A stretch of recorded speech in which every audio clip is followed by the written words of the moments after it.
Today we have to start controlling, and I have sent the material to all of you. If anybody does not receive, let me know, I will send it.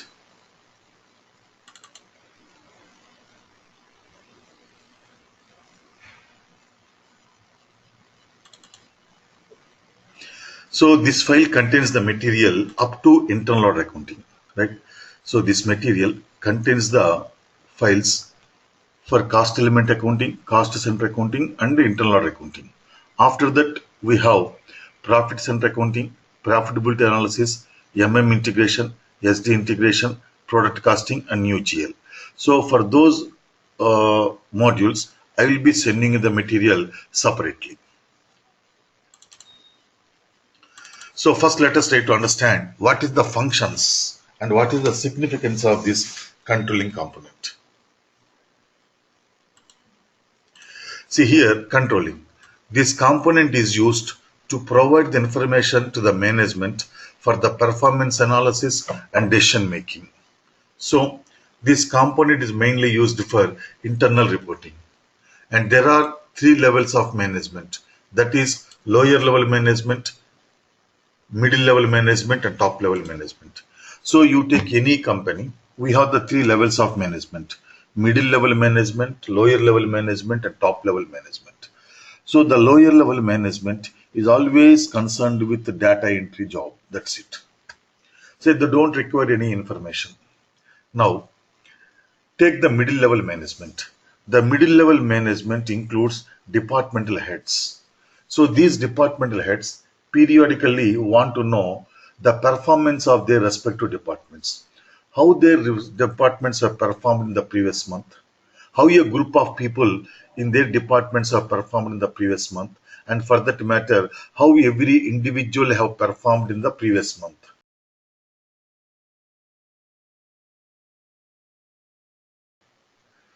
So this is called performance analysis. So the middle level managers or the middle departmental heads, they want to know the performance of their respective departments. For that purpose, they need some information. That information is provided by the controlling component. And you take the top level management. So the top level management is always concerned with strategic decision making. What is the strategic decision? The decision which have the long-term impact on the profits of the company are called strategic decisions. I will give an example to make you understand the significance of this controlling component. See, we are producing and selling three products: product A, product B, product C. Now this year, the management wants to increase the production capacity of one product. For that, they need lot of other parameters. For example, first they have to look into see for which product they have the demand. So they know that for all the three products there is equal demand. And also we have to have the additional production facilities. So we have the additional production facilities available for all the three products. We have to have the marketing staff. So we have the equal marketing staff for every product. So like that, all the parameters are equal for all the three products. Apart from this, they have to know the most important piece of information: what is the profit contributed by each of the product. If they know what is the profit contributed by each of the individual product, then they can go for the increase of that product which is earning more profits to the company. So for this information, they cannot use the profit and loss account which is prepared in the FI component, because the P&L account will display the total picture of the company as a whole. The P&L account which we prepare in the financial accounting will show the total profit of the company as a whole. There we cannot distribute the profits according to the product. But here the management wants to know the profits according to products so that they can take a decision of deciding which product they have to increase in the terms of production. For that, the management has to depend on the controlling component only. So in the controlling component, there is one module which is called profit center accounting. So using the profit center accounting, you can bifurcate the profits according to any criteria required by the management. So here what I mean to say is, this is the necessity and significance of controlling component. So the main purpose of this controlling component is to provide the information to the management which is necessary for them for the performance analysis and decision making process.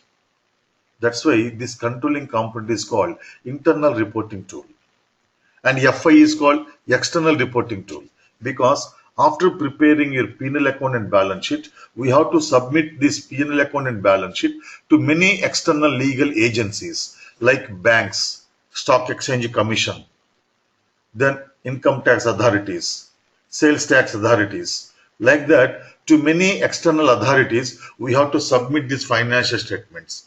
That's why this FI component is called external reporting tool. And CO is called internal reporting tool.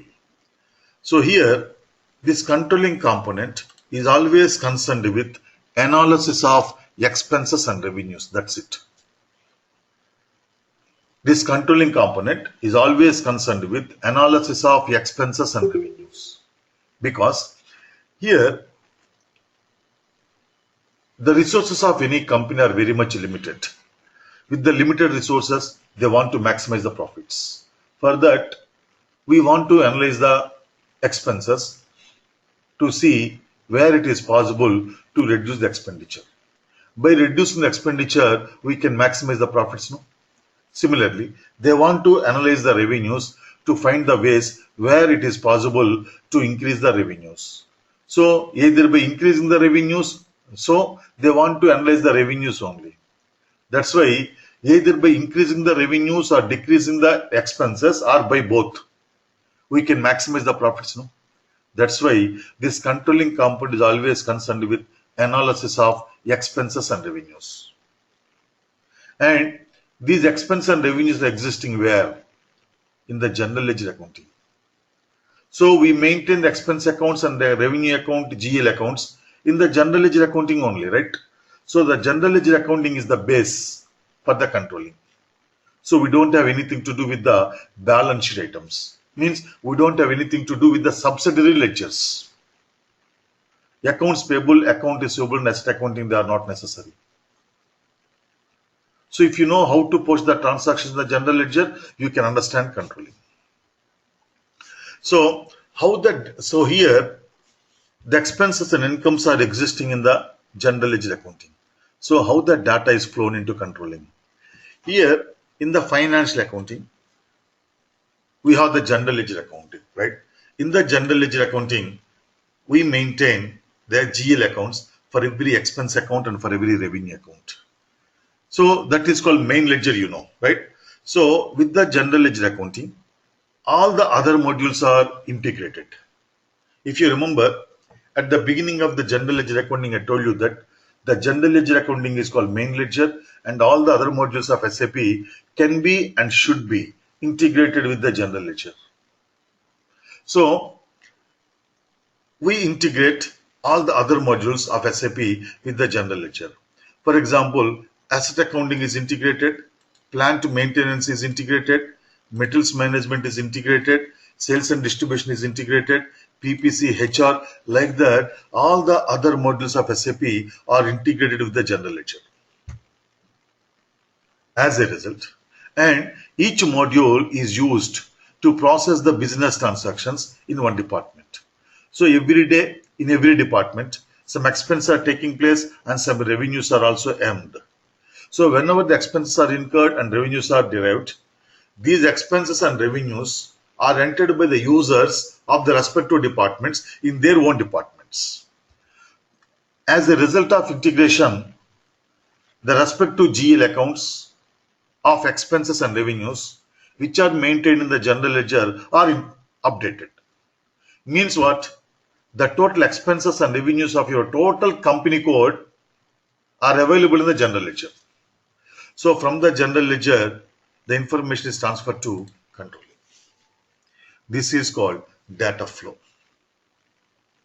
Now, here we have to understand one concept which is called controlling object. controlling object. It is the entity for which information is maintained in controlling. Means, if you remember, in FI, we have posted expense and revenues for each GL account in the general ledger accounting. In accounts payable, we have posted purchase invoices, part payments made, full payments made, then advance payments, etc., with reference to vendor master record. Then in account receivable, we have processed all the business transactions with reference to customer master record, right? Like that, similarly, in controlling also, there should be something with reference to which we can maintain the information, we can process the information, we can analyze the information. That something is called controlling object. That something is called controlling object. Here, three words are important: maintain information, analyze information, maintain information, process information, analyze information. Maintain, analyze, process, map. So these are the three activities that are very important in the controlling component. Manage the information, analyze the information, manage the information, process the information, analyze the information. Manage, process, analyze. Clear? So these controlling objects were already defined in the system. You cannot maintain your own controlling objects. The controlling objects were already defined in the system, and with reference to one of these controlling objects or with reference to all of the controlling objects, you can maintain, process and analyze the information. So the system maintains the information for each controlling object through primary cost element and secondary cost elements. So what is the primary cost element and secondary cost element? We will discuss later on in the cost element accounting. So what are the controlling objects? So these are the controlling objects which are already available in the SAP R3 system. Number one, cost center. So with reference to cost center, we maintain, process and analyze the information in the cost center accounting. So cost center accounting is one module in controlling. What is cost center? How the information is maintained? We will see later on. Here we are just discussing what are the controlling objects. Then internal order is another controlling object. So with reference to internal order, you maintain the information, you process the information, you analyze the information in the internal order accounting. This is another module. Then cost object. For the cost object, you maintain the information, you process the information, you analyze the information in the product costing module. This is another module. Then profitability segment. So for the profitability segment, you maintain the information in the profitability analysis. This is another module. Then profit center. For the profit centers, the information is maintained in profit center accounting. This is another module. Then projects. For the projects, the information is maintained in project systems. But the project systems is a separate module like FICO. So we are not going to touch the projects or project systems in the controlling. So these are the 5 modules that are available in the controlling. One is cost center accounting, internal order accounting, product costing, profitability analysis and profit center accounting. So for all these modules, there is one base module which is called cost element accounting.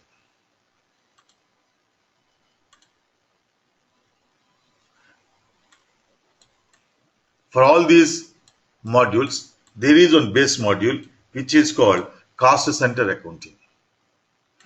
Without cost center accounting, right, these controlling objects or these modules cannot accumulate information. So these are called controlling objects. Now, the controlling object receives the information from every module. That is the beauty of this controlling. The controlling object receives the information from every module. Like what? Raw material consumption is received from the materials management. So there is one module which is called materials management. So this module is responsible for the procurement activities and inventory management and material issue activities to production. So whenever the MM is implemented, that is integrated with FI. So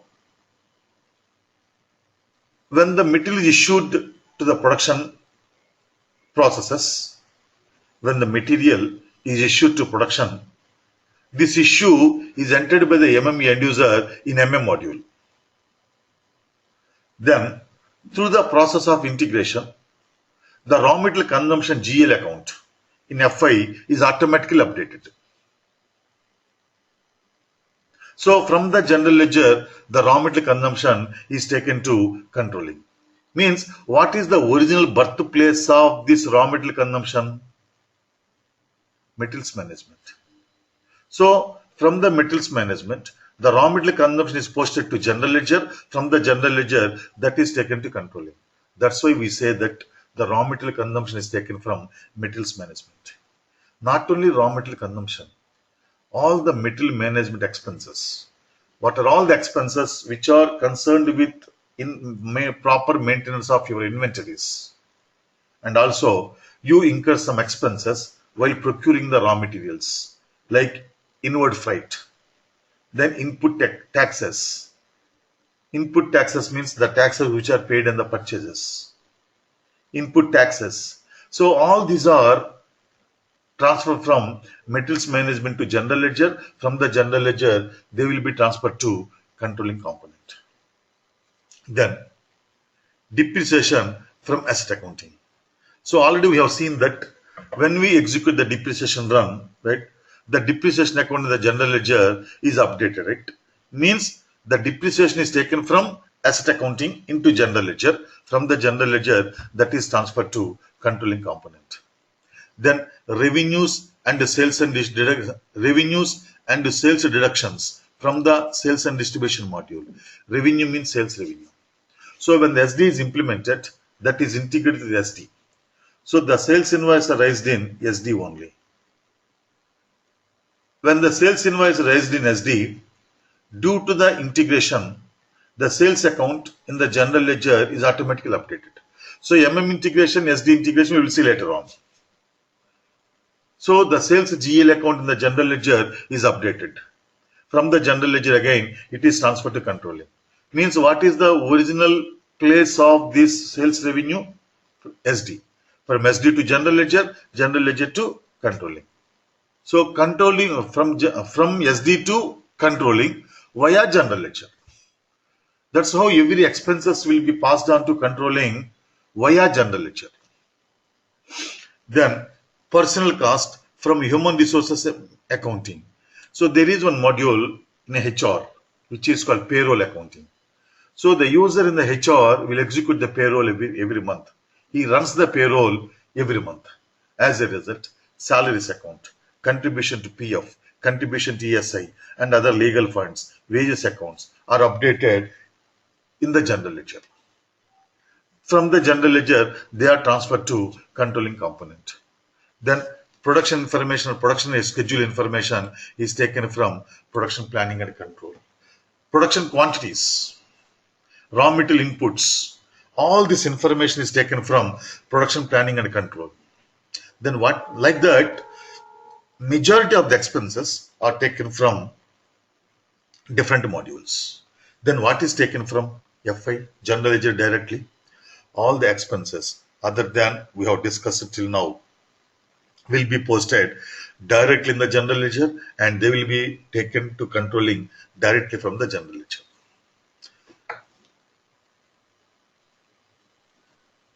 We have to take care, right? FI consultant has to take care of these integrations in consultation with the respect to other consultants. MM integration is done by FI consultant only in consultation with the MM consultant.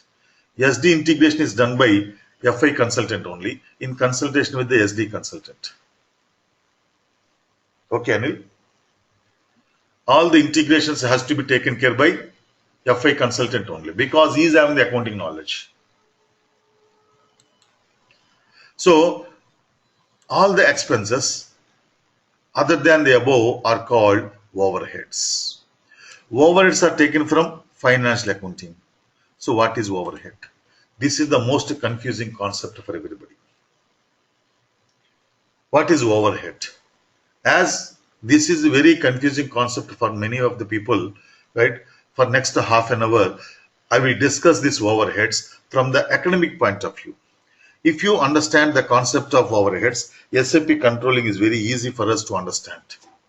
So from now onwards,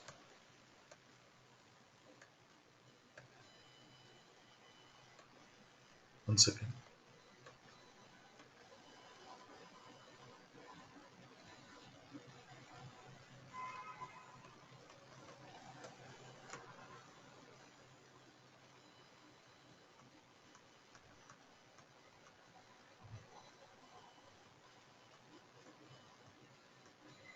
Okay, so what is overheads?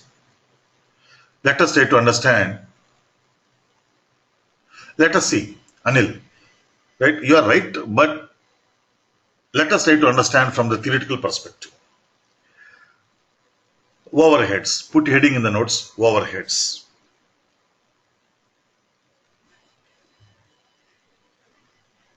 It is the sum of, it is the sum of indirect material cost. It is the sum of indirect material cost, indirect labor cost, and indirect expenses. And indirect expenses.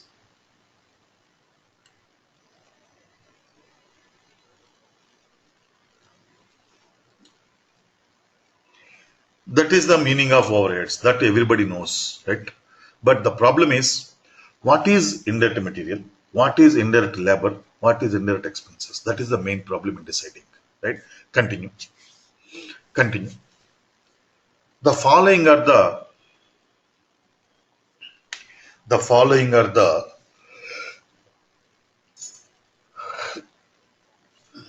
main objects of the following are the main objects of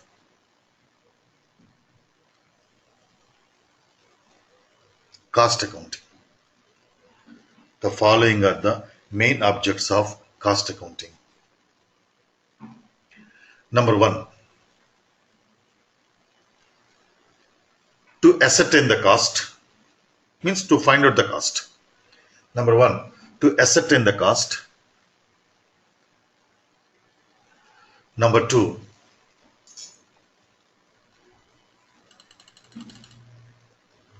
to control the cost. Number two, to control the cost.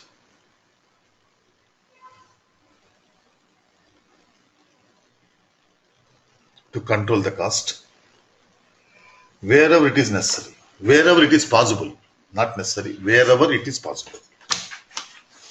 Wherever it is possible.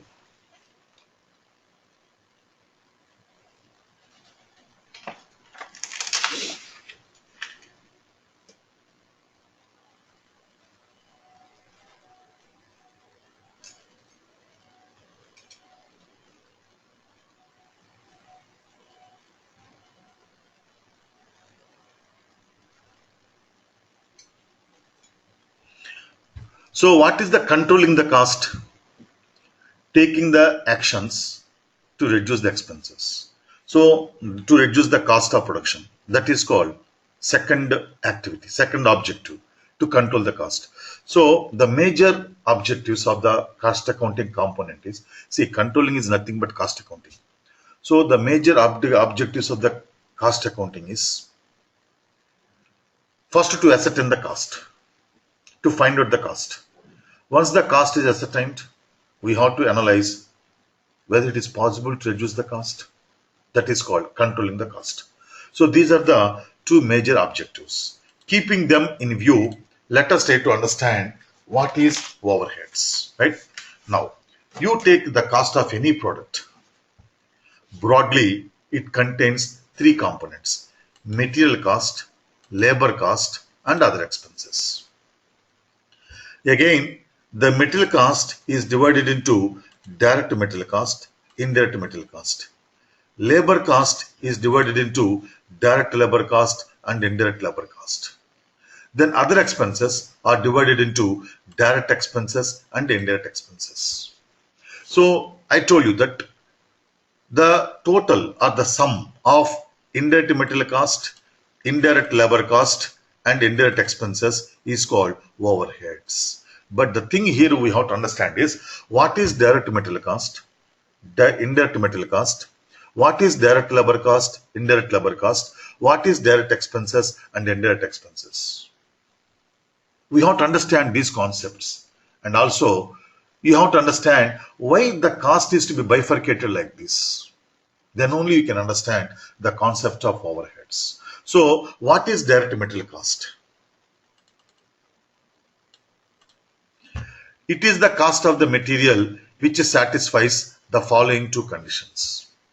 It is the cost of the material which satisfies the following two conditions. One is the material should be directly identified with any product or service or department. The material should be directly identified with any product or service or department. Then the cost of that material should occupy the larger portion of the total cost of the product. So any material which satisfies both the conditions, please remember, the material has to satisfy both the conditions. So any material which satisfies these two conditions is called direct material cost. Then indirect material cost. It is the cost of the material which satisfies only one or none of the above two conditions. Means what? Let us take one example. Here, let us take the example of computer table. Computer table, right? So, in order to manufacture the computer table, we require wood. Number two, iron frame. So, I am talking about the traditional computer table, right? Number three, nuts and bolts. So, let us assume these are the three materials we are using, materials only, we are using to produce one computer table, right? Now, wood. By measuring the size of the wooden pieces we have used in the manufacture of a computer table, we can say that this much square feet of the wood has been used in the manufacture of this computer table. So, first condition is satisfied. No? The material should be directly identified with any product or service or department, right? First condition is satisfied. Then, the cost of the wood will occupy larger portion of the total cost of the product. For example, if the cost of the computer table is $100, the cost of the wood will occupy minimum to minimum $25 to $30. So, it is occupying larger portion of the total cost of the product. So, the wood is satisfying both the conditions. So, wood is called direct material. And the cost of the wood is called direct material cost. Now, coming to iron frame. So, by measuring the length of the iron frame, we can say that, okay, this much 4 running feet of iron frame we have used. So, first condition is satisfied. Again, if you compare the cost of the iron frame with the total cost of the computer table, it occupies larger portion again. The cost of the iron frame will be at least $20. So, it is also occupying larger portion. Both the conditions are satisfied by iron frame. So, iron frame is also called direct material, and the cost of the iron frame is direct material cost. Now, coming to nuts and bolts. So, by just measuring, by just counting physically, we can know that, okay, 10 nuts and bolts have been used in the computer table. First condition is satisfied. But what is the proportion of the cost of the nuts and bolts to the total cost of the product? Very less. Hardly you might have used nuts and bolts worth of $1. But what is the total cost of the product? $100. So when compared to the total cost of the product, sorry, When compared to the total cost of the product, the cost of the nuts and bolts is very less. Second condition is not satisfied. So nuts and bolts is called indirect material cost. One more example. Take the shirt, what we wear. The cost of the cloth is direct material cost. The cost of the collar cloth is direct material cost. Cost of the buttons is indirect material cost. Cost of the thread is indirect material cost. Clear? Take the shoes. Cost of the leather is direct material cost. Cost of the sole is direct material cost. Cost of the polish material is indirect material cost. Cost of the lace is indirect material cost.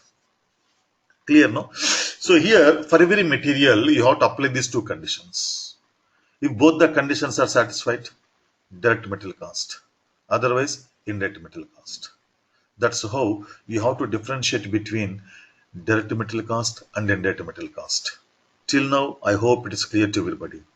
If anybody wants me to explain again, I will explain again.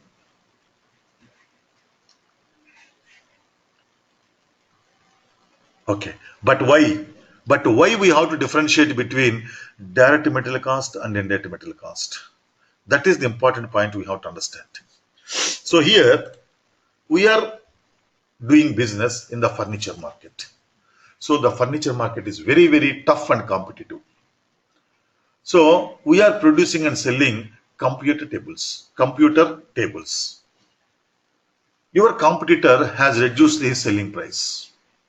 So you are also forced to reduce the selling price. Otherwise, you lose your market share to your competitor. So when you reduce the selling price, obviously it will have the negative impact on your profits. So even though you have reduced the selling price, the management wants to see that the profits are not reduced. If the profits are not to be reduced, what are the alternatives available to the company? You have to increase the quantity of the sales, which is just impossible, because already we are operating in the competitive market. It's impossible to increase the quantity. Then what is the other alternative? You have to control the cost. And your cost includes material cost, labor cost, and other expenses. Again, first we concentrate on the material cost first. And the material cost is also contains direct material cost, indirect material cost. So just now we have seen that direct material cost will occupy larger portion of the total cost of the product. And the indirect material cost will occupy smaller portion of the total cost of the product. See, what is the cost of the computer table? $100. What is the cost of the nuts and bolts? $1 or $2. So the indirect material cost will occupy smaller portion of the total cost of the product.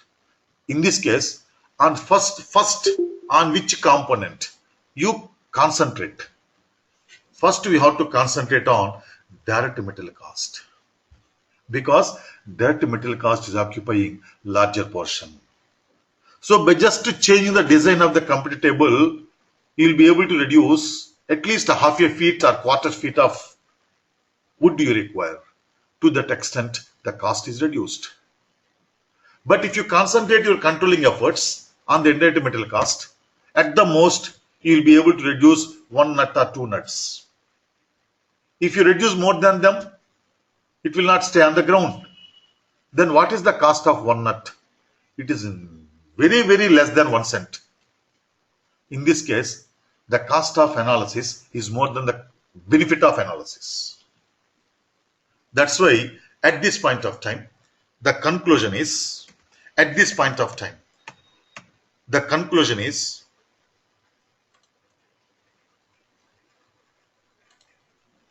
we have to analyze direct material cost. It is not economically feasible to analyze indirect material cost, because individually it occupies smaller portion of the total cost of the product. Clear? That's why material cost has to be divided, or material cost has to be bifurcated into direct material cost and indirect material cost. Now coming to direct labor cost.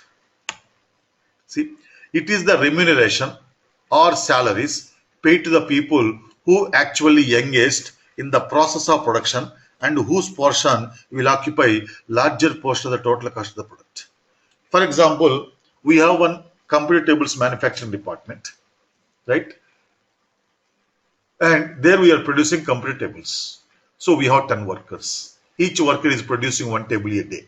And for each worker, we are paying $50 as daily wage.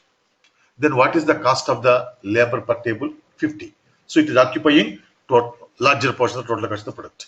And these 10 people are directly engaged in the manufacturing process. These 10 people are putting their hands directly into manufacturing process. Means they are cutting the wooden pieces, they are doing the polishing, they are doing the shaping, and they are bending the iron frame, and within the bent iron frame they are fixing the wooden pieces.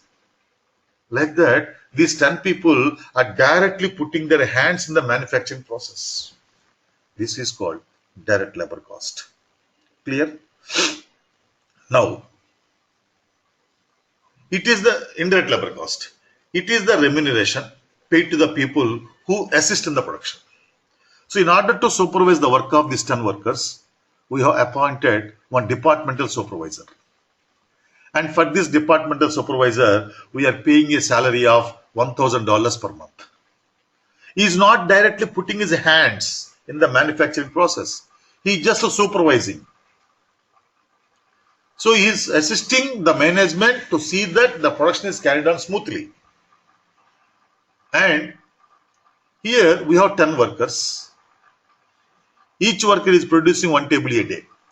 What is the output per table? What is the output per day? 10 tables. And we have the 25 working days. 25 working days into 10 tables. What is the total output per month? 250 tables, right? Then we are paying a salary of $1,000 to supervisor. Then what is the proportion of supervisor salary per table? $4, which is very, very less when compared to total cost of the product. So the salary of the supervisor is indirect labor cost. Clear? Now coming to analysis perspective. So the labor cost is bifurcated into direct labor cost and indirect labor cost. So direct labor cost occupies larger portion. So you have to first analyze direct labor cost. After analyzing direct material cost, now you have to come to analysis of direct labor cost, because it is also occupying larger portion. Now in this case, you have to look into the possibility of making 10 people produce 11 tables a day. How to make 10 people produce 11 tables a day? Presently 10 people are producing 10 tables, and for each worker we are paying $100. So total labor cost is $1,000. With the same $1,000 labor cost, if you make these 10 people produce 11 tables, the labor cost per table will be coming down, no? So you have to think in that perspective. In that way, you have to analyze direct labor cost.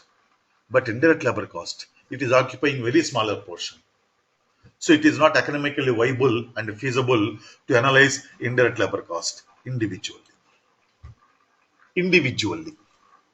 Clear? Then coming to direct expenses. These are the expenses other than material and labor which can be directly identified with the product or service or department. For example, in order to produce this computer table, we require a separate technology, and the technology is not available in the market for the outright purchase. So we have made an agreement with the vendor of the technology to pay $25 per table you produce. That is called royalty. So royalty is the direct expenses. Indirect expenses.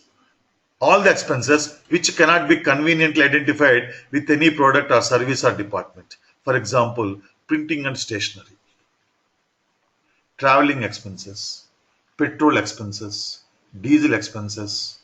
With which product you identify these expenses? No, not possible, right? So these are called indirect expenses. Again, direct expenses occupy larger portion and they are directly identified with the product. So coming to analysis perspective, direct expense occupies larger portion, so you have to analyze them. Now in this case, you have to bargain with the vendor, saying what, sir, this year we have been facing a lot of tough competition, right? It is the question of our survival. We have been paying lakhs of rupees as royalty to you since a number of years, but this year we are not in a position to survive. So we are restructuring our cost. So as the process, in that process, we are requesting you to reduce at least $1 or $2 as royalty for this year, so that we can survive and you also get the royalty from us. If I close our organization, right, the proportion of the royalty which you are getting from our company till now, that also you will lose, no? That's why we are requesting you to reduce $1 or $2 as royalty per table. That's how you can negotiate with the vendor, no? That's why direct expenses are to be analyzed. Basically because they're occupying larger portion. Then indirect expenses, it's not at all possible to identify the product. In that case, how can you control? Printing and stationery, traveling expenses, petrol expenses, diesel expenses. They cannot be apportioned to products.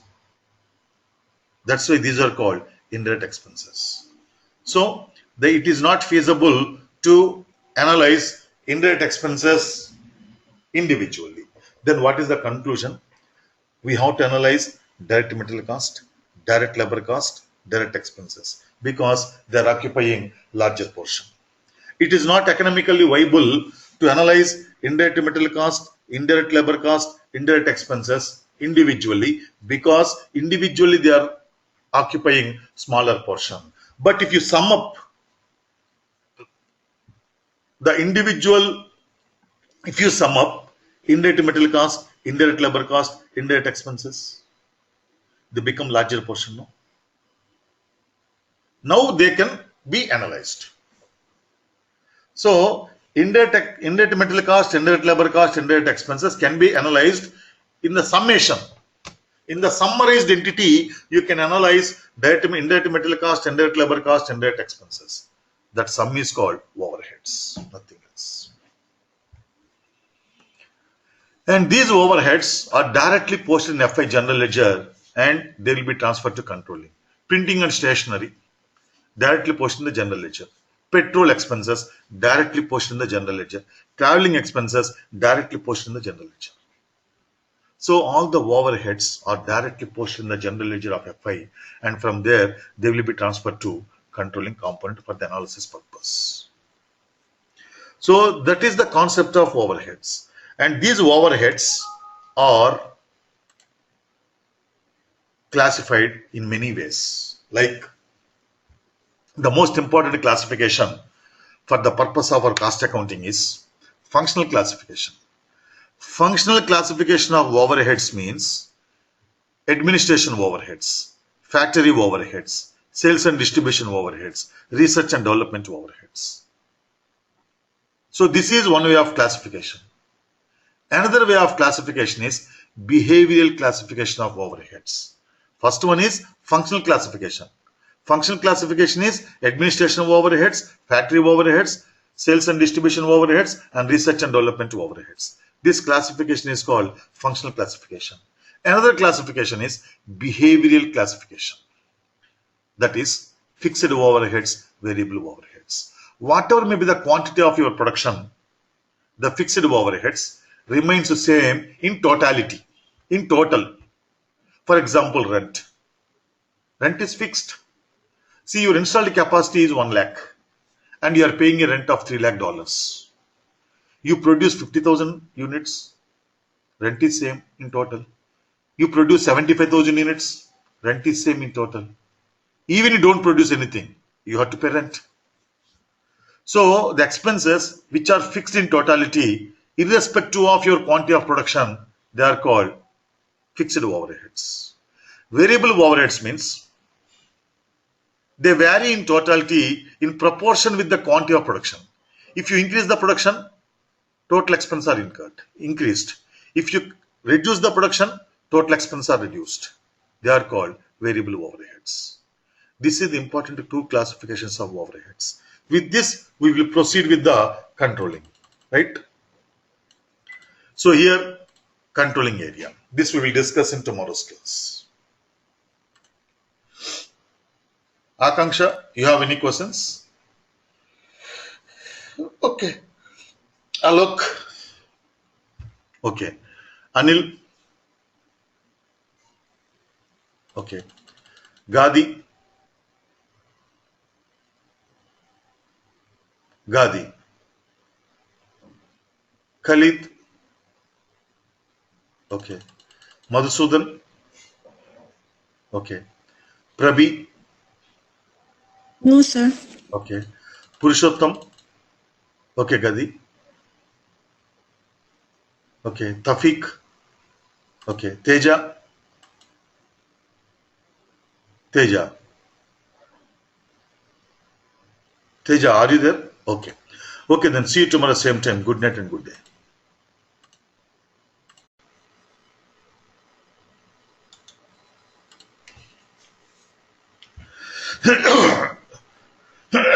Sorry. So yesterday we have started controlling. So in the controlling, yesterday I have given you the introduction. And today we start with the configuration. Okay, Purushottam. If you see the material, maintain controlling area. So first we have to understand what is controlling area.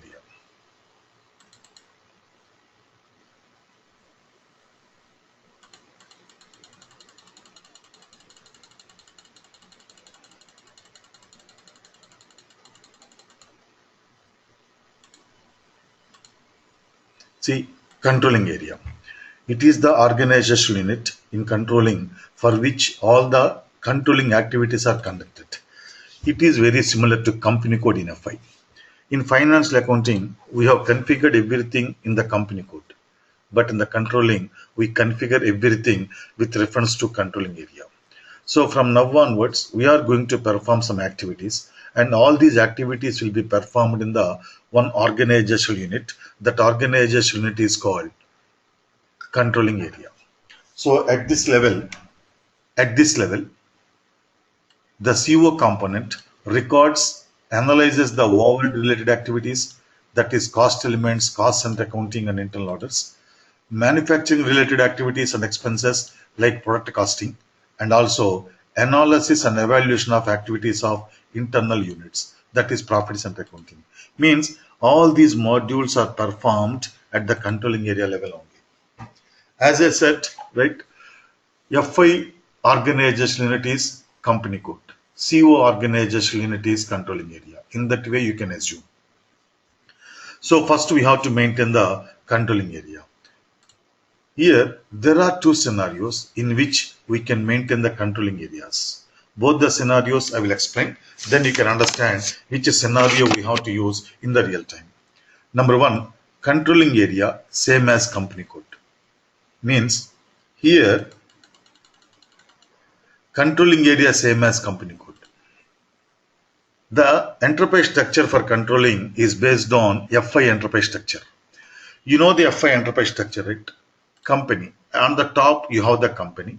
Under that, we have the company code. After the company code, we have the business areas. So these are the organizational structure for FI. So in the first scenario, controlling area same as company code, right? The controlling area is maintained at the company code level. The controlling area is maintained at the company code level. Maintaining the controlling area at the company code level means for each company code, you maintain a separate controlling area. Suppose under the company, we have 10 company codes. Then for each company code, we maintain a separate controlling area. Means for 10 company codes, we maintain 10 controlling areas. Means again, we assign the first company code to the first controlling area. We assign second company code to the second controlling area. We assign the third company code to the third controlling area, and so on. This is called controlling area same as company code. Now, we maintain the master records for controlling objects under the controlling area. If you remember, Under the company code only, you maintain the master record for customer, vendor, GL account, etc. Right? Similarly, in the controlling area, you maintain the master record for each controlling object. Controlling object means cost center is a controlling object. This we have discussed yesterday. Controlling object means the entity for which the expenses are, the entity for which the information of expenses and revenues is maintained, analyzed, and processed.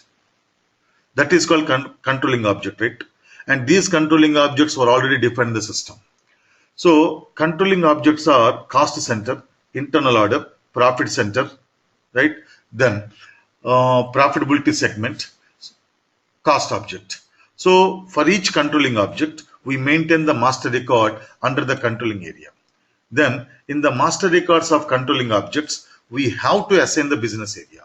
We have to. So in the controlling object master records, we have to assign the business areas. That's how FI organization units and CO organization units are linked with each other. This is called controlling area, same as company code. In this case, we assign a single company code to single controlling area. As a result, the expenses and incomes information of that company code will be taken to respective controlling areas for the analysis purpose. This is what written here.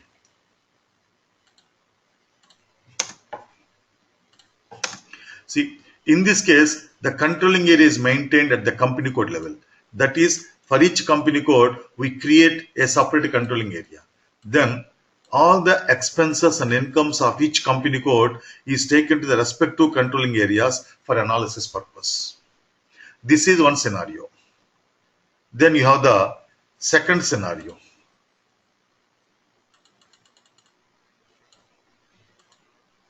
Cross company code cost accounting. Cross company code cost accounting means here at the company level we maintain the controlling area. In the previous case, you maintained the controlling area at the company code level, but now in the cross company code cost accounting, you maintain the controlling area at the company level. Maintaining the controlling area at the company level means we assign all the company codes of the company to the same controlling area. You can clearly see the structure there. Controlling area is maintained at the company level, means company code 1 and company code 2 is assigned to controlling area. For example, under the company, you have two company codes, company code 1 and company code 2. Both the company codes are assigned to same controlling area. So in the cross company code cost accounting, multiple company codes are assigned to same controlling area. But in the controlling area, same as company code, single company code is assigned to single controlling area. That is the difference. Clear? Then company code 1 is carrying on business in business area 1, business area 2, business area 3. Similarly, company code 2 is carrying on business in 4, 5, 6 business areas. So when you maintain the master record for the controlling objects under the controlling area, again we assign the business areas to controlling object master records.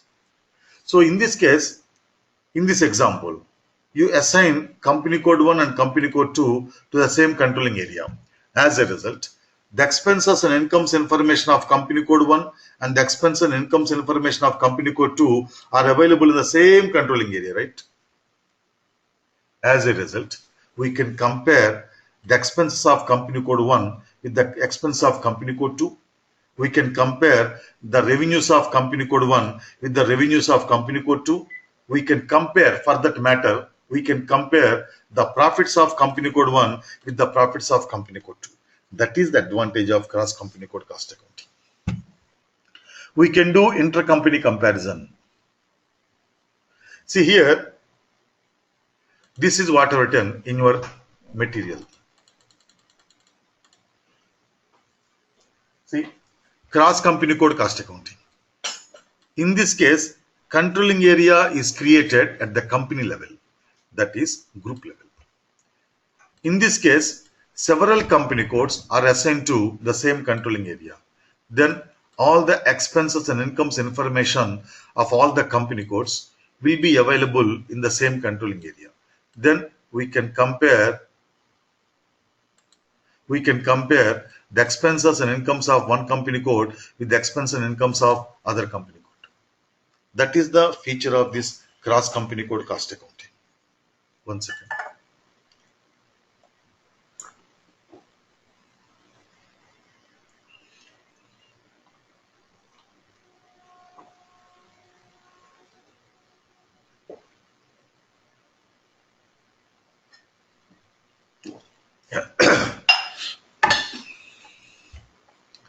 So, to assign several company codes to the same controlling area, some conditions are to be satisfied.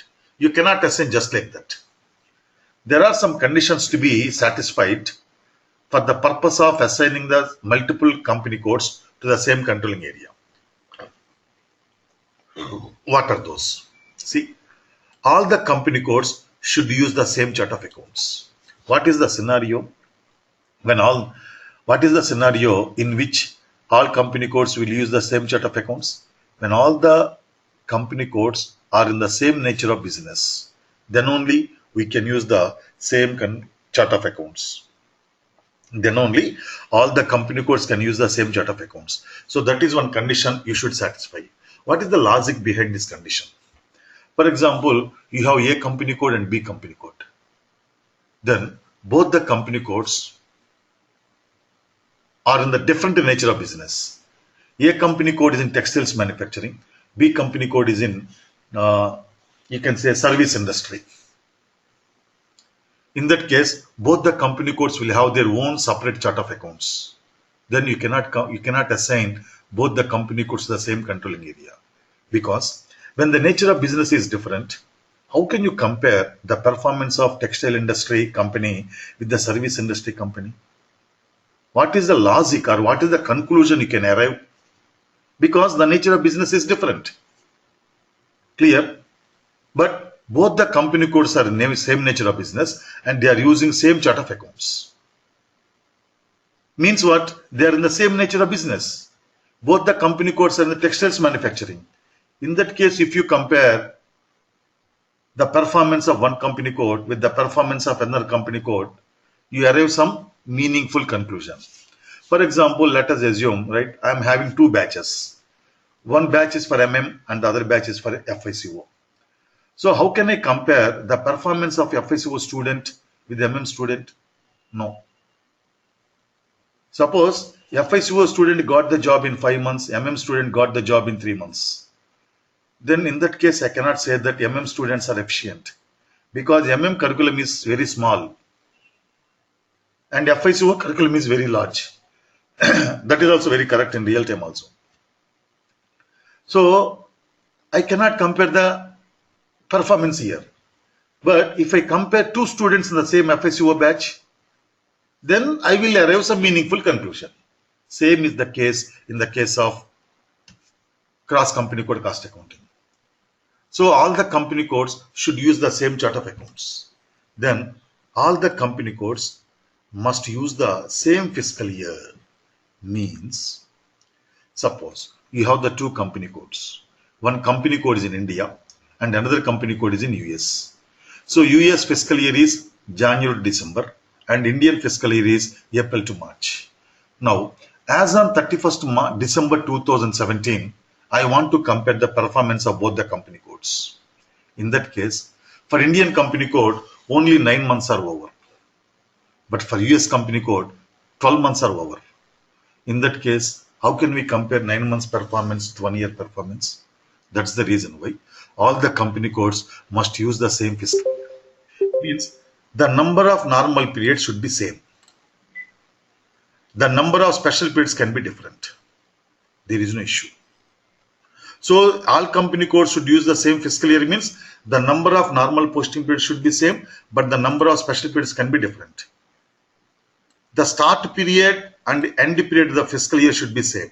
Means if the fiscal year of one company code starts with April, the fiscal year of another company code also should start with April and they should end with March. Then the start date and the end date of the each period also should be same. So these are the conditions that are to be satisfied if you want to assign multiple company codes to the same controlling area. Now, here, in the case of cross company code cost accounting, I told we can assign multiple company codes to the same controlling area. For example, we have the company code 1 and company code 2. When we assign company code 1 and company code 2 to the same controlling area, we can compare the performance of company code 1 with the performance of company code 2. In addition to that,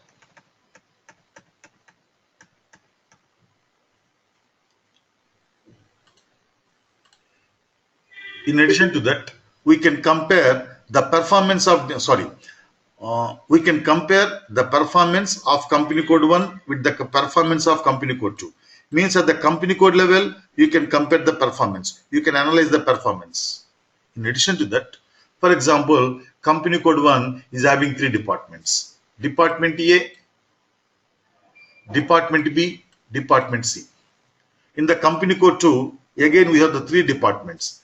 Department P, Department Q, Department R. In addition to comparing the performance at the company code level, we can compare the performance of Department A of company code 1 with the performance of Department P of company code 2. Similarly, we can compare the performance of Department B of company code 1 with the performance of Department Q of company code 2. Similarly, we can compare the performance of Department C of company code 1 with the performance of Department R of company code 2. At the company code level, you can compare the performance, and at the departmental level also, you can compare the performance. That is the advantage of cross company code cost accounting.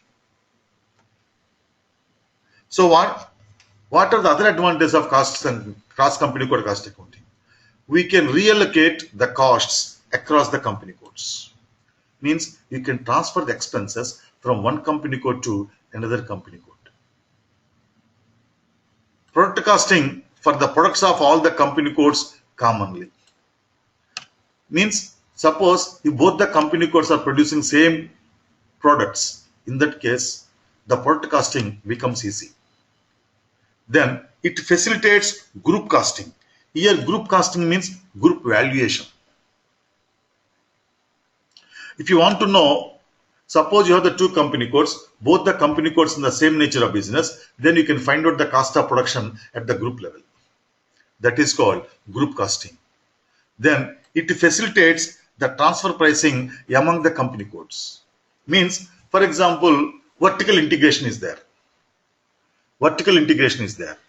So the finished product of one company code will become the raw material for another company code within the same group. In that case, transfer pricing has to be done. So the transfer pricing becomes easy. So these are the advantages of the cross company code cost accounting. So planning versions we will discuss later on when we start configuration of the respective step. So see the material. Maintain controlling area.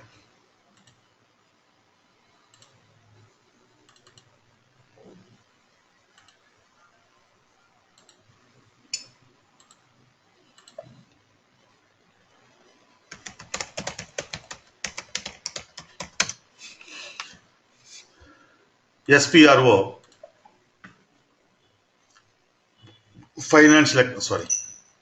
controlling, general controlling, organization, maintain controlling area. Double click on maintain controlling area. So the data is locked by user Anu and can be displayed only. So you have to unlock the user. So go to SM12. You know how to unlock it. Go to SM12. Give the username by whom the screen was locked. Go to menu lock entry list. Again go to menu lock entry, delete all.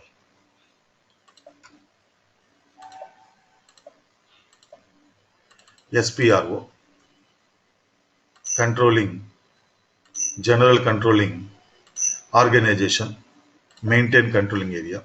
Double click on maintain controlling area. Click on new entries. Controlling area is equal to 3366. So here I am using our same company code name. In your case also you can use the same your company code name only. Controlling area is equal to 3366. Name is equal to controlling area for 3366. Controlling area for 3366. Now look at the screen. Assignment control. Company code to controlling area. I told you two scenarios, no? If you press on drop down menu, see controlling area same as company code, cross company code, cost accounting. So here we are having only one company code. So I am going to use only controlling area same as company code. Then currency type. Currency type.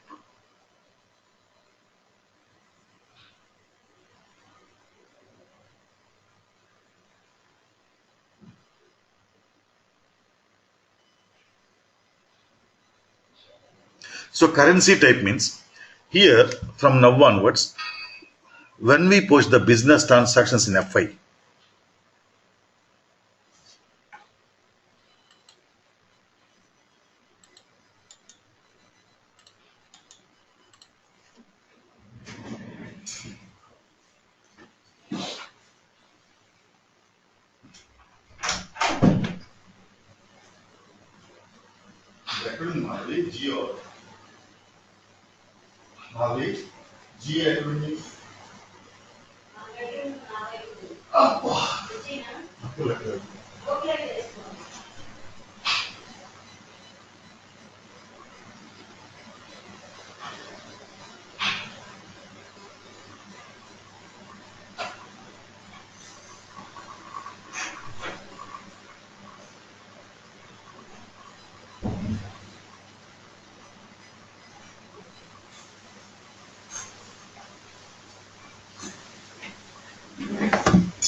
yes, there was a disturbance from my side for internet for few minutes.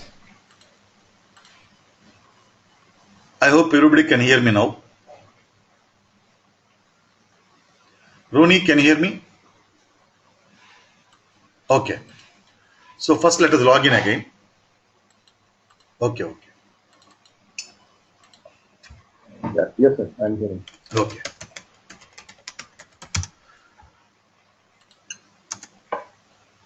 See, maintain controlling area, SPRO, controlling, general controlling, organization, maintain controlling area. Double click on maintain controlling area. Click on new entries. Controlling area is equal to 3366. Prabhi, Alok and Akanksha. This class company code is 3366. So you can use your company code in your practice. Name is equal to controlling area for 3366. Now, this is called assignment control. Company code to controlling area. If you press on F4, you have the two options. Controlling area same as company code, cross company code, cost accounting. So here I am having only one company code. So we can use only controlling area same as company code. Then currency type 10 means company code currency. So what is currency type here? From now onwards, when you post a transaction in FI, the controlling is also automatically updated. Please remember, we cannot post manually into controlling. The controlling component is always updated through postings from other modules. So from now onwards, when you post a transaction FI, one FI document is generated, right? That you know. In addition to FI document, from now onwards, a CO document is also posted. So for one posting in FI now, two documents are posted in two modules. One document is in FI, one document is in CO. Means the business transactions are also maintained in CO. In which currency the business transactions are to be managed in the controlling area? That is called currency type. 10 means company code currency. So the business transactions are also maintained in company code currency only. Write down this point here. You have some space here, no? Again, write down there. The controlling component, the controlling component is always updated. The controlling component is always updated automatically only, automatically only through postings from other modules, through postings from other modules.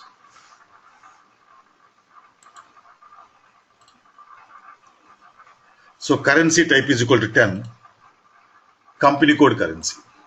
Currency is equal to USD. In your material, INR is there. If you are doing the practice with Indian company code, keep it as it is. If you are doing the practice with US company code, make it as USD. Chart of accounts 3366. Fiscal year variant K4. Cost center standard hierarchy. I will come. It was not at. We have not yet come to that stage, Chandrasekhar. We have not yet come to that stage. It will come. Then I will explain. No issues, Chandrasekhar. You have the right to ask. No issues. No sorries. Cost center standard hierarchy is equal to 3366 underscore HIR. Cost center standard hierarchy 3366 underscore HIR. So what is the cost center standard hierarchy? Go back to notes, please.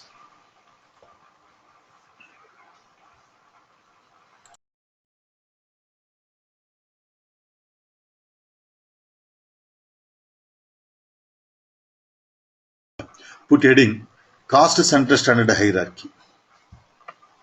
Cost center standard hierarchy.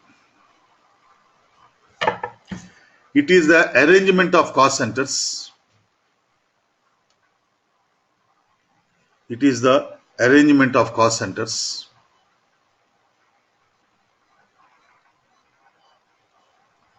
for reporting purpose. It is the arrangement of cost centers for reporting purpose.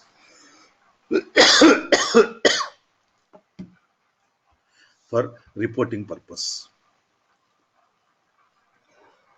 It is mandatory. It is mandatory to define the cost center standard hierarchy. It is mandatory to define the cost center standard hierarchy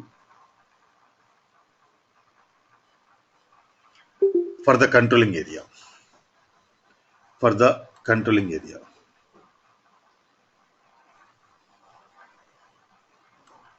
For the controlling area. There can be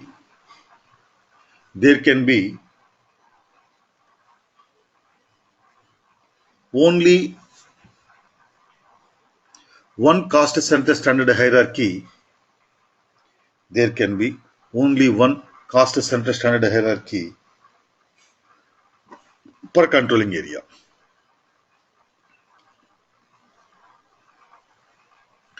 So here we have given the cost center standard hierarchy name. We have not yet created the hierarchy. Hierarchy is the arrangement of the objects.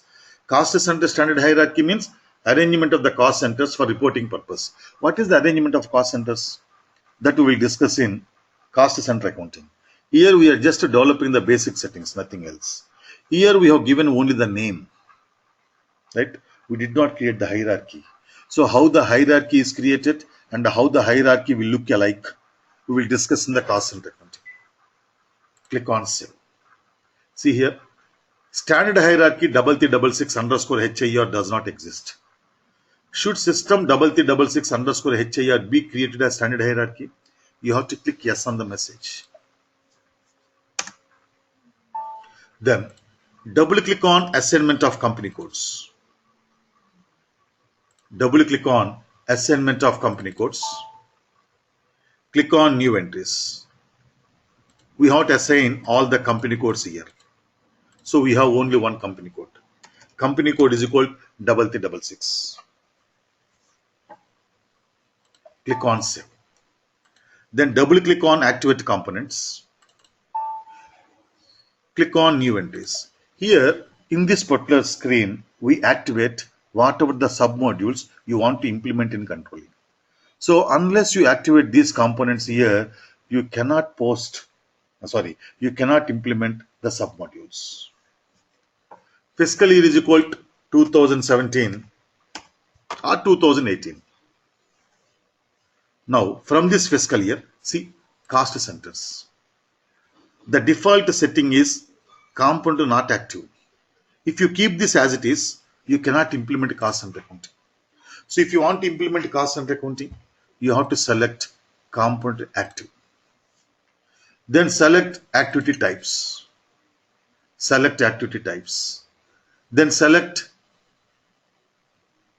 component active for order management. Select profit center accounting.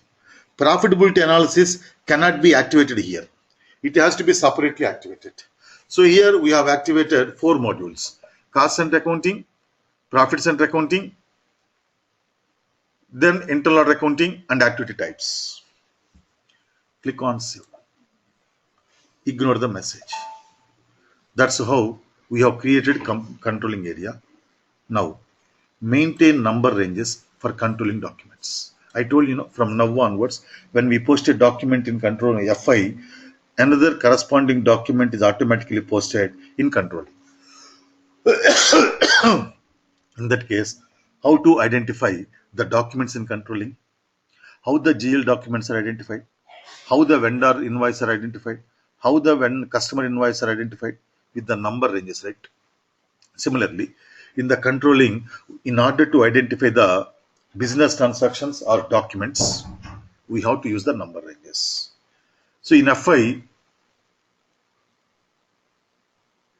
yeah, we will see cross company code cost accounting later on. We create one more company code, then we will see. What I was telling you. Yeah. So in FI, you have the document types, but in CO, there isn't any document types. Please remember, FI is a legal requirement. FI component is a legal requirement, but the controlling is a management requirement. So you need not follow any legal provisions while maintaining the controlling reports. But there are some company codes which are covered by under section 233B of Companies Act, which will be coming under cost accounting record rules. So those company codes are legally required to maintain the cost accounting records. In that case, right, we have to follow some rules. Otherwise, there is no rule at all in the controlling.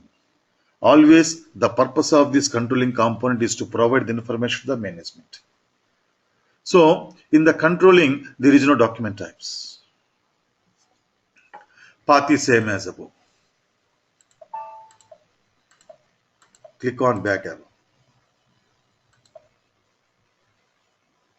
See, maintain number ranges for controlling documents.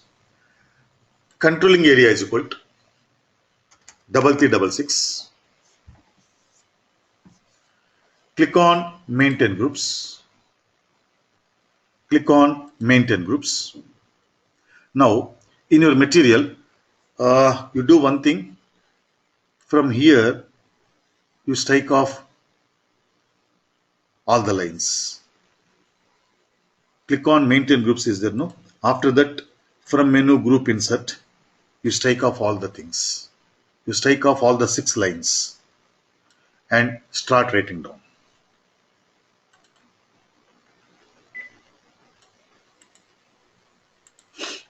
Click on create button. Click on create button. Group is equal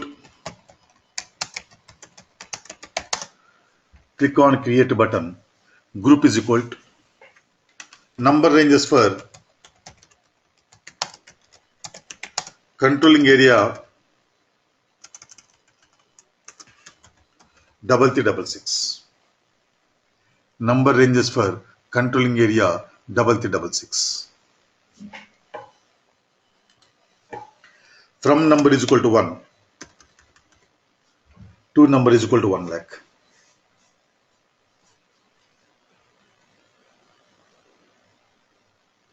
Click on save. Click on save. Click enter on the message. Click on back arrow. Sorry, write down. Click enter on the message.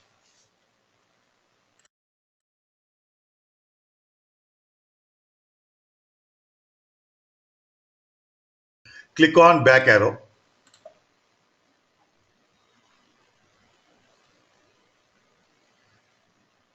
Keep the cursor on coin process. Keep the cursor on coin process. I will tell you what is this. Keep the cursor on coin process. Click on assign element group. Click on assign element group.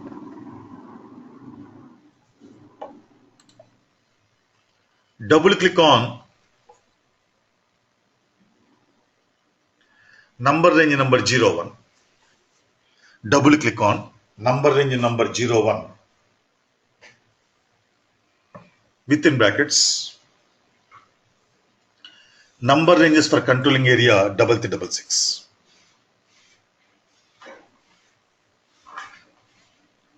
Within brackets, number ranges for controlling area 3366. Now, continue. Keep the cursor on RKIU. You can scroll down. I will tell you what are all these things. Keep the cursor on RKIU.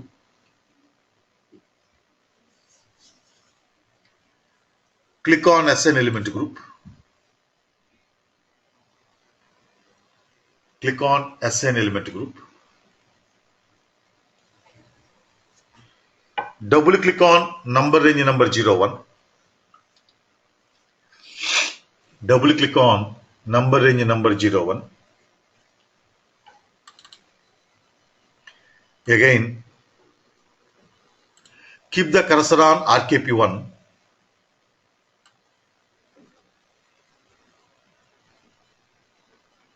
Keep the cursor on RKP1. Click on assign element group. Click on assign element group. Double click on number range number 01. Double click on number range number 01.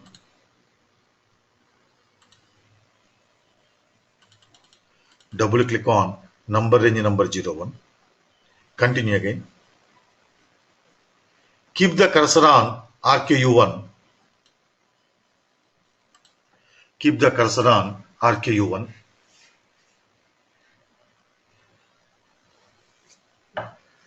Click on assign element group.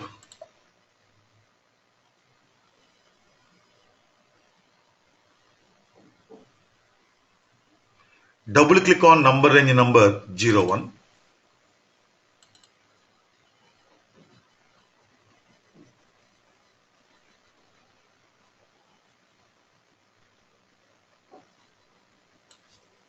Again, keep the cursor on RKU3.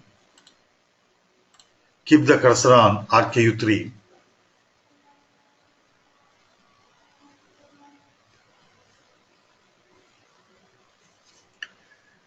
Click on assign element group. Click on assign element group.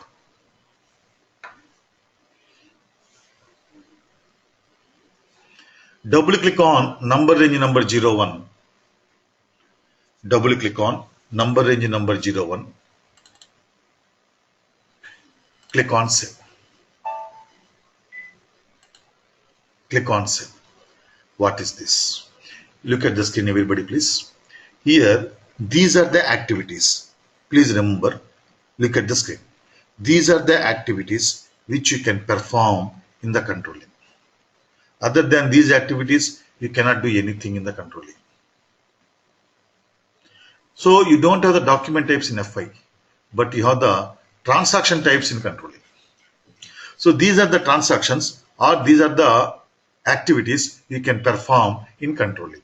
So what you have done here, first you have defined the number ranges 1 to 1 lakh, right? Then for that number ranges, we have assigned these activities. So whenever you perform these activities, a CO document is generated, and for that CO document, the system takes the number from this number range. But what is coin process? What is actual overhead assessment, planning activities, repost costs, repost CO line items? These activities I start explaining from the cost center accounting. Okay, and for the time being, we have selected only 5 activities. So during our CO classes, we are going to select some other activities. This is how we define the number ranges for controlling documents and controlling. Now, see the next step. Maintain versions. What is version? Here, version, see here, it is the set of values for alternative plans. Planning versions, not version, planning version. Planning version means it is the set of values for alternative plans. See, the word version stands for set of values or set of objects. The meaning of the word generally version is set of values, nothing else. SAP ECC 6.0 version, what does it mean? It is set of some functionalities. And SAP ECC 5.0 version, what does it mean? It is also some set of functionalities. But ECC 6.0 is, is something more functionalities. It is having something more functionalities than ECC 5.0. So the basic meaning of, the original meaning of word version is set of values. Now in controlling, the version word has been used with reference to planning. So planning version, it is the set of values for alternate plans. Why we have to take into consideration the alternate plans? As I said, the main purpose of controlling is to analyze the performance. Analyzing the performance means how efficiently our departments are working, how efficiently our company is working. That is called performance analysis, right? Now, I want to analyze the performance of department A. How can you say that? You know the actual performance. For example, department A expenses for the month of January is $1 million. How can you say whether the department has spent less or more? We don't know. So you cannot analyze performance with the actual data. That's why the actual data has to be compared with the planned data. So in order to enable the effective performance analysis, at the beginning of every accounting year, the management will set the targets for the performance indicators. For that, the top management will ask the planning department to submit the plans for the current year, for the new year, for the 2018, for example. Then, based on some assumptions, the planning department will submit different alternative plans. The values of each of such alternative plan is called version. For example, our installed capacity of production is 2 lakh units.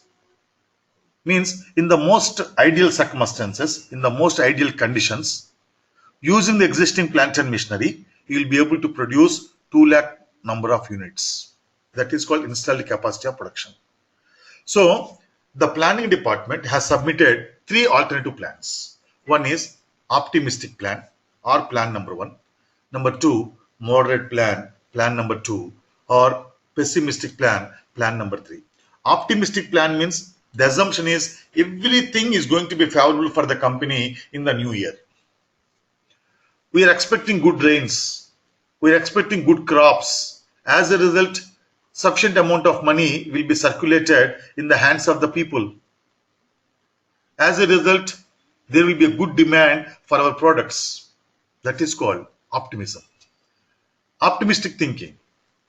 So based on the optimism, right, the planning department has submitted the first plan, optimistic plan. Moderate plan means we are not expecting any changes in the new year also. Pessimistic plan means most worst conditions. If everything is going to be unfavorable to the company, what will happen? So these are the 3 assumptions we have done. So under the optimistic plan, if everything is going to be favorable to the company, what is the sales quantity you can achieve? 1,60,000 number of units. If it is the moderate plan, last year we have sold 1,40,000 number of units. So this year also we are expecting to sell 1,40,000 number of units. Then pessimistic plan. In the most worst conditions or in the most unfavorable conditions, the company can sell 1,20,000 units. So if you have to sell these units means you have to produce. In order to produce these units, you have to incur expenses, right? Now, material cost at $10 per unit. If you want to produce 1 unit of finished output, we require $10 as material cost. If you have to produce 1,60,000 number of units, 16 lakhs. Under the moderate plan, it is 14 lakhs. Under the pessimistic plan, it is 12 lakhs. Then labor cost at $5 per unit. 8 lakhs under the optimistic plan. Total quantity produced into cost per unit, right? Under moderate plan, 7 lakhs. Under pessimistic plan, it is 6 lakhs. Then other expenses. Optimistic plan, other expenses at 2.50 per unit. 4 lakhs under the optimistic plan. Moderate plan, 3,50,000. Pessimistic plan, 3 lakhs. Rent. Rent is a fixed expenditure.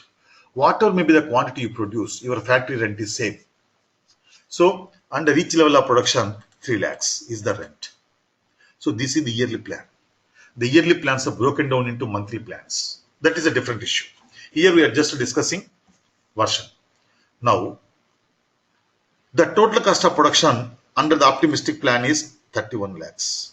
Under the moderate plan, the total cost of production is 27,50,000. Under the pessimistic plan, the total cost of production is 24 lakhs.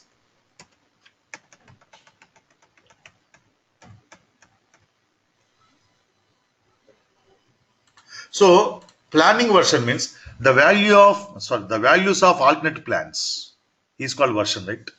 So this is called one version. This is called another version, version 2. The set of values for alternate plans.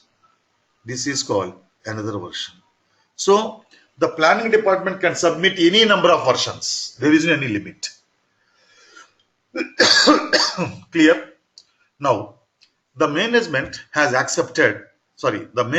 decided. Chalo, let us go with the plan number 1. Then these will be your targets for the performance analysis. You have to produce and sell 1,60,000 number of units. If you have not been able to sell 1,60,000 number of units, where the wrong has gone? Where is the wrong? That is to be analyzed by the management. So your performance indicator is what? Selling the sales quantity of 1,60,000 number of units. Okay, we have produced and sold 1,60,000 number of units, but your total cost should not be more than 31 lakhs. Again, it also has to be analyzed. If the total cost is more than 31 lakhs, where we have incurred more expenses? What is the cause of incurring more expenditure? This is how to avoid them, how to control them. This is analyzed by the management. Out of 31 lakhs total cost, your material cost should not be more than 6 lakhs. Your labor cost should not be more than 8 lakhs. Your other expenses should not be more than 4 lakhs. And your rent should not be more than 3 lakhs. Like that, every figure will act as performance indicator. So in order to analyze the performance, we require actual data and also planned data. Okay. Now, the actual data is coming from where? From other modules. For example, FI. So when you incur salaries, right? Salaries is posted in F-02, right? So the actual data is coming from FI. Now, whenever you post any actuals, that actuals will be transferred to controlling automatically, and they are stored in the default version. They are stored in the default version. Then the user has to enter the values of the accepted plan in the default version. So in the default version, you have actual values and planned values, right? Then using the actual values and planned values from the default version, the user can prepare the variance reports. Variance reports means the reports showing the differences between actuals and the planned data.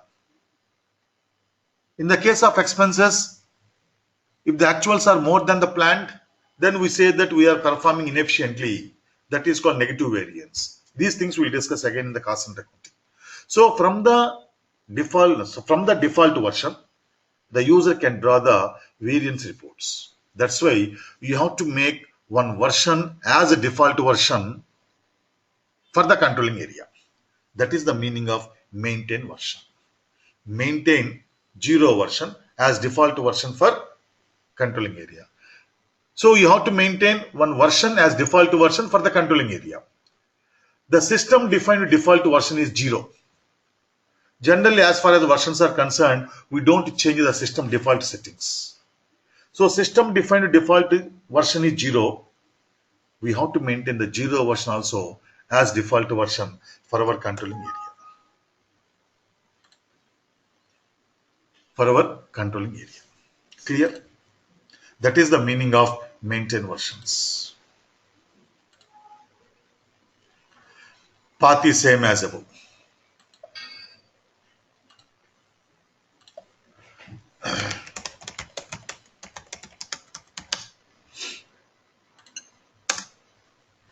Or you can use the transaction code OKEQ.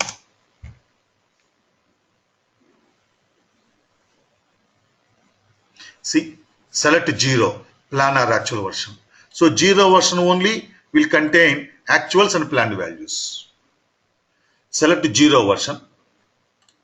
Double click on settings for each fiscal year.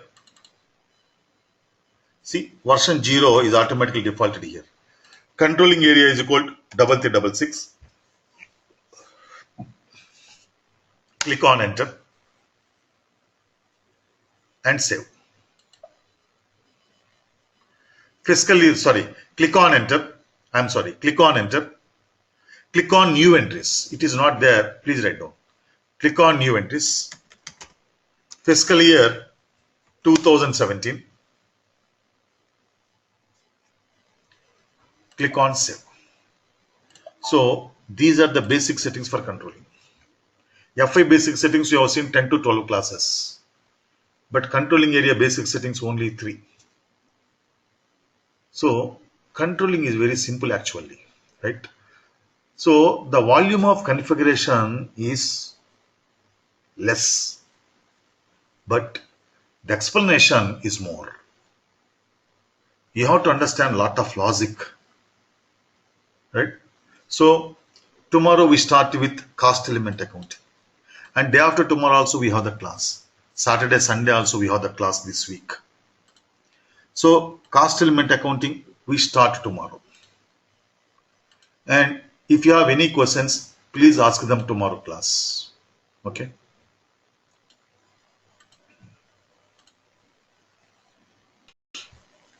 See, today we have to start controlling cost element accounting.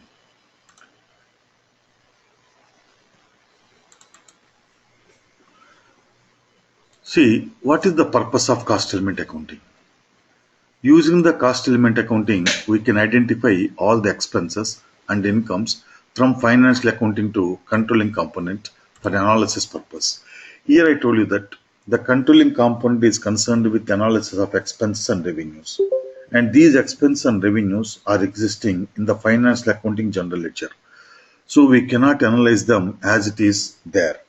In order to analyze them, we have to identify them into controlling. So the expenses and revenue accounts are created as cost elements in controlling. So the purpose of cost element accounting is to identify expenses and revenues into controlling for the purpose of analysis. So the cost element accounting is the base module for all other modules in controlling. So what is the cost element here? It is the cost relevant item in the chart of accounts. The cost elements are used to identify all the expenses and incomes from financial accounting and bring them into controlling for analysis purpose. See, cost element is the cost relevant item in the chart of accounts. So here, cost relevant item in the chart of accounts means cost relevant means that item should be taken as part of the total cost of production. Means generally in controlling, every month we find out the total cost of production. As we prepare financial statements every month in FI, in the controlling, in the cost accounting, generally we prepare the cost of, we find out the total cost of production. The cost relevant item means that item should be taken as part of your total cost of production. That is called cost relevant. So it is the cost relevant item in the chart of accounts. What is chart of accounts? Chart of accounts, the list of GL accounts, right? So in our chart of accounts, these are the GL accounts you have created, right? For example, in that case, share capital is a cost relevant item. Means the share capital will be taken as part of the total cost of production? No. Similarly, cash account. Cash account is taken as part of the total cost of production? No. So share capital account and cash account is not cost relevant. So they are not cost element. Salaries is taken as part of the total cost of production. And also, if you increase the salaries, total cost of production is increased. If you decrease the salaries, total cost of production is decreased. So salaries is a cost relevant item, means it is cost element. Then wages is also taken as part of total cost of production. And also if you increase the wages, total cost of production is increased. And if you decrease the wages, total cost of production is decreased. So salaries and wages are cost elements. Interest is a cost element. Based on the same lines, interest is a cost element. Depreciation account is a cost element. Rent account is a cost element. Sundry expense account is a cost element. Plant and machinery. Plant and machinery will be taken as part of the total cost of production? No. So plant and machinery is not cost element. Buildings is not cost element. Land account is not cost element. And accumulated depreciation also is not cost element. Sales account is not, sales account is a revenue account, right? So here the word cost element is used. The word cost element is used to represent revenues also. So sales account also is taken as cost element. Salesman commission is a cost element. Sale of scrap is a cost element. Trade discount is a cost element. So if you notice that rent account, salaries account, wages account, interest account, depreciation account, sale of scrap account, salesman commission account, trade discounts accounts. These are all your cost elements in the previous list. So if you notice that, what are all these things? These are all your profit and loss account items. Profit and loss account items means expenses and revenues. So the expense and revenues only will be created as a cost elements in controlling. That's what I told you in yesterday's class. The the controlling component is always concerned with analysis of expense and revenues. So we don't have anything to do with the balance sheet items. So in the cost element accounting, we create every expense account and revenue account as cost element in controlling. That is exactly what we do in the cost element accounting. See, all the primary cost elements are profit loss account items. What is the primary cost element? I will explain you. The cost elements are used to carry the expense and incomes into controlling for analysis purpose. That is the main function of the cost element. Now, there are two types of cost elements, primary cost elements and secondary cost elements. So what is primary cost element and what is secondary cost element?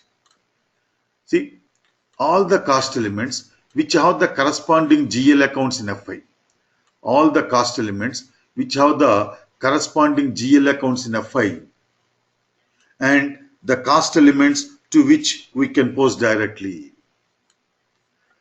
Example, rent, wages, salaries, traveling expenses, depreciation. So every expense account which have the corresponding GL account in FI is created as primary cost element in CO. And when you have the GL account in FI, we can post directly. No, posting directly means we can use that GL account in F-02 for the purpose of postings. So every cost element which have the corresponding GL account in FI and to which we can post directly is called primary cost element. Then the primary cost elements are used to bring the expense and incomes accounts into controlling. To create a primary cost element in controlling, first they should be created as GL accounts in financial accounting. Means every primary cost element should have a corresponding GL account in FI. Without GL account in FI, we cannot create a primary cost element. If you want to create a primary cost element, first you have to create the GL account in the chart of accounts. Then only we can create the cost element in controlling. That is the meaning of primary cost element. Example, rent to wages, salaries, right? Then general expenses, depreciation, all the GL account, all the expenses GL accounts are called primary cost elements. Then secondary cost element. So the secondary cost elements are just opposite to primary cost elements. At this point of time, we cannot understand exactly what is secondary cost element. I'm just reading out the slide at this point of time. Later on, in the cost center accounting, you can clearly understand what exactly is the secondary cost element meaning. So secondary cost elements, the cost elements which do not have the corresponding GL accounts in FI, the cost elements to which we cannot post directly. So when you are not able, when you don't have the GL accounts in FI, how can you post to them in F-02? So all the cost elements which do not have corresponding GL accounts in FI and to which we cannot post directly, they are called secondary cost elements. The secondary cost elements are created only in controlling. And the secondary cost elements are used to identify the activities within controlling, such as assessment of overhead, settlement of internal audits, etc. So you cannot visualize any point at this point of time. Don't worry about it. But starting from the cost center accounting, you can clearly 100% understand what exactly is the secondary cost element. Then, for the purpose of convenience, all the primary cost elements have been categorized into different categories, which are called primary cost element categories. Similarly, the secondary cost elements are also classified into many ways. They are called secondary cost element categories. So here, in the cost element accounting, we have to maintain the master record for each cost element. Whether it is a secondary cost element or primary cost element, we have to maintain the master record. In the cost element master record, you have to specify the category number. So the category of the cost elements describes the nature of the cost elements. And these cost element categories were already defined in the system. We cannot maintain our own cost element categories. For example, these are the general primary cost elements. Primary cost element categories. Based on the nature of the primary cost elements, SAP has classified all the cost elements as follows. Number 1, general primary cost elements, cost reducing revenues. General primary cost elements, cost reducing revenues. This category is used to identify all the expenses and all the revenues which have the effect of reducing the cost directly from FI to controlling. Means all the expenses like rent, wages, salaries, etc. etc. When we create every expense as primary cost element, generally we use the 0-1 category. And sometimes there are some revenues which have the direct impact of reducing your cost. They are created as primary cost elements of category number 01. The revenues, please remember, all the expenses and the revenues which have the impact of reducing your cost. So all the expenses means rent to wages, salaries, etc., generally. So generally for all the expenses, we use 01. But sometimes there are some revenues which have the direct impact of reducing your cost. For example, sale of scrap, not the sale of asset scrap, not the sale of fixed asset scrap, production scrap. Sometimes what happens is at the end of the production process, some scrap is inevitably generated, right? And sometimes you will be able to sell that scrap. So what is the accounting treatment you give to the sale of production scrap? You reduce the revenue received from the sale of scrap from the total cost of the production process, right? So here what is happening? The sale of scrap is reducing your total cost of production, no? So when you're identifying or when you're creating the sale of scrap account as primary cost element, we use the 01 category. And these numbers we have to remember. Next, 11, revenue elements. This category is used to identify all the incomes into controlling. For example, sales. Sales is the major revenue element which exists in controlling. Then 03, imputed cost elements, percentage method. 04, imputed cost elements, actual is equal to target. The categories 03 and 04 are used to create provisions in controlling. Why we create provisions in controlling? In FI, we know that we have to create the provisions for bad and doubtful debt sometimes. And also, at the end of every month, you have to create the provisions for outstanding expenses. We have seen accrual concept of accounting in the general ledger, right? So we are debiting rent account when we are creating outstanding expenses account means what? We are creating provisions for the expenses provided. Similarly, in controlling, we have to create the provisions. Why? I will give you an example to make you understand why you have to create the provisions in controlling. Here, every month, the management is very much interested in finding out the total cost of production. Suppose, for example, if you want to find out the total cost of production of January 2018, what we do? We add all the expenses incurred in the organization in the month of January 2018. That is your total cost of production. If you want to find the cost of production in the month of February, we have to add all the expenses incurred in the month of February. Okay. So in order to find out the cost of production, we add all the expenses incurred in that particular month.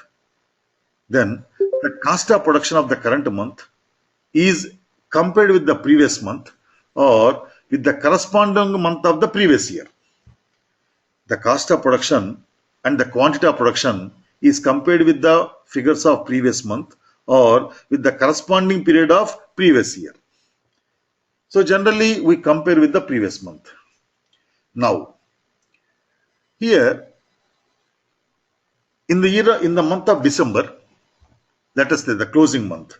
In the month of December, which is the closing month, we are paying bonus to all the employees. Here, this is the gratuity bonus. It's not the bonus linked to the production. For example, in the month of December every year, you are paying $120,000 as bonus to all your employees. Now, that bonus is paid in the month of December and that is accounted in FI in the month of December. Then what is the total cost of production? When you find out the total cost of production of the December 2018, the cost of production of December is unduly increased, right? The cost of production of December 2018 is unduly increased. Why so? Because bonus you don't pay every month. The gratuity bonus you are paying only in the month of December. So when you pay bonus to people in the December, that is accounted in December only, and that is taken as part of the cost of production of December. Then whenever the management look at these figures, it may get frightened. Why there is an abnormal increase of cost in the month of December? Getting the point? That's why what we do is, see, why you are actually paying the bonus. It is the sign of showing our recognition to the employee services which they have rendered throughout the year. Because they have worked very well throughout the year, that's why you are paying bonus.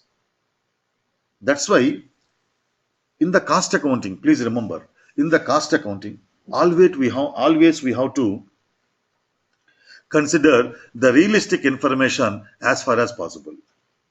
So we are paying the bonus in the month of December towards the recognition of services rendered by the employees throughout the year. That's why what we do in controlling is every month we consider that we are not actually paying. We consider that 10,000 is paid as bonus. Every month, please remember, again I am telling you, in the controlling, every month, you assume that we have paid 10,000 bonus every month, and the 10,000 bonus is taken as part of the total cost of production of that month. So we create a provision in controlling only. So that provision will be going on being accumulated every month, right? On 31st December 2018, what will be the accumulated bonus in controlling? $120,000. Then in FI, we actually pay bonus in the month of December, and we actually pay that, in the month of December, we actually pay the bonus of 1,20,000. Then that is accounted in FI, debiting bonus account, crediting cash account. In FI, bonus account is showing debit balance. In CO, provision for bonus account is showing credit balance. Debit is set off with the credit. So with the help of the bonus of provisions in controlling, we can see that the cost of production is uniform every month, and if any abnormal changes are there due to underperformance, these changes can be easily identified and these changes can be easily eradicated or eliminated, which has led to underperformance. Clear, no? So in order to create the provisions, we use 03 and 04, and these are the two methods of creating provisions in controlling. Then 12, sales deductions. This category is used to identify all the expenses which have the direct effect of reducing the sales revenues. Example, trade discounts, salesman commission and salesman salaries. Here, for your understanding purpose, all the elements which are reflected in the sales invoices and all the expenses which directly reduces our sales revenues will be identified into controlling as primary cost elements with the category number 12. Salesman commission, it affects your sales revenue, no? Trade discount is reduced in the sales invoice, no? So all the expenses which are reflected in the sales invoices and also the expenses which are the direct impact of reducing your revenues, sales revenues, are identified into controlling with the category number 12. Then 22, external settlement cost element. Please remember these numbers, you have to remember. This category is used to settle or apportion or transfer the cost of a controlling object such as internal order to an object outside the controlling component. Example, settlement of cost of a production order to a GL account or finished goods stock account in financial accounting. This category number 22 we will discuss in internal order accounting. So these are the primary cost element categories. Right? Now, here 01, general primary cost elements, right? Then 12, sales deductions. Now, take for example, salesman commission based on turnover. We have one expense account in the FI, salesman commission based on turnover. So this is an expense account and it has to be created as primary cost element in controlling. So at the time of creating this as a primary cost element, we have to give the identifier, we have to give the category number, no? So which category number we give? Basically it is expense, right? Basically it's an expense, right? We can give 01. But it is affecting your sales. So you have to give 12. Which one you give?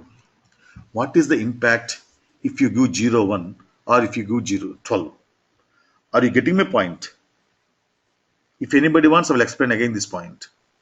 See, salesman commission based on turnover is basically an expenditure, right? So you can give 01, category number 01. Otherwise, it is affecting your sales revenue, no? So you can give 12. Which one you give? What is the impact? That's what I'm going to explain you now, right? Here, if you enter 01, the system will consider this salesman commission based on turnover as a primary cost element, as one among all other cost elements in controlling. But if you enter 12, the system will specifically identify this cost element into controlling, informing you that this is the expenses which are affecting your sales revenues. So try to reduce this expenditure. Try to control this expenditure so that your sales revenues are increased, so that your profits are increased. I will give one example. This month, we have announced one scheme to our sales representatives. So whoever sales representative achieves a turnover of $1 lakh, we are going to give him 1% extra sale incentive in addition to normal salary. So one sales representative has achieved a sales turnover of $1 lakh. So we have given him 1% incentive. He has achieved 1 lakh sales. We have given 1% incentive. What is the net sales contributed by the sales representative? What is the next extra sales contributed by the sales representative? 99,000 only. Now, if you create the salesman commission based on turnover as primary cost element, the category number 12, system takes this expense into controlling specifically and separately, informing you that this is the GL account which has reduced your sales revenue by 1,000. Please think that 1% is too much, no? Please verify whether 1% incentive may be too much. Try to control this. Okay. Next month, we announced a scheme, right? Again, same scheme, but the percentage incentive is 5%. In that case, one sales representative also has achieved the same turnover 1 lakh. So on 1 lakh, 0.5% incentive you have to give. On 1 lakh, 0.5% means $500. Now, what is the net sales contributed by the sales representative? $99,500. In the previous case, when the incentive is 1, net sales contributed is 99,000 only. So an extra 500 you get your profit, no? Your profit is increased, no? That is the use of sales deductions. And also, the sales deductions cost element has the relevance in the profitability analysis also. What is that profitability analysis relevance? We will discuss in the profitability analysis. Now, secondary cost element categories. So we could not understand what exactly is the secondary cost element categories. We could not understand what exactly the secondary cost element itself. So again, we cannot understand what is the secondary cost element categories again. So for the time being, I am reading out again the slides. Okay. So in the cost center accounting, you can clearly understand what is the secondary cost element categories. Don't worry about it. I am there to make you understand. See, 21. Internal settlement cost elements. This category is used to apportion the cost of internal orders to the cost centers and other controlling objects. Then 41.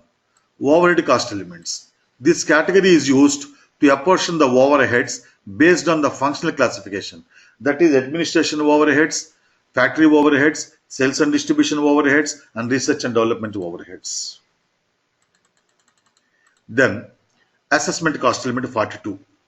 This category is used to apportion the cost of the service cost centers to the production cost centers.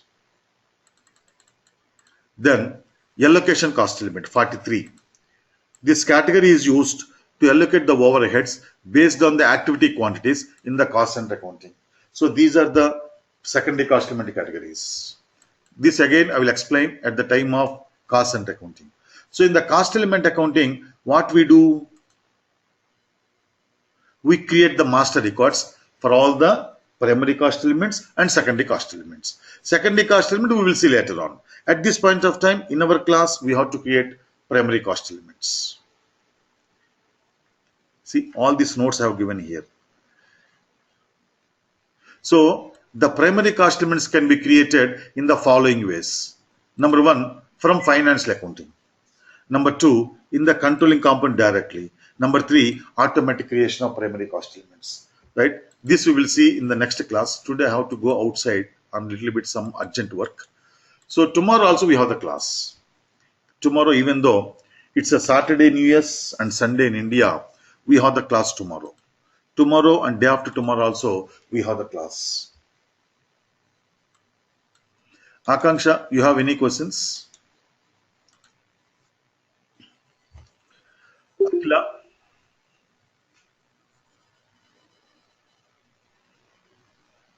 Alok? Anil? Okay, Akila. Anil? Okay, Alok. Okay, Anil. Gadi? Hello, Yeah, Gadi. sir. Can you give me one more example for 01 category?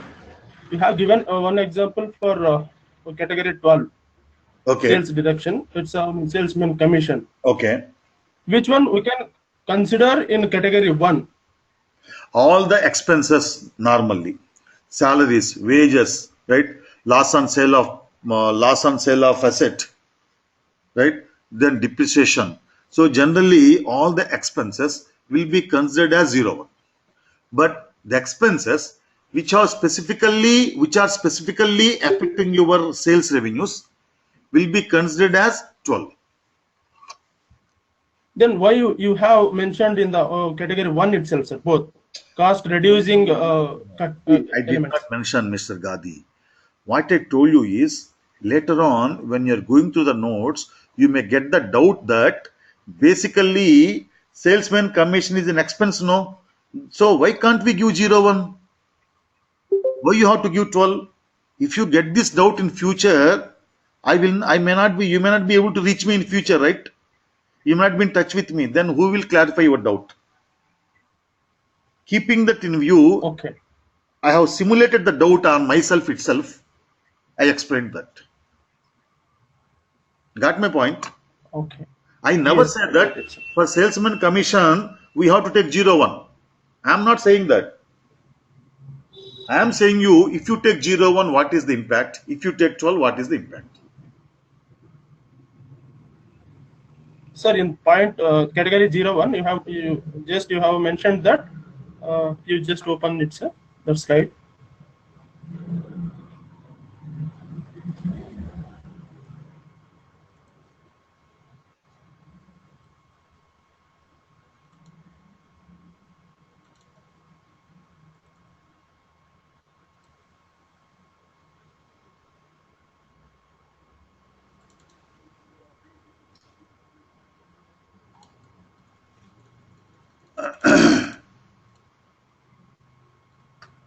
Yeah. Yeah, general primary cost elements or cost reducing revenues. Okay. What is this, sir? The second one, cost reducing revenues. See, you have to understand in this way. Cost reducing revenues means you have to interpret like this. Revenues which reduces your cost. Revenues which reduce your cost. For example, you have the production process. Sale of scrap is only the example generally. You have the production process. At the end of the production process, some scrap is inevitably generated. Right? Now, Yes, sir. sometimes you will be able to sell the scrap. You get some revenue. What do you do with that revenue? I mean, what is the accounting effect or accounting treatment you give to the sale of scrap revenue? Here I'm talking about sale of production scrap only, not sale of the asset scrap. Okay. Production scrap, you get some revenue. You reduce that scrap from the total cost of the production, right? Yes or no? Yes, sir. So when you're identifying this type of revenues into controlling, we identify them with 01. Okay. Okay. See, for understanding controlling, a little bit of cost accounting knowledge is necessary. Not the whole knowledge, Yes. a little bit. Yeah. You got it, sir. For Okay. this only I got confused. Okay. Thank Jerisha, you, sir. you have any questions? Okay. Chandrasekhar,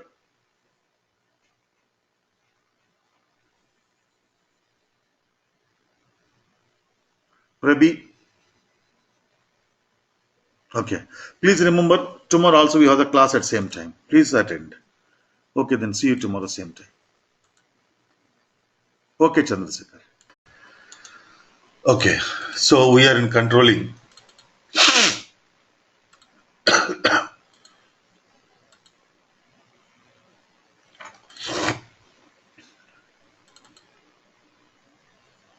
So in controlling, in the previous class I explained the cost element accounting theoretical part.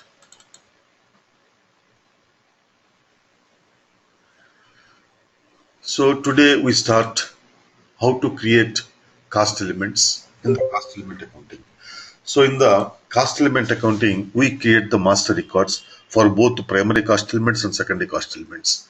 So at this point of time, we will see how to create the master records for the primary cost elements. The secondary cost element master records are created later on in the cost center accounting. So in the theoretical part, I told you that. Let us go there. See, the primary cost elements can be created in the following ways. From financial accounting. Means from the financial accounting, we can create every expense account and revenue account as primary cost element. That is one method. Number two, in the controlling component only. So directly you can create a primary cost element in the controlling. The third method is automatic creation of primary cost elements. So I am going to show you all these three methods. So first method is from financial accounting. Let us see how to create the primary cost element from financial accounting. See the step number one. Creation of cost element from FI. Transaction code FS00. So FS00 is to create your GL account master record, right? So with the same transaction code, we can create a primary cost element.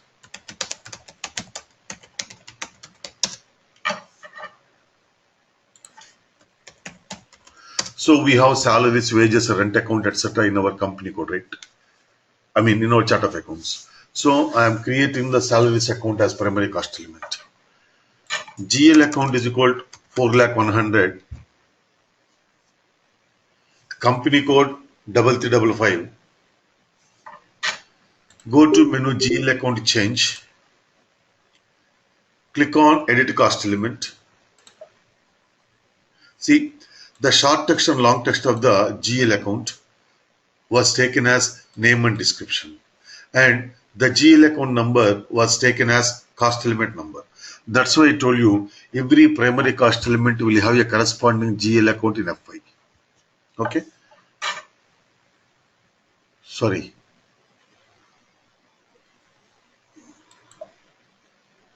Company code 3366. I'm sorry. GL account 4,100,000. Company code 3366. 3355 is another class company code. company code is equal to 3366. Go to menu GL account change. Click on edit cost element. See, the GL account number was taken as cost element number.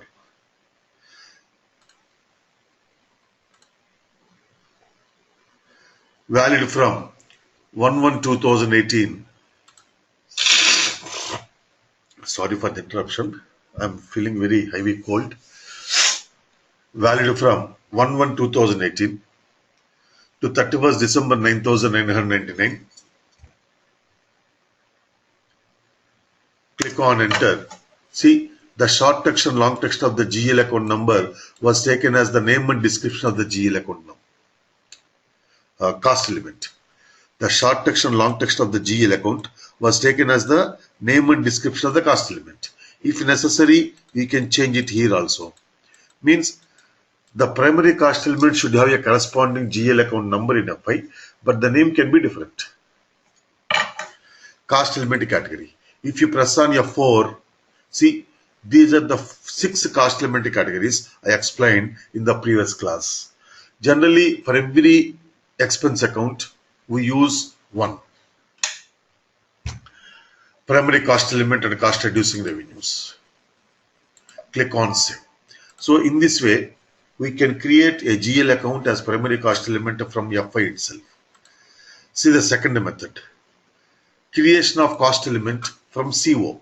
Transaction code KA01.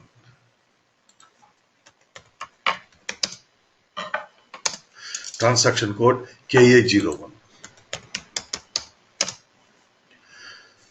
We have the wages account also, right? So wages account I am creating as a primary cost element.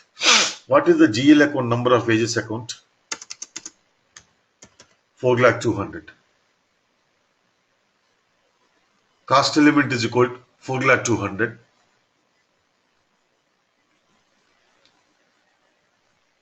Valid from 1/1/2018 to 31st December 9,999. Click on enter. Cost element category 01. Click on save. So we have the rent account also, right? So let us create rent account also as primary cost element. Even though it is not there in the material, let us create the rent account also as primary cost element. So the rent GL account is 4,300,000, right? So cost element is equal to 4,300,000. Valid from 1/1/2018 to 31st December 9,999. Click on enter. Cost element category 01. Please remember, generally for every expense account, we enter 01 only. Click on save. Here, in the previous class, I told you one point. In order to create the primary cost element in controlling, first it has to be created as a GL account in FI. So without corresponding GL account in FI, we cannot create the primary cost element in CO. See, for example, we don't have any GL account number with the 4,312 in our chart of accounts. We don't have any GL account number with the 4,312 in the chart of accounts. Now let us try to create the cost element of 4,312. Let us see what happens. See, create the GL account 4,312 first. So without corresponding GL account in FI, we cannot create a primary cost element in CO. Now, I hope it is clear for everybody. So automatic creation of primary cost elements. What is this? See, using this function, we can create a range or group of GL accounts as primary cost elements at a time. Means here, let us take one scenario. Your client has implemented FI last year. So in FI chart of accounts, they have 1,000 expense accounts. Now this year they are implementing CO. So for the controlling purpose, we need to create all the 1,000 expenses GL accounts as primary cost elements, right? Now, in order to, according to two methods I shown you till now, we have to use the transaction code either FS00 or KA01 1,000 times. It's very laborious work, and also it may take a lot of time, and also there are chances that we might have missed to create some of the expenses GL accounts as primary cost elements. That's why SAP has given one more method. SAP has given one more method that is called automatic creation of primary cost elements. So using this function, we can create a range or group of GL accounts as primary cost elements at a time. Let us see that. Clear? Automatic generation of cost elements. Transaction code OKB2. Otherwise, we can see the path.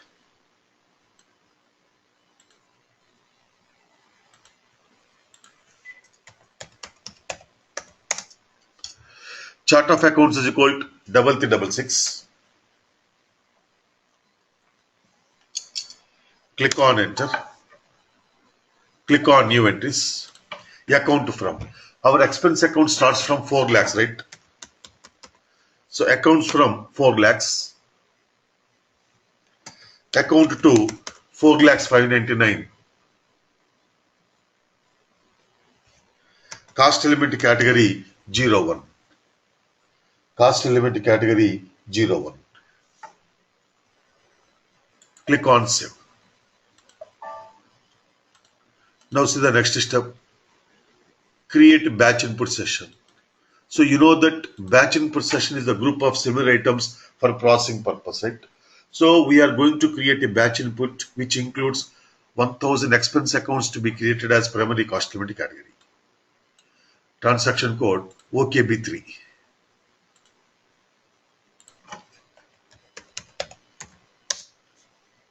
Controlling area is equal to 3366.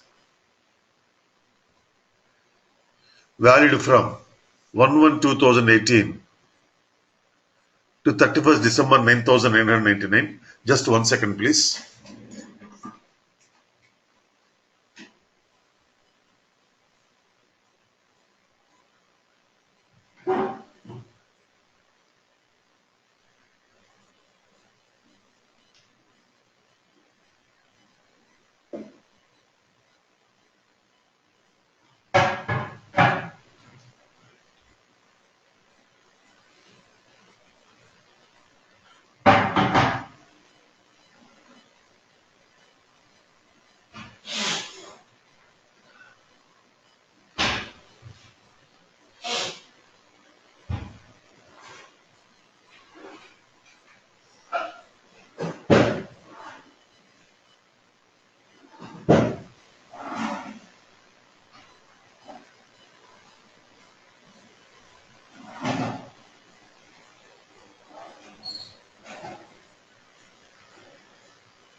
Yes, please give me 2 minutes, please.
Yes, I am back.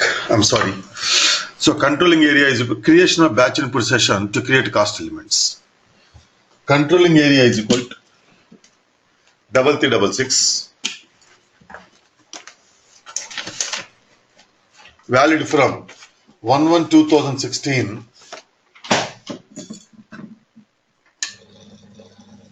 to valid to 31st December 9,999.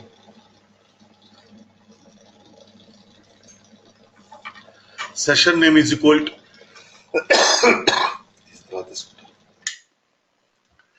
session name is equal to username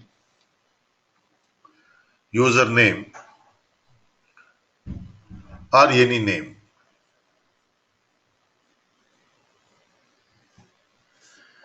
Batch input user is equal to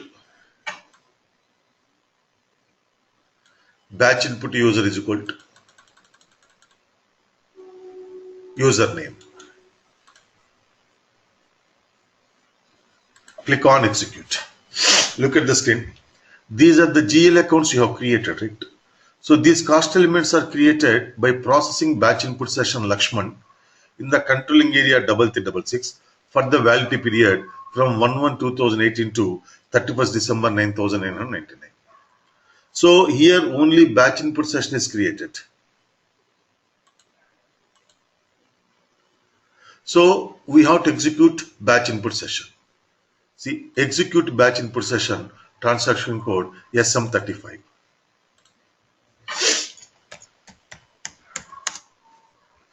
Select the session, click on execute process. Same procedure. You know how to execute the batch input session. Select display errors only, click on process. See here, cost element 4,100,000. Cost element already exists from 1/1/2018 to 31st December 9,999. Already we have created this 4,100,000 as primary cost element. No? That's why it is giving the error message. In that case, click on exit button. See, you are exiting the transaction in batch input. Do you still want to keep the batch input session data? You have to click yes. Again, 4,200,000 also was created as primary cost element. So again it is giving the error message.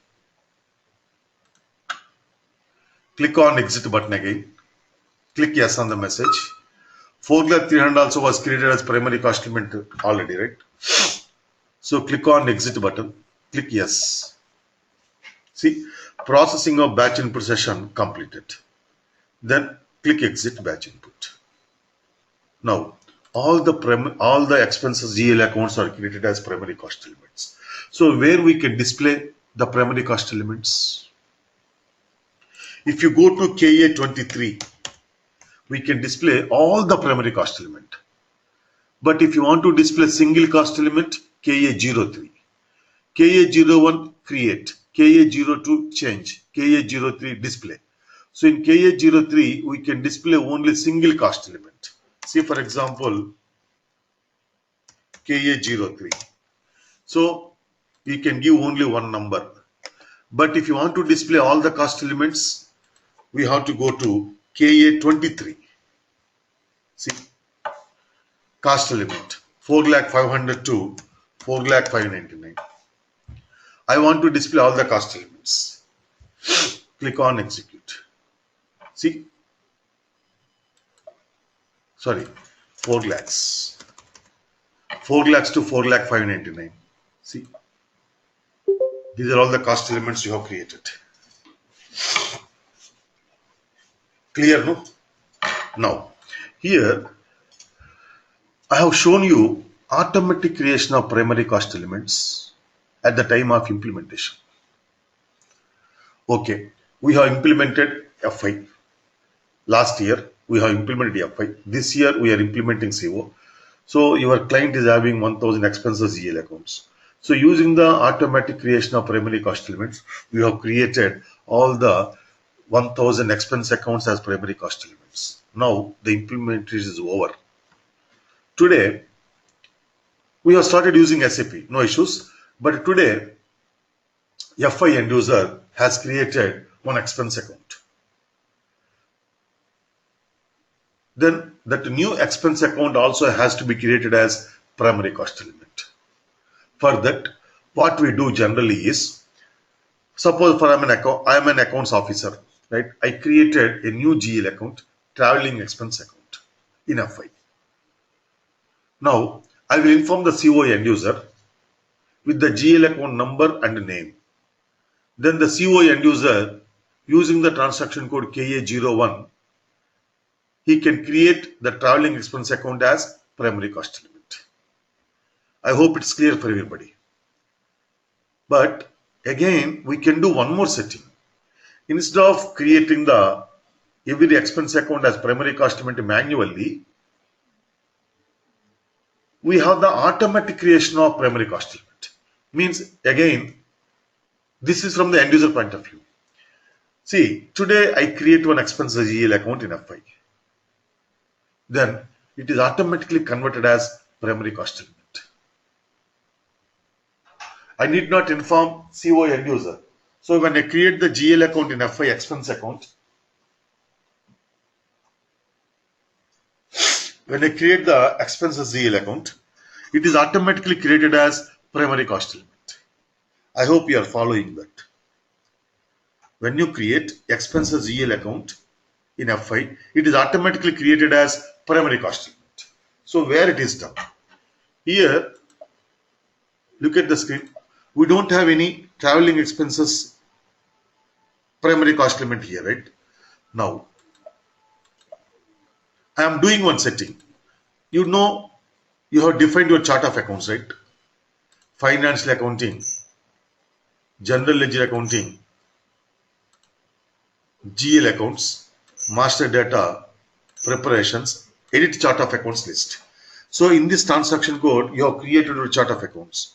Go to the same transaction code, click on position, chart of accounts 3366, click on enter. Select your chart of accounts 3366, click on execute. So this is our chart of accounts, right? Look at the screen, integration, controlling integration. Here, manual creation of cost elements is there. So when you, with the help of this selection, when you create the expenses GL account, that has to be converted as a primary cost element manually. But you have another option here, automatic creation of cost elements. So you select automatic creation of cost elements and click on save. So from now onwards, when you create expenses GL account, the system automatically creates it as primary cost element. See, I am creating traveling expense account. GL account is 4,125,000. Traveling expenses. Okay, let us take administration cost. 4,325,000. Company code 3366. Go to menu GL account, create. Account group is administration cost. Select P&L statement account. Short text is equal to traveling expense account. GL account long text is also traveling expense account. Go to control data tab. Account currency USD. Select only balances local currency. Select line item display. Start key 001. Go to create bank interest tab. Field status group G001. Click on save. Now it should have been created as primary cost element, right? If you go to KA23, we can see the list of all the primary cost elements. See, 4,325,000 traveling expenses. This is another method of creating your primary cost elements. Clear, no? Now, maintenance of field status group for making cost center mandatory. Here, after cost element accounting, our first main module is cost center accounting. For the purpose of cost center accounting, when any expense is posted, that expense has to be identified with the respect to cost center. For that purpose, we have to select the cost center as required entry in the field status group. Here in FI, we wanted to prepare the business area financial statements. We wanted to prepare the business area financial statements. For that purpose, what we have done? We have selected business area as required entry. Similarly, for the purpose of cost center accounting, in order to post the expenses to the cost centers, the cost center should be made as required entry field. That is done in the field status variant. Clear? So, maintenance of field status group for making cost center mandatory. Transaction code OBC4.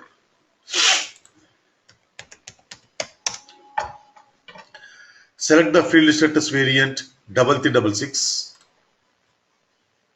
Select the field status variant 3366.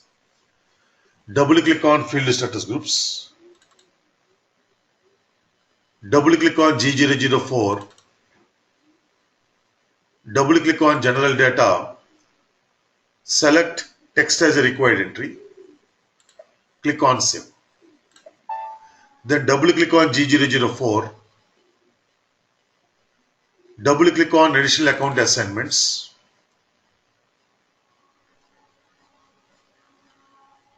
Select cost center as required entry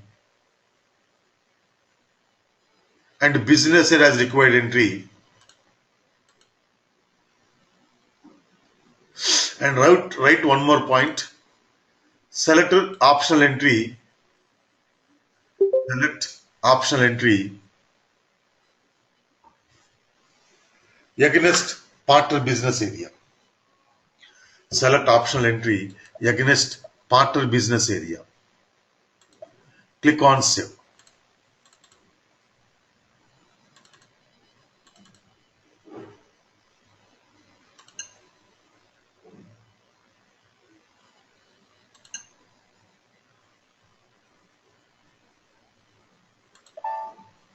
Okay.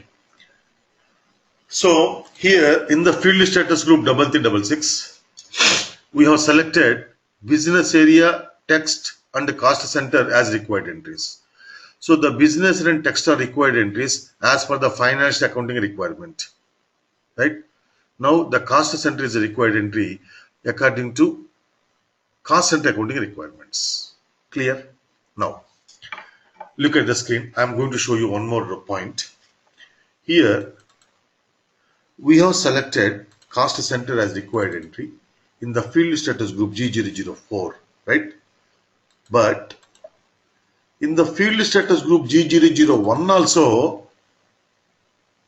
we have the cost center, no? See,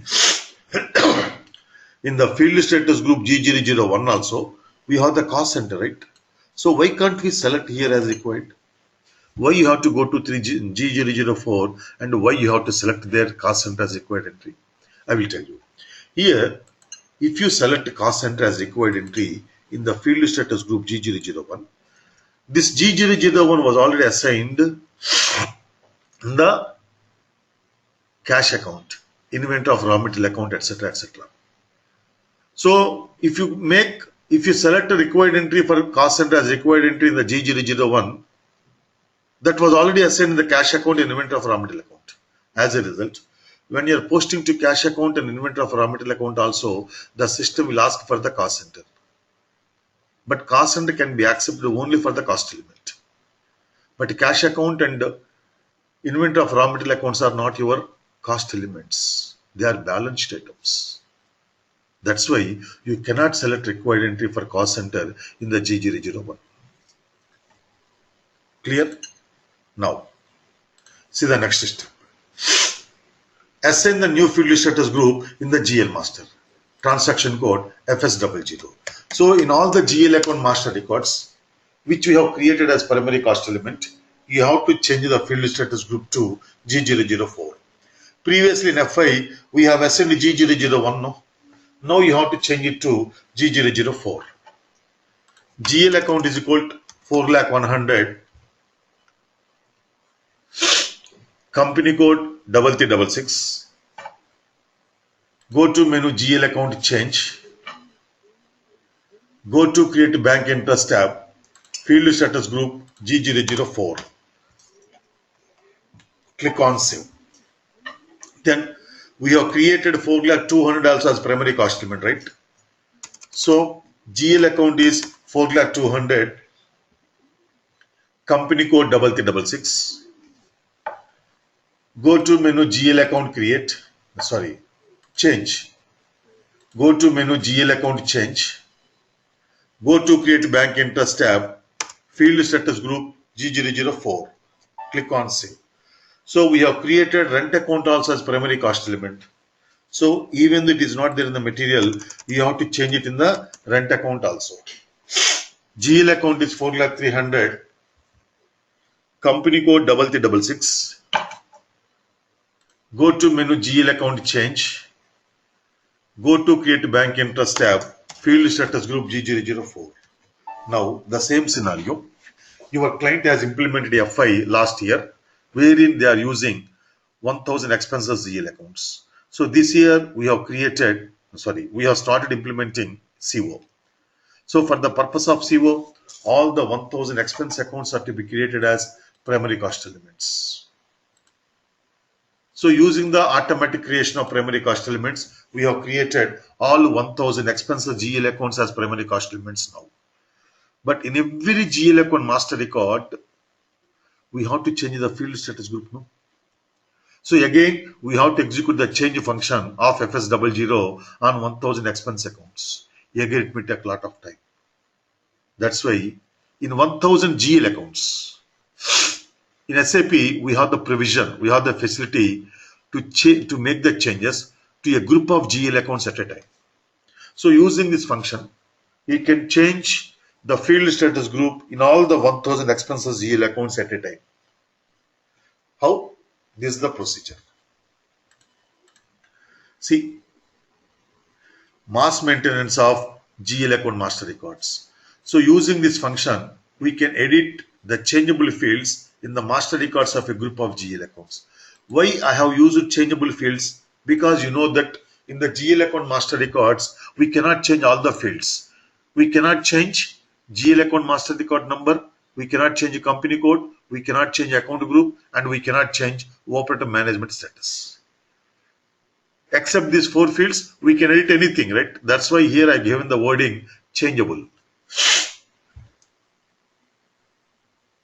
We have the separate transaction codes for editing the fields in the chart of account segment, company code segment, and descriptions, short text and long text, right? So here, I need to change field status group, right? So the field status group is there in the company code segment. So in order to change the field status group, we have to go to the path like this. See, to change the field in the company code segment. Example, field status group in the group of GL account master records. Path, accounting. So it is the end user activity. Path is accounting, financial accounting, general ledger, master records, GL accounts, collective processing, company code data, OB underscore GLACC12. See here, please note that many objects can be changed simultaneously in the mass maintenance. When you save your changes, the system checks them for the consistency.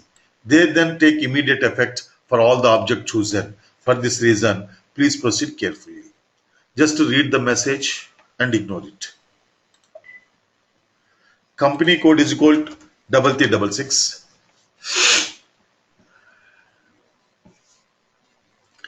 GL account is equal to 4 lakhs to 4 lakh 599.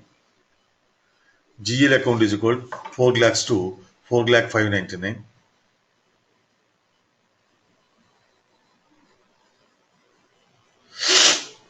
Click on execute. See, the system is displaying all the GL accounts here. Here, we have changed the field status group manually to salaries account, wages account, and rent account. Right? Now you can change them here. One by one, you can change.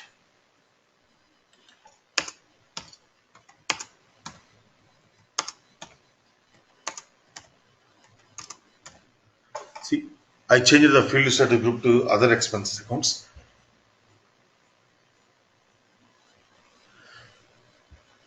Click on save.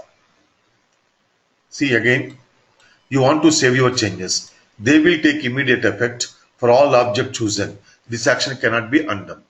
Ignore the message. See, all the GL account master records have been changed now. No, they won't be extracted, right?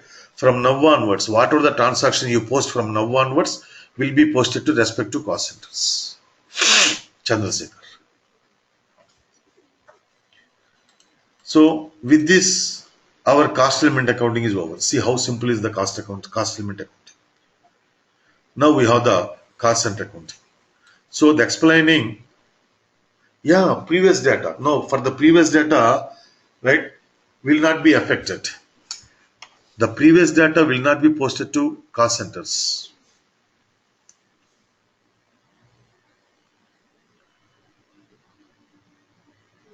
Okay, Chandrasekhar, are you clear?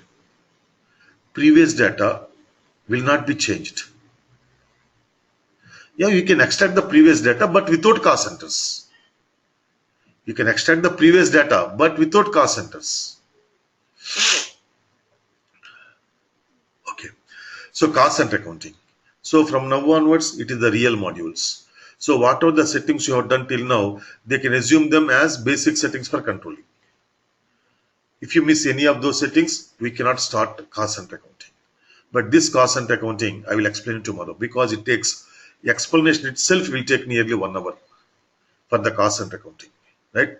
So that we will see in tomorrow's class. Akanksha, you have any questions?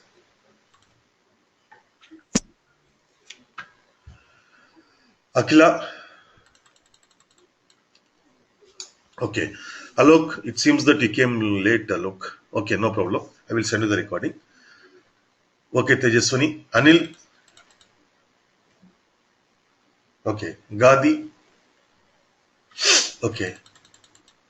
Himasaileja? Okay.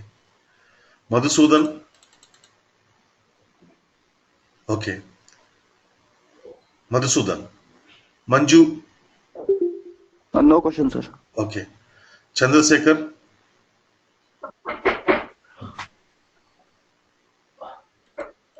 Ready?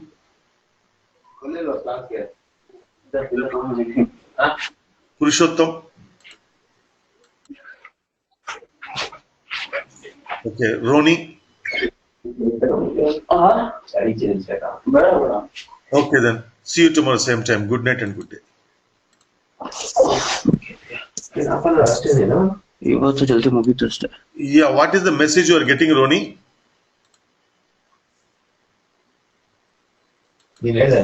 ಅದೇ ಈಗ ಹೇಳ್ತೀನಿ ತಾಳು. Okay, I will reset your password. Okay, I will send you the mail. Within 2 minutes, I will send you the mail. Sir, still no, my SAP having some problem. Yesterday I called you, right? Yeah, Manju. Yeah, I will also send you the mail within 2 minutes. Yeah, thank you, sir. Okay. So today we have to start the cost center accounting in the controlling.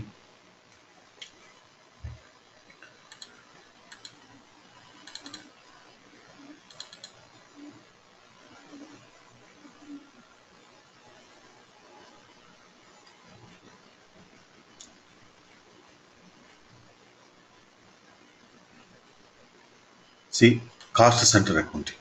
So first of all, explain the concept and functions available in the cost center accounting.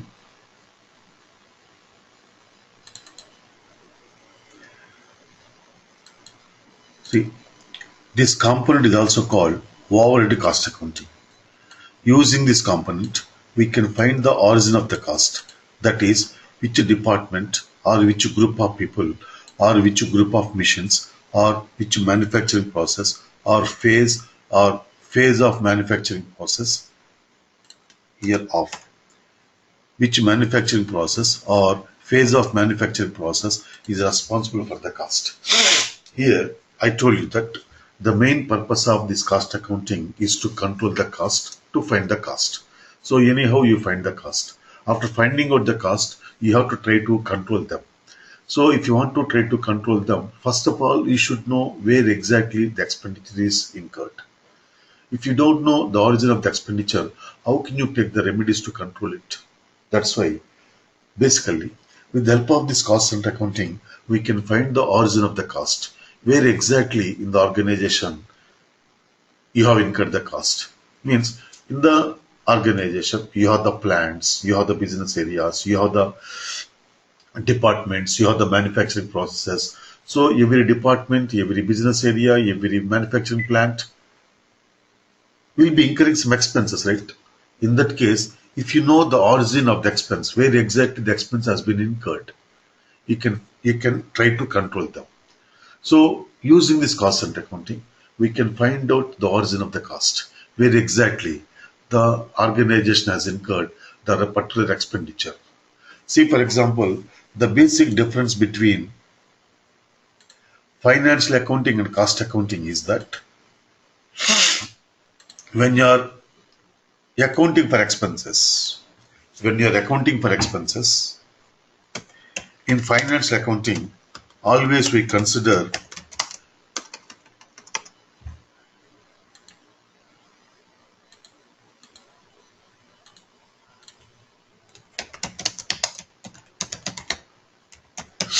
so in FI, always we consider the nature of expenditure.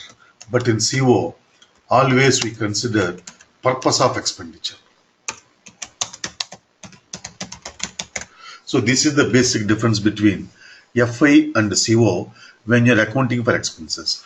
For example, we have Department A.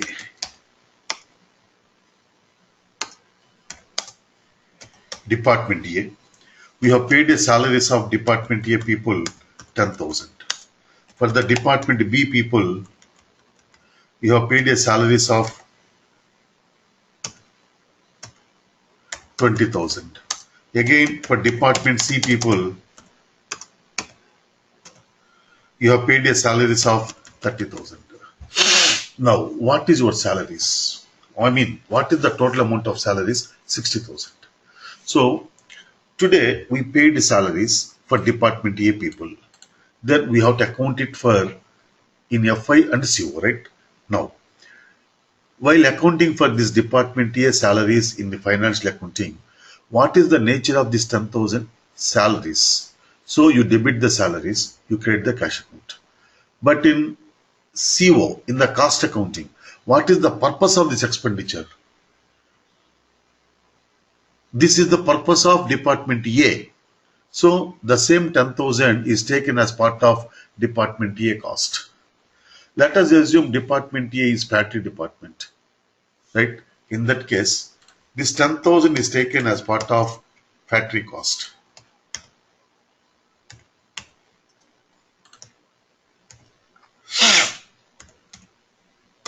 Now, you have paid Department B salaries 20,000. Department B is administration department. So when you account for expenses in FI, what is the nature of this expenditure? Salaries. So the salaries account is debited in FI. But what is the purpose of this 20,000 salaries? Administration department. For example, in that case, the same 20,000 will be taken as part of administration cost. Then you have paid salaries of 30,000 to the sales and distribution department.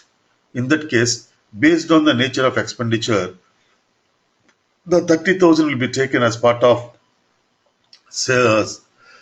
Sorry, this 30,000 will be taken as I'm sorry. See, we have paid salaries of 30,000 to the Department C, and the Department C is sales and distribution department. So when you're accounting for this expenditure in FI, we consider nature, right? What is the nature of expenditure? Salaries. So salaries account is debited, right? Then in controlling, what is the purpose of the salaries? Sales and distribution department, right? In that case, the same 30,000 will be taken as part of sales and distribution cost. Clear? So with the help of this cost center accounting, what is your total salaries now? 60,000, right? Out of this 60,000, we can know that 10,000 was incurred in Department A. Means department is responsible for incurring 10,000 salaries. 20,000 was incurred in Department B. That means Department D is responsible for incurring salaries of 20,000. Department C, 30,000 was incurred in the Department C. In that case,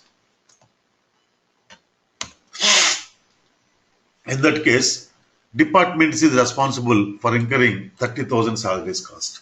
This is how we can find out the origin of the every expenditure.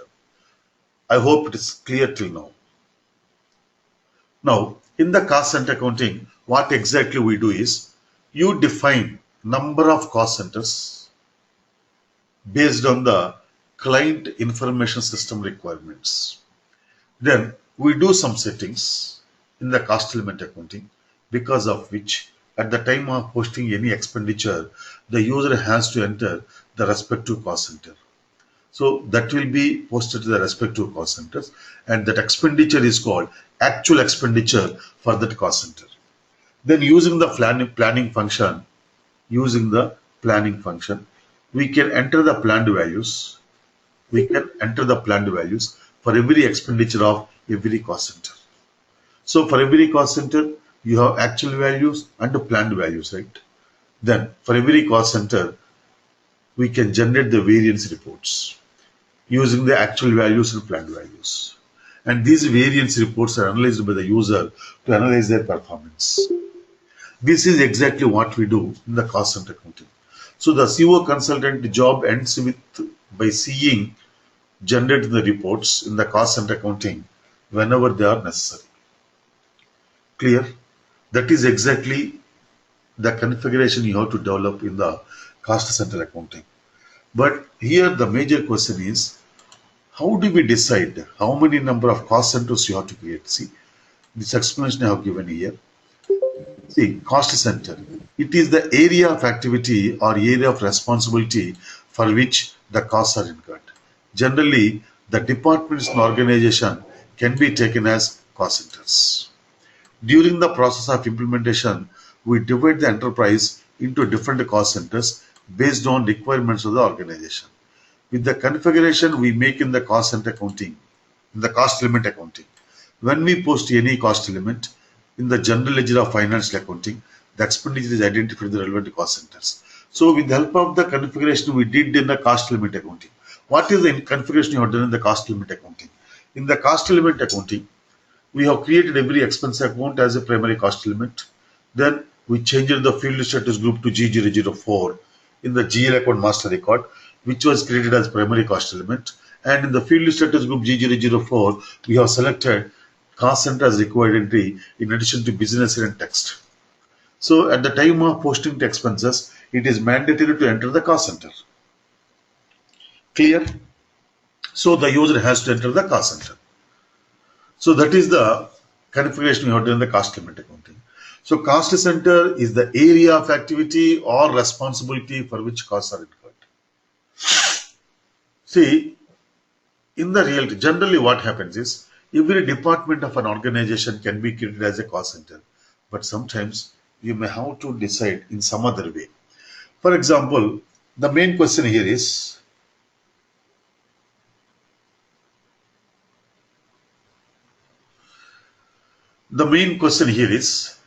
how do we decide how many number of cost centers you have to create in your client company? 50 cost centers or 100 cost centers or 500 cost centers? How do we decide? How do we decide? For that, see, it is not just creating the cost center master record. It is the question of deciding how many number of cost center master records you have to create. For that, we can use some help from SAP company. It said that the cost centers can be created on the basis of one or more of the following criteria. Allocation criteria. Allocation criteria means, or allocation requirement.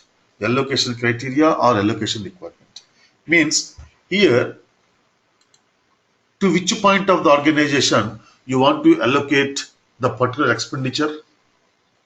Based on this criteria, every service activity can be created as one cost center. Every production activity can be created as one cost center. Allocation criteria. Then physical location. Physical location means business areas. Suppose you have the Washington business area, New York business area. In the Washington business area, you have the administration cost center and in the Washington business area, you have the administration department and factory department. Then in the New York business area, you have the administration department and sales department. In that case, administration department of Washington business area is created as one cost center. Factory department of Washington business area is created as another cost center, and administration department of New York business area and sales department of New York business area will be created as two cost centers again. But here in the New York business area and Washington business area, you have the administration cost center. So how the system differentiate between these two cost centers? Which administration cost center is related to Washington business area and which administration cost center is related to New York business area? At the time of creating the cost centers, we assign the business areas. If you remember, at the time of explaining the enterprise structure, in every controlling object master records, I said we have to assign the business areas, right? So with the help of the business area assignment, the system can differentiate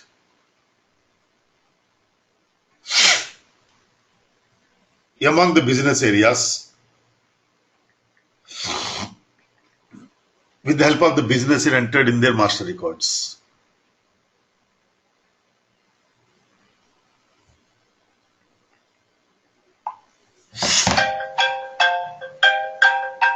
One second, please.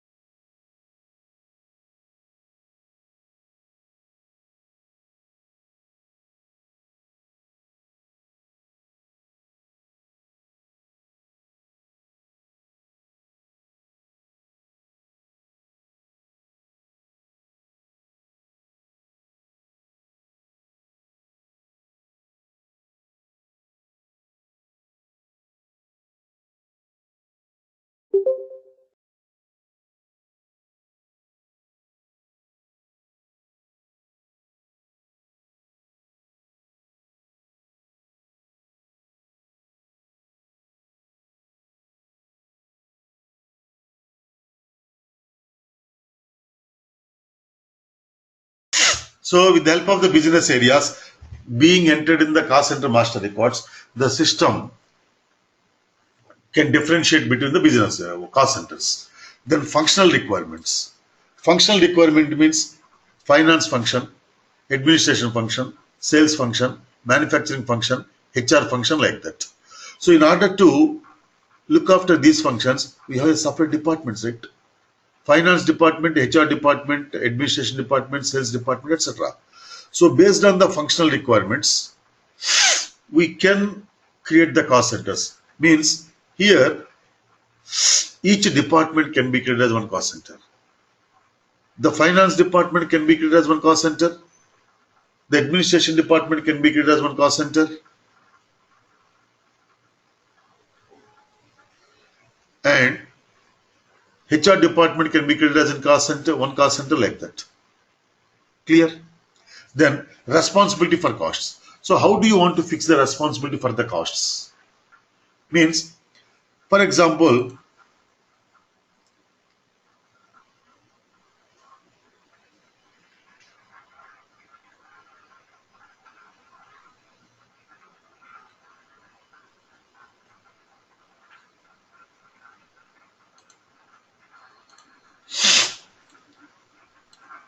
here we have 10 plant and machineries.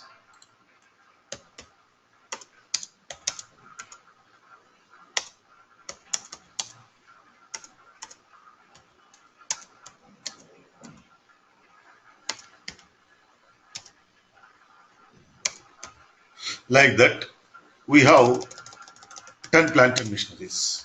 Now, the management wants to know, and one more thing is, when you have 10 plant and machineries, every month you carry on the maintenance function on these 10 plant and machineries to keep them in good working condition. So, when you carry on the maintenance function on any plant and machinery in FI, which account you debit? What is the nature of this expenditure? Repairs and maintenance, right? So the repairs and maintenance account is debited in the financial accounting. But the management wants to know what is the cost of repairs and maintenance every month on every plant and machinery. In that case, we have to create each plant and machinery as one cost center. So 10 plant and machineries will be created as 10 cost centers. Suppose, for example, you have carried out 1,50,000 total repairs and maintenance in the month of January.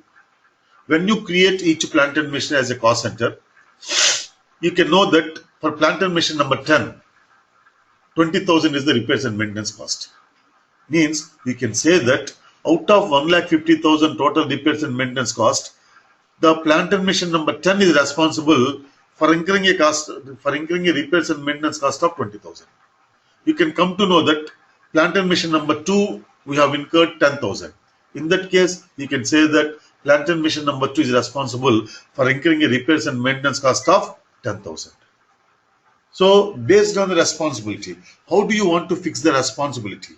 Based on that also, you can create your cost centers. So here, we can use one or more of this criteria to create the cost centers. Right? Now, based on the above criteria, a department or a group of people or a group of missions or a manufacturing process, a phase of manufacturing process can be created as a cost center. So what is the manufacturing process or phase of manufacturing process? You know, department, group of people, group of missions, etc., etc. But what is the manufacturing process or phase of manufacturing process can be created as cost center? Let us take one example. Again,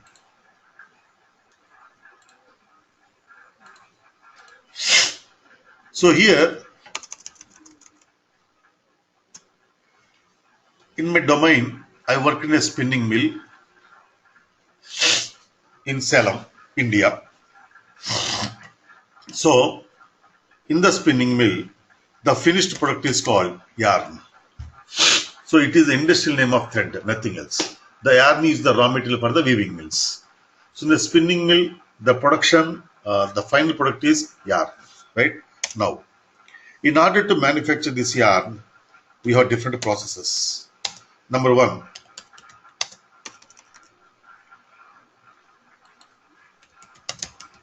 blow room. Number two, carding. Number three, simplex. Number four, reeling. Number five, primary packing. Primary packing. Okay. So this is the total manufacturing process. Total manufacturing process is this. So if you create the total manufacturing process, you can find out the total cost of production for the total manufacturing process. So for that purpose, you don't require the cost center accounting. If you add all the expenses incurred in FI, that will be your total cost of production, right? So this is not the details required by the management. Then here, the management wants to know what is the total cost every month in the blow room process, what is the total cost in the carding process, what is the total cost in the simplex process, what is the reeling cost in the reeling process, and what is the total cost in the primary packing process. In that case, a blow room is created as one cost center, carding is created as one cost center, simplex, reeling, primary packing, they are created as different cost centers, separate cost centers. Means you have to create 5 cost centers. In that case, for each cost center, you can find the cost. For each phase of process, the total one is called manufacturing process. Blow room is called one phase of manufacturing process. Carding is called one phase of manufacturing process. In that case, if you create each phase of manufacturing process as a cost center, then for each phase, we can find the cost. Clear, no? So in that case, 5 cost centers will be created. Even this is not required in the real time. The management still wants the details. The management still wants the details. Like what? For example, in order to carry in the blow room process, we have 50 blow rooms. We have 50 blow rooms. See, actually, Blow room is a process wherein the dust in the raw material which we use for yarn manufacturing are separated. See, for the yarn manufacturing, the raw material is called lint. The raw material is called lint. So lint means the raw cotton which is separated from the seed. You know the cotton, right? Cotton contains the fiber and seeds. Okay. So here the raw cotton is grown on the farming lands. So this raw cotton is grown on the unorganized sector. They are grown on the farming lands. In the reaping season, the farmers will reap the cotton from the cotton fruit. So they are very small. What happens is while picking up the raw cotton from the cotton fruits, there are chances that some mud particles are included in the raw cotton, then some leaf particles, some stem particles are included in the raw cotton. Right? That's why between spinning mills and farmers, there is one more trade which is called ginning trade. So ginning is again a process, and in order to carry on this ginning process, they are ginning industry. So the ginning mill people, they go to the farmers, they buy the cotton from them, and that cotton will contain number of impurities. So during the process of ginning, they do some manual grading. So to some extent, the mud particles are removed. In the process of ginning, what happens is the cotton seed is separated from the fiber, and the fiber is sold to the spinning mills, and the cotton seed is sold to the seed oil mills, cotton seed oil mills. Now that fiber will be the raw material for us. We are in spinning. So because in the ginning industry, the raw cotton is subjected to only manual grading, there are chances that still there are impurities in the lint. So we subject that lint into the blow room process. So in the blow room process, the air is blown with the heavy speeds. So when you send this cotton to the blow room, due to the heavy pressure, the mud particles, the leaf particles, etc., will be removed from the fiber, and they will be sent to outside through some other channels. This is exactly what happens in the blow room process. In order to carry on blow room, you have 50 blow rooms. In order to carry on blow room process, you have 50 blow rooms. So every blow room is a civil construction. Every blow room is fitted with the blowers. For every blow room, you have the manager. For every blow room, you have the workers. For every blow room, you have the electrical consumption. For every blow room, you have the depreciation of the plant and machinery. For every blow room, there is the depreciation on the premises. So for every blow room, these are expenses incurred every month. So the management wants to know what is the total cost of blow room number 1, blow room number 2, blow room number 3, blow room number 4, and so on. In that case, 50 blow rooms will be created as 50 cost centers. Clear? So you have to go into details as much as possible. We have to look into how the management wants to visualize the expenses. How the management wants to visualize the expenses. How the management wants to classify the expenditure for the purpose of analysis. Based on that, we have to create that many number of cost centers. There isn't any predefined principle that in this company code, you create this many number of cost centers. In this industry, you create this many number of cost centers. And in this industry, you create this many number of cost centers. There is no principle like that.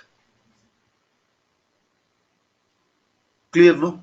That's how you have to consider, you have to decide how many number of cost centers you have to create.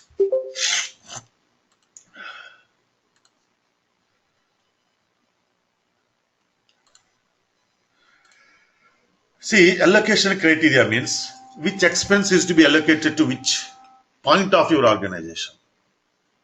Point means it can be a department, it can be a place, it can be an activity, means it can be a service activity or production activity. So if you want to allocate the expenses and according to activity wise, each service activity is created as one cost center, and each production activity can be created as one cost center. Clear, Gadi? Now, here we have to maintain the master records for the following objects in the cost center accounting. Number one, cost element, cost center, statistical key figure, activity type. So already we have created the master record for the cost elements. Now you have to maintain the master record for cost center, statistical key figure, and activity type. So I have explained what is cost center. Then I will explain later on statistical key figure and activity type. But this we will do tomorrow because I am feeling very much cold. I am not able to concentrate on the explanation. Right? I am skipping the words sometimes. So I don't want to continue. Okay. So if you have any questions, please ask me in tomorrow's class. So today we have to start the configuration in the cost center accounting.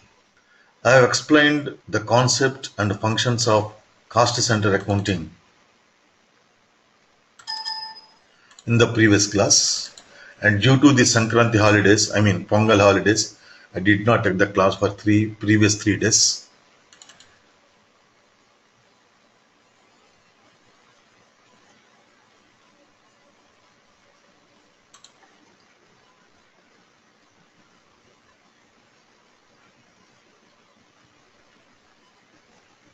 See, cost center accounting.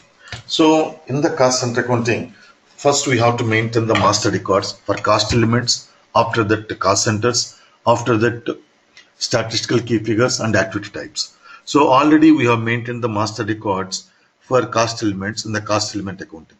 Now you have to maintain the master records for the cost centers.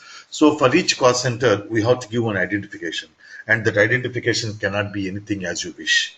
So you have to develop some naming logic for deciding the names to be given to cost centers. And also, if you remember, in the controlling area, at the time of creating the controlling area, we have given the cost center standard hierarchy 3366 underscore HIR.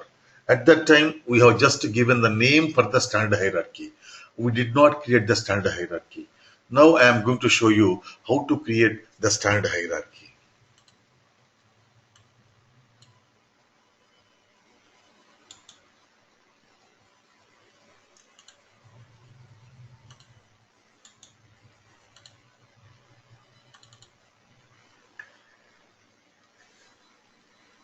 One second, let me change the name, please.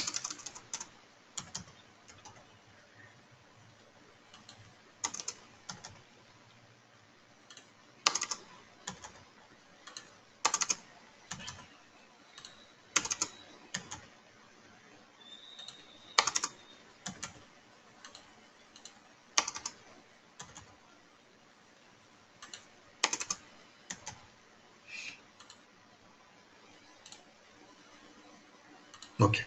See here, as I said, first of all, you have to decide the naming logic to be followed. So for example, the cost center standard hierarchy, for example, the cost center identification can contain up to 10 digits, but I don't want to use 10 digits. I want to use only 7 digits. It's my requirement. It doesn't mean that always you have to use the 7 digits. Technically speaking, a cost center identification can contain up to 10 digits. Can contain, right? It's not the rule. Now, the cost center identification should contain 7 digits. It's my requirement. So the first 2 digits represent the company code. The next 2 digits represent the function such as production, services, marketing, HR, etc. And the last 3 digits represent the individual cost centers. So it's the user requirement. So based on this, how to define them? Here, we have given the hierarchy name 3366 underscore HIR. This is the name of the hierarchy we have given, right? Now, at the first instance, we are defining functions. So like finance, HR, manufacturing, etc., etc. For each function, right, we have to give an identification. Here, I am taking the functional requirement as the basis to create the cost centers. So first we are defining production function. For the production function, we have to give one name, right? So that name is 3301. 33 I have taken from the company code. The first 2 letters should represent the company code. So I have taken the first 2 digits from the company code. Then the next 2 digits represent the function. 01 stands for production function. So 3301 production function relating to company code 3366. Then 3302 services function means this is the services function relating to company code 3366. Then you have the marketing. For the marketing, I have taken 3303. Then for HR, I have taken 3304. Like that, at the first instance, you can define up to 99 functions. Clear? Then we have the HR function, right?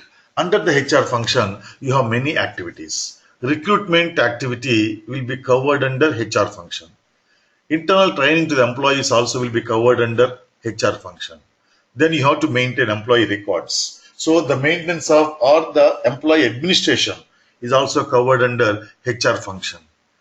We have the labor welfare activities. Like that, many activities are covered under HR function. So in order to look after these activities, we have set up a separate department for each activity. For example, in order to look after the recruitment activity, we have set up one recruitment department. So this recruitment department can be created as one cost center.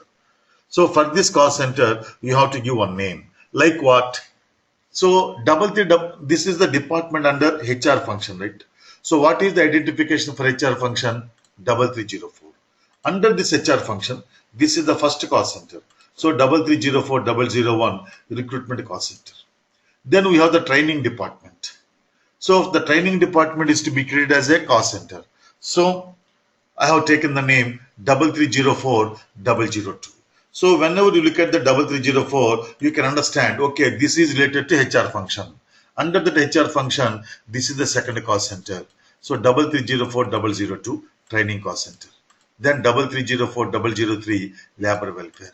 Like that, under HR function, you can create up to 999 cost centers.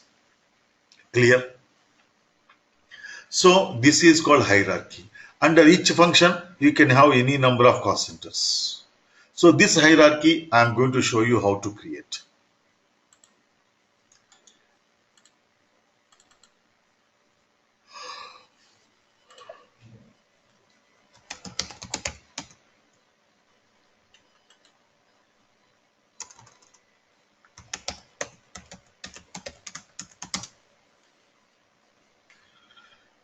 Creation of standard hierarchy. SPRO, controlling, cost center accounting, master data, cost centers, define standard hierarchy. Controlling area is equal to 3366. Controlling area is equal to 3366. Click on enter.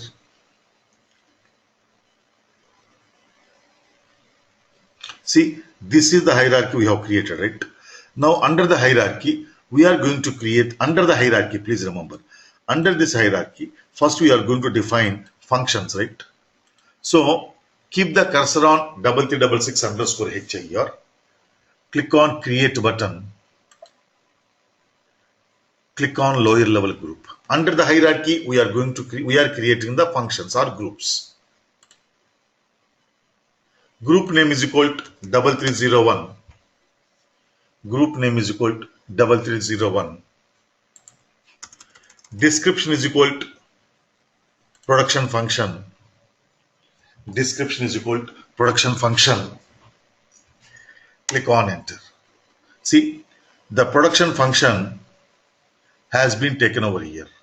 Now, under the 3301, you have to create services function, right? So keep the cursor on 3301. Click on create button. Group at same level, right? Same level we have, right? So click on group at same level. Group name is equal to 3302. Description is equal to services function. Click on enter. After that, we have to maintain 3303, right? Marketing function. So keep the cursor on 3302 services function. Click on create button. Click on group at same level. Group name is equal to 3303 marketing function. Click on enter. Like that, you can go on creating up to 99 functions according to the logic we have developed. So I'm creating only for 3 functions. Click on save. So from here itself, you can create the cost centers. Otherwise, you can create the cost centers in different screen. So let us create the cost centers in different screen. After that, we will come back to the hierarchy and we will see how that is appearing. See the next step.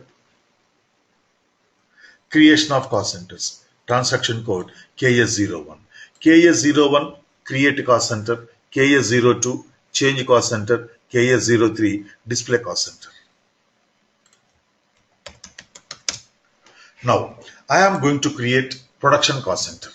So the production cost center is to be created under production function, right? So we have to give one name. What is the identification for the production function? 3301, right? Under that, this is the first cost center. So 3301 Clear? Cost center is equal to, write down there. Cost center is equal to 3301 valid from 1/1/2018, valid from 1/1/2018 to 31st December 9999. Click on enter. Name is equal to department A. Name is equal to department A. So in the real time, we enter the name of the department, the name of the machinery, the name of the production process, and so on. But here, just like that, I'm giving department A, nothing else. Description is equal to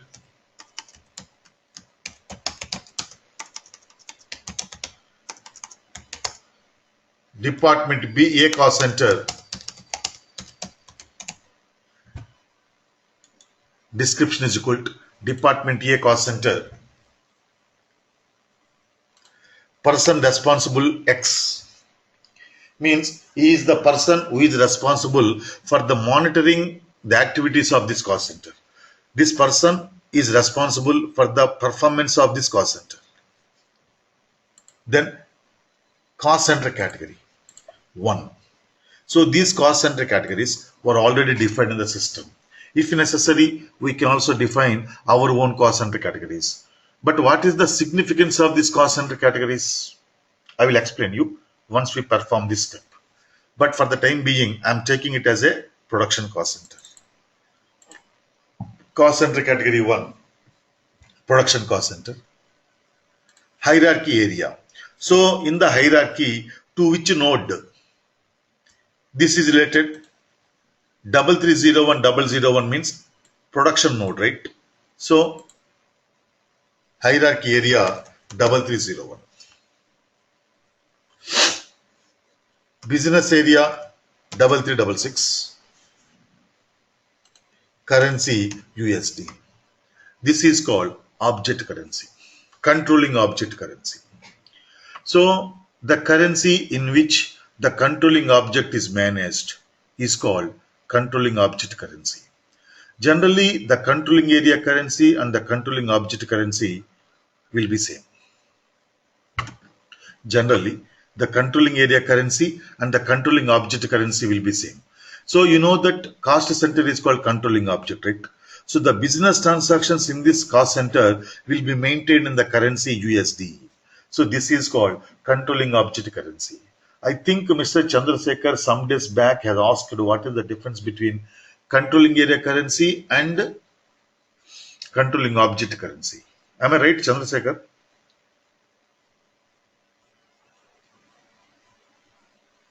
Yes, sir. Now the difference is clear. Yes, sir. Okay. So currency is equal to USD. Click on save. And system is giving one warning message. Profit center accounting is active, but no profit center specified. So here, if you remember, in the controlling area basic settings, we have activated profit center accounting. For that reason, we have to assign the profit center in the cost center master record.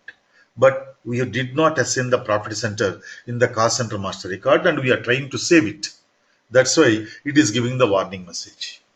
So what is the profit center? Why we have to assign the profit center in the cost center master record? We will discuss later on in the profit center accounting.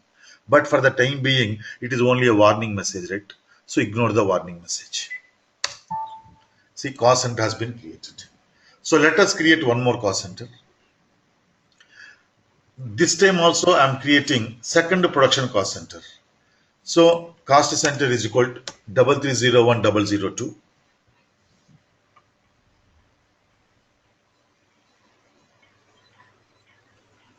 See, if you are following, see the question posted by Chandrasekhar. Ultimately, company code currency and controlling area currency will be same. Yes, exactly. And also, it depends upon the scenario you are using. You know that there are two scenarios in maintaining the controlling area. Number one, controlling area same as company code, right? See, let us go there. Okay, KP.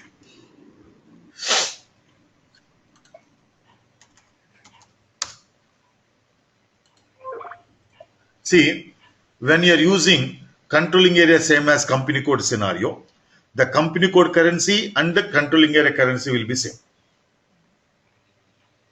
That is quite 100% true, because there is no other go. When you are using controlling area same as company code, you have only one option, that company code currency will be taken as controlling area currency. In that case, it is true that the controlling area currency and the company code currency will be same. Till now clear, Chandrasekhar? Exactly, because only one company code is there. Now, suppose you have the second scenario. Second scenario is cross company code cost accounting. In that case, the controlling area currency can be any one of the following currencies. For example, if you press F4 here I have changed the assignment control, cross company code cost accounting, right? So when you are using the cross company code cost accounting, any one of these currencies can be your controlling area currency, means company code currency. For example, what is cross company code cost accounting? We can assign multiple company codes to one controlling area, right? This is called cross company code cost accounting. In that case, any company code currency can be your controlling area currency. Suppose you have the three company codes with the three different currencies, and you have assigned these three company codes to the same controlling area. In that case, any currency, the currency of any company code can be your controlling area currency. So what are the conditions that are to be satisfied to assign multiple company codes to the same controlling area? One is, all the company codes should use the same chart of accounts, and all the company codes should use the same fiscal year variant. But there is no condition regarding currency. The currencies can be different. So you have assigned three company codes to the same controlling area. So first company code currency is INR, second company code currency is GBP, third company code currency is AUD, Australian dollars. Because in these three countries the fiscal year is same, April to March. So in that case, we assign these three company codes to the same controlling area. So the controlling area currency will be either INR, either GBP, or either AUD, Australian dollar. Clear? So the currency of any company code can be controlling area currency. I am telling you can be, it's not the rule, because you have the different choices here. Then controlling area currency. So yes, exactly. It depends upon the scenario you have selected, Gadi. So here I have selected cross company code cost accounting, right? That's why it is displaying these three options. Now, controlling area currency. So I don't want to use the currency of any company code as the controlling area currency. I want to have a separate currency for the controlling area. Means you have assigned Indian company code, UK company code, and Australian company code to the same controlling area. Now I don't want to use either INR, either GBP or AUD. I want to have USD for the controlling area as currency. That is also quite possible. In that case, all the business transactions of these different currencies are to be converted to controlling area currency, for which you have to develop the same settings what you have developed in general ledger. Then group currency. Group currency also can be your controlling area currency. Hard currency can be your controlling area currency. Index based currency can be your controlling area currency. Index based currency generally is used in countries where the inflation is very high. So global company code currency. Forget about 40, 50, 60. Generally, according to my knowledge, right, we used group currency. And some of the cases we used company code currency. Clear? So what I mean to say here is, when you are using the cross company code cost accounting, you have the number of choices. But when you use controlling area same as company code, right, you have one. See here, Gadi, I changed it to controlling area same as company code, right? If you press on F4, see, you have only one choice. Clear? Chandrasekhar, I'm sorry.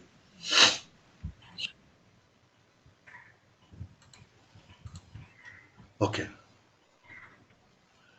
Yeah, tell me, OB22. You are talking about group currency.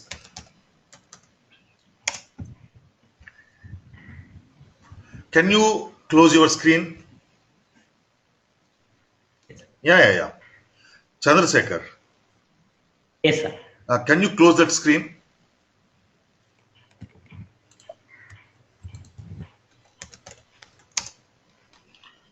Yeah. See here, our company code is 3366. First of all, I will explain what is OB22 transaction code. Right? See, the OB22 transaction code is used to define additional currencies. See, for example, what is additional currency? What is your company code local currency? You know that company code local currency is there.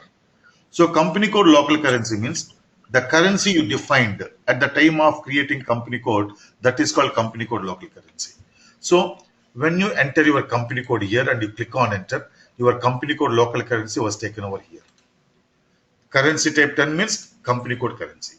Now, the business transactions of this company code 3366 are to be converted into group currency. What is group currency? The currency of your group. For example, you have the two company codes, Indian company code and US company code. Indian company code currency is INR and US company code currency is US dollar. Both the company codes are owned by European group. Now, the European group wants the financial statements of Indian company code and US company code in euros. I hope everybody is getting my point. You have the Indian company code and US company code. Both the company codes are owned by European group. Now this European group wants the financial statements in euros. Then what is to be done? The business transactions of Indian company code and the business transactions of US company code are to be converted into group currency, that is called euros. For that purpose, you have to maintain euros as additional currency for each company code. Getting the point? For US company code, you have to maintain additional local currency, that is called second local currency. So euros you have to maintain. Euros you have to maintain as second local currency for each company code. That second local currency is maintained in OB22 transaction code. So a company code can have one company code local currency. In addition to company code local currency, a company code can have two additional currencies. These two additional currencies are called parallel currencies. So how do we, and one more thing is, group currency is nothing but your client currency. So where we can see the client currency? What is our client here? 800, right? So there is one transaction code, SCC4. This is the basis consultant transaction code. See, our client is 800, right? Select the client 800, click on details button, currency UR.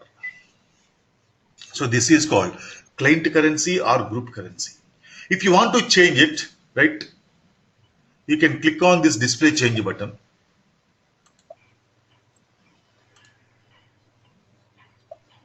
You can change it, but please don't change, right, in your practice.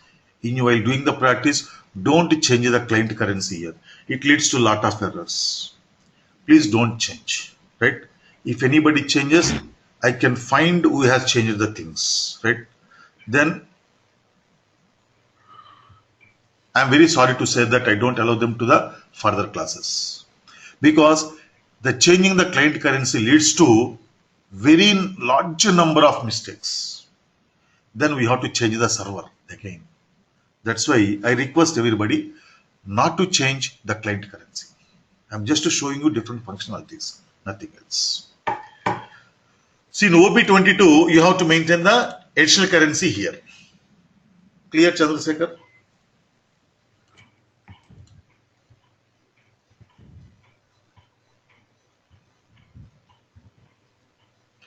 Nothing. See, for example, I want to maintain group currency, right? So, group currency, how, sir, means you are asking me how to maintain the second local currency, or how to change the group currency? Oh, how to maintain the second and third currency. Suppose, for example, I want to maintain group currency as second local currency, right? Because Yes, sir. the group currency was taken as your controlling area currency also, right? In that case, come to OB22, click on new entries, Oh, company code 3366, click on enter. So the system will take the first, the company code local currency as first currency. Then I yeah. want to maintain group currency as second local currency, right? So currency type is equal to 30 group currency. Valuation is equal to 0 legal valuation. Exchange rate type. So at what rate type you want the company code business transactions to be converted into group currency, M or G or EB? You can define that exchange rate Yes, type. yes, sir. For M. example, M. Then source currency. What is the currency to be converted into group currency? Translation currency, or see, translation taking transaction currency as basis, or translation taking first local currency as basis. Generally, we use one. Translation taking transaction currency as basis, right? Then transaction date type. Which date you want to take into consideration for converting? Whatever the exchange rate type, whatever the exchange rate that is existing on this date, or the rate existing on this date, or the rate existing on translation date. Generally, we use two. Then click on save. Uh, So in the 1 second, so you maintain second local currency. In the same way, you can maintain third local currency if necessary. In so addition to that, valuation will be zero, or we can change it to any other sorry, valuation field. valuation field, right? It depends upon your purpose. Why you are maintaining the group currency as second local currency? Suppose if you are maintaining the group valuation, right? Then you have to enter 1.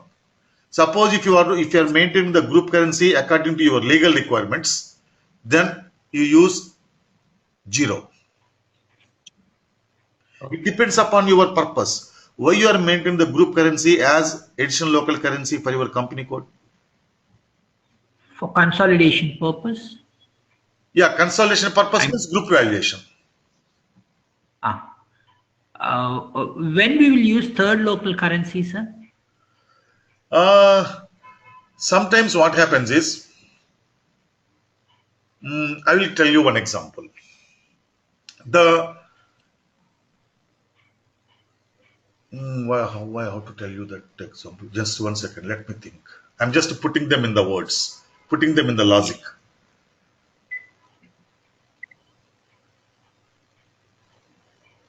Yeah. See, for example, your group management is residing in Europe. Okay. But Yes. your group headquarters are in Germany. Okay. Then, see, listen to me very carefully. Your group management is residing in Europe, but the group headquarters are there in Germany. And you have the two company codes, Indian company code and the US company code. Now, the group management wants to see the financial statements in the group currency, Germany currency, right? And also their residing country currency. Now, if you take Indian company code, the transactions of Indian company code are to be converted into group currency, that is German francs, and also group residing country currency, for example, euros. In that case, Germany currency should be maintained as third local currency.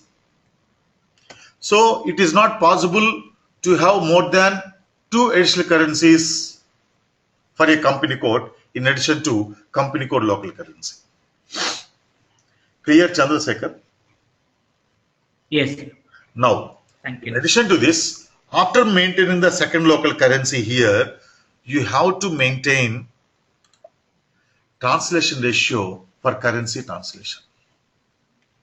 That's only the step you require.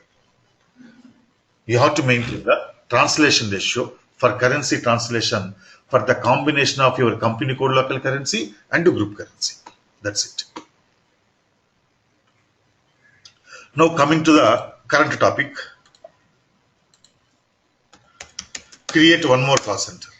So I'm creating second production cost center. So cost center is equal to 3301002 in simple finance, right? So in ECC 6.0, you can maintain only two additional currencies in addition to company code local currency. But in simple finance, you can maintain up to 8 additional currencies in addition to company code local currency. See how functions, how extensively they have extended the functions in the simple finance.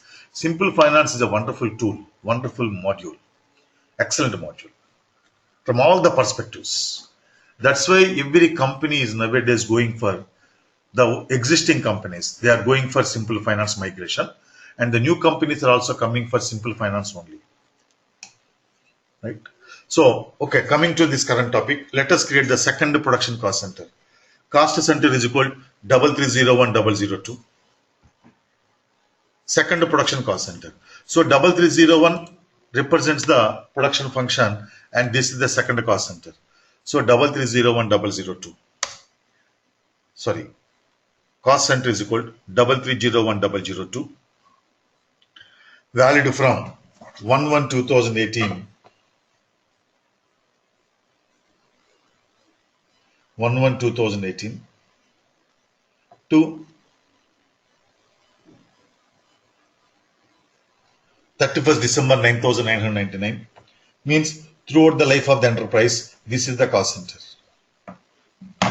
Name is equal to Department B.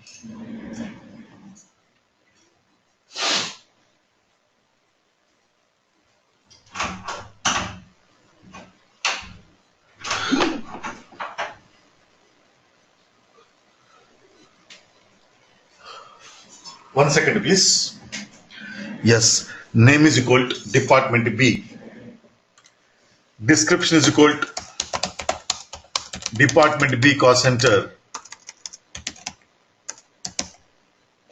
Description is equal to department B cost center.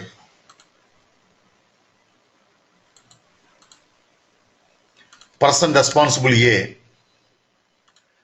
Cost center category also 1. Production cost center. Hierarchy area 3301.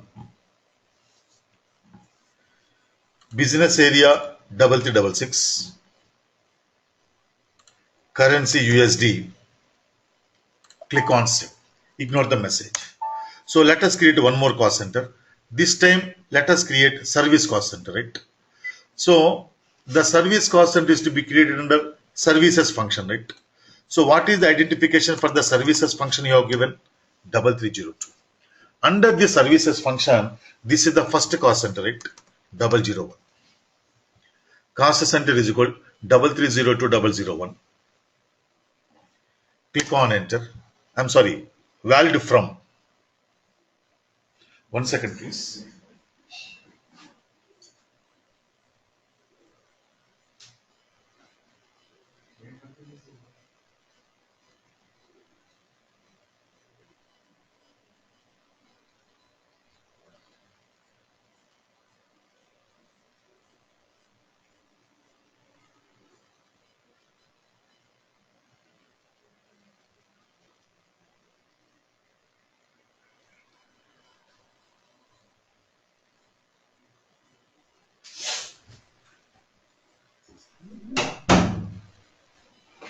Yes, I am back. Name is equal to department C. Name is equal to department C. Description is equal to department C cost center. Description is equal to department C cost center. Person responsible XYZ. Cost center category 2 means services cost center. Service cost center. Hierarchy area 3302. Services no. So business area 3366. Currency USD. Click on save. Ignore the warning message. So for the time being, we have created 3 cost centers. Later on, we can create some more cost centers, right? We create some more cost centers. Now, let us go back to hierarchy. Let us see how the hierarchy is appearing now. Standard hierarchy. SPRO. Controlling. Cost center accounting. Master data. Cost centers. Define hierarchy. I mean, define standard hierarchy. See, against 3301, you have one arrow mark now, right? So you have linked 2 cost centers to 3301, right? If you click on this arrow, you can see the cost centers here. See, 3301, Department A cost center. 3301 Department B cost center. So if you click on this cost center, you can see the master data here itself. Cost center name, analysis period means validity period, name, description, person responsible, category. Clear, no? Business area, currency. So this is the hierarchy. This is the hierarchy. Suppose if you click on this 3302, 3302 one cost center only we have linked to this function, right? If you click on that, you can see the master data. This is called hierarchy. Clear?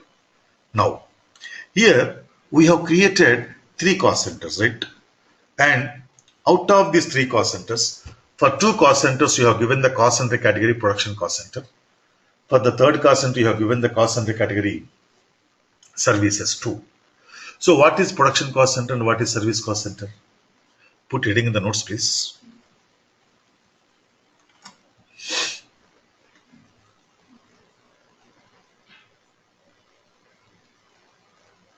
Production cost center. Production cost center.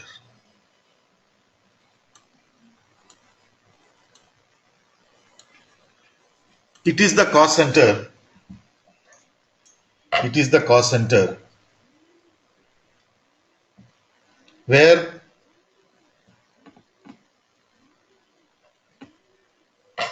the actual production is carried on.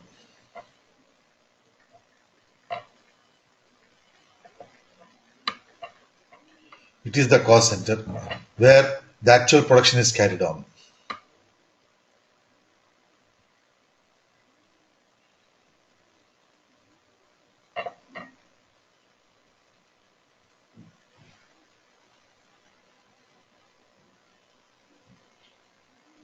Where the actual production is carried on. Number 2. I will explain you. First take the notes.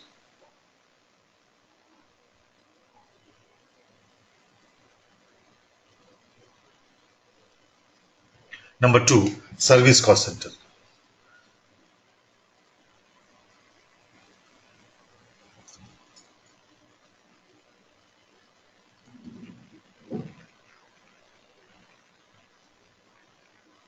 Number 2. Service cost center. It is the cost center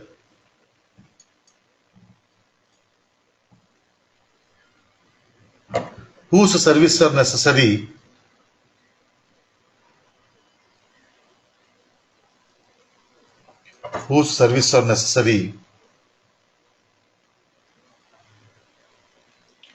to carry on production smoothly. To carry on production smoothly.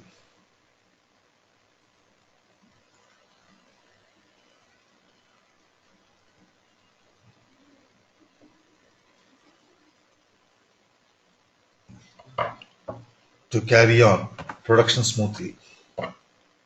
Example, canteen cost center, power generation cost center,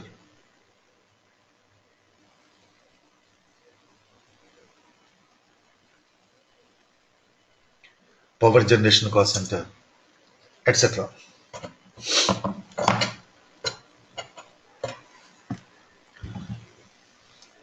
Whether a cost center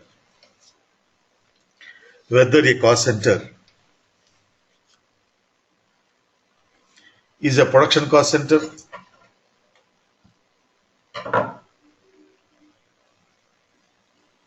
or service cost center,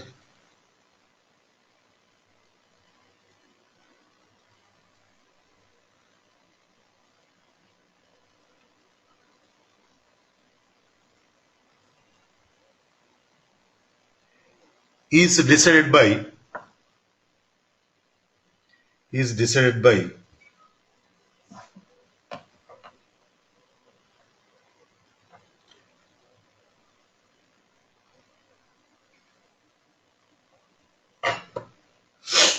the nature of the business,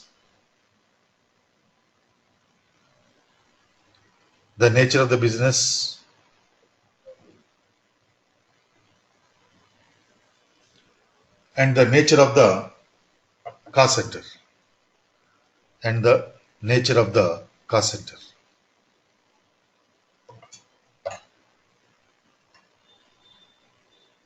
Means, see, for example, there is no predefined rule where we can say that this is always production cost center and this is always service cost center. We can't say like that.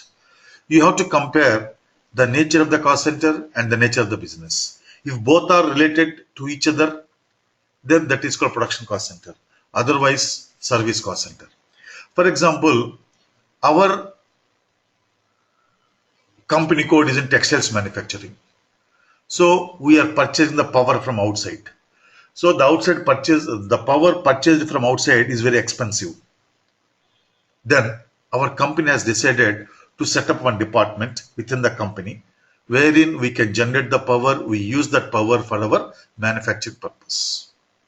In that case, power generation cost center is called service cost center. Clear? Suppose if your main business itself is generating the power and selling the power, then the power generation cost center is production cost center.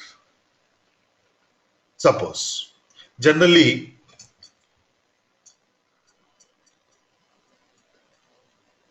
one second.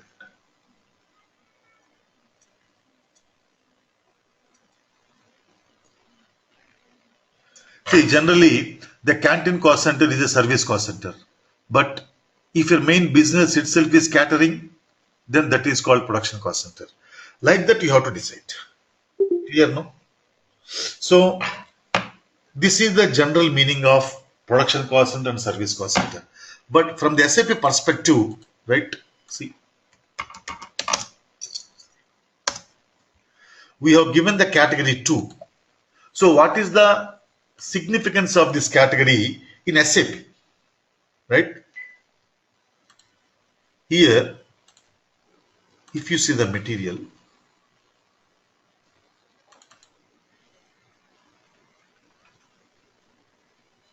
see, cost center categories. The cost center category controls the activities we can perform for every cost center created under the respective category. See, the cost center category controls the activities we can perform for every cost center created under the respective category. See, for every cost center, we can perform the following activities. Please remember, for every cost center, we can perform these activities. Number 1, posting of quantity particulars, posting of actual primary costs. What is actual primary cost? We will discuss later on. Posting of actual secondary costs, posting of actual revenues, posting of planned primary costs, posting of planned secondary costs, and posting of planned revenues. So these are the 7 activities you can perform for every cost center. But all the activities need not be required for all the cost centers. All the activities are not required for all the cost centers. In that case, for each cost center, I want to perform some particular activities. What are those activities you want to perform? Can be determined from the cost center category. See here, the cost center category controls the activities you can perform for every cost center created under the respective category. We can use the cost center categories already defined in the system, or we can create our own cost center categories. In most of the cases, the cost center categories already defined in the system are sufficient for the purpose. See, to create own cost center categories, transaction code OKA2. So let us go to OKA2 now.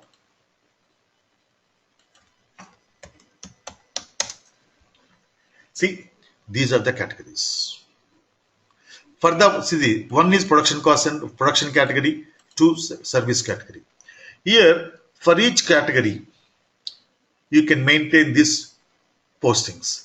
Quantity means you can post the quantities. Actual primary costs, you can post actual primary costs. Actual secondary costs, you can post actual secondary costs. Actual revenues, you can post actual revenues. Planned primary cost, planned secondary cost, planned revenues. So these are the postings you can do for each cost center. But all the activities are not required for all the cost centers. That's why you can control the activities from this screen. For any category, please listen to me very carefully now. For each category, if the quantity checkbox is selected, for each category, if the quantity checkbox is selected, you can post and maintain the quantity particulars for each cost center created under this category. Clear? For any category, if you select the quantity checkbox, you can post and maintain the quantity particulars for the category created under, for the cost centers created under this category. But as far as other checkboxes are concerned, the selected activities cannot be performed. Again, I am repeating. For any category, if you select the quantity checkbox, we can post the quantities. But for other checkboxes, the selected activities or the selected checkboxes cannot be performed. Means, for the production, quantity checkbox is selected, right? So you can post and maintain the quantity checkboxes, quantities. For the cost centers, create under the production category. But actual revenue was selected and planned revenue was selected. Means here it is the reverse meaning. Actual revenues cannot be posted and the planned revenues cannot be posted to the cost centers created under this category. And these values are automatically defaulted to the individual cost centers. Till now clear what is the impact of selecting quantity checkbox and what is the impact of selecting other checkboxes. If anybody wants, I will explain again.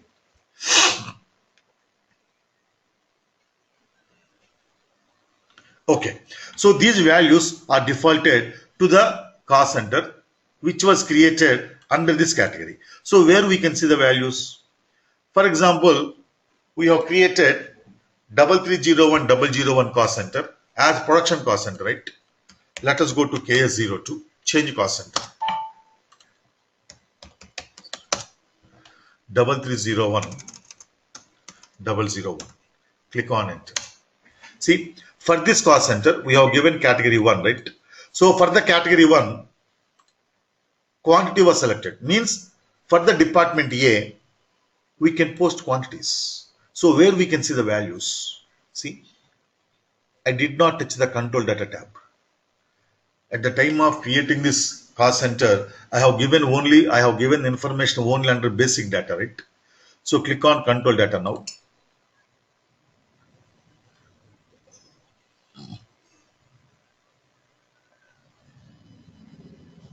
What happened?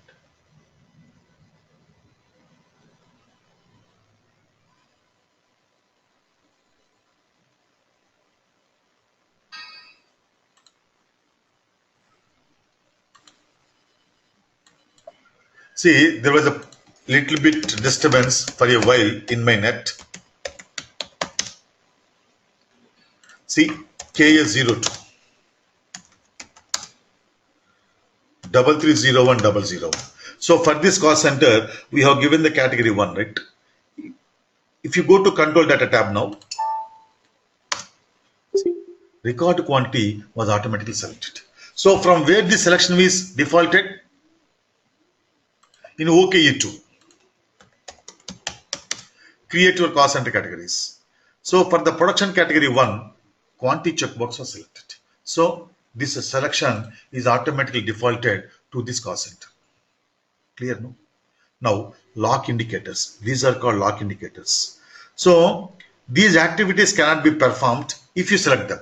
For example, actual revenue is selected, planned revenue is selected. Under the lock indicators, actual revenue is selected and the planned revenue is selected.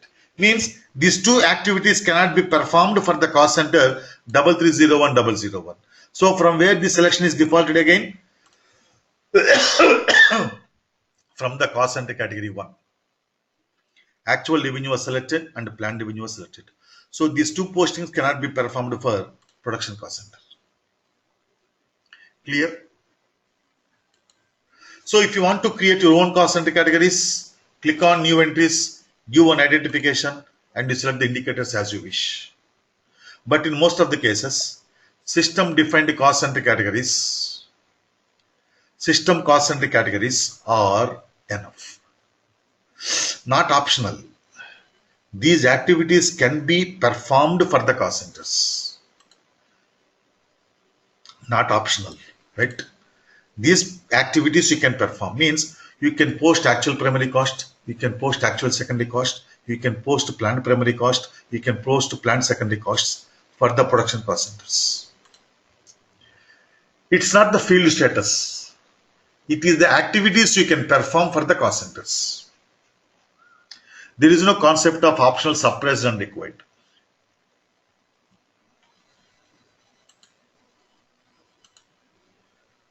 Now, I hope what is the function of cost center categories is clear to everybody. Then creation of cost center groups. This we will see in tomorrow's class. Akanksha, you have any questions? Okay. Gadi.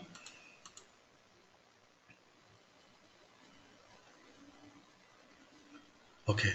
Madhusudan. Okay. Chandrasekhar.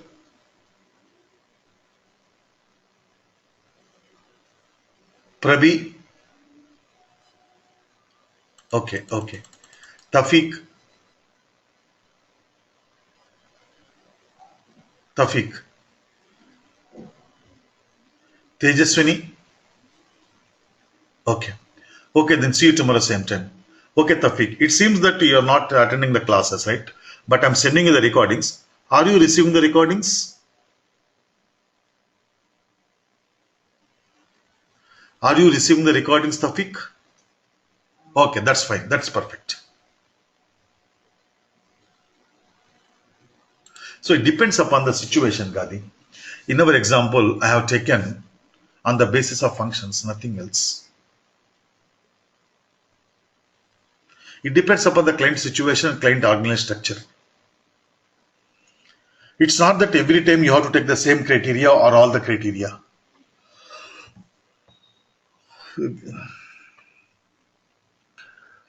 Remind me tomorrow, right? I will tell you that example, then we proceed further.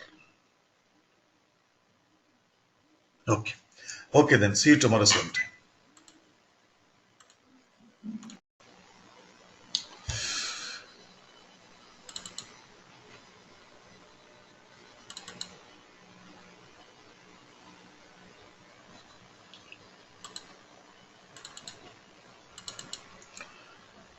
So yesterday we have seen the creation of cost center master records.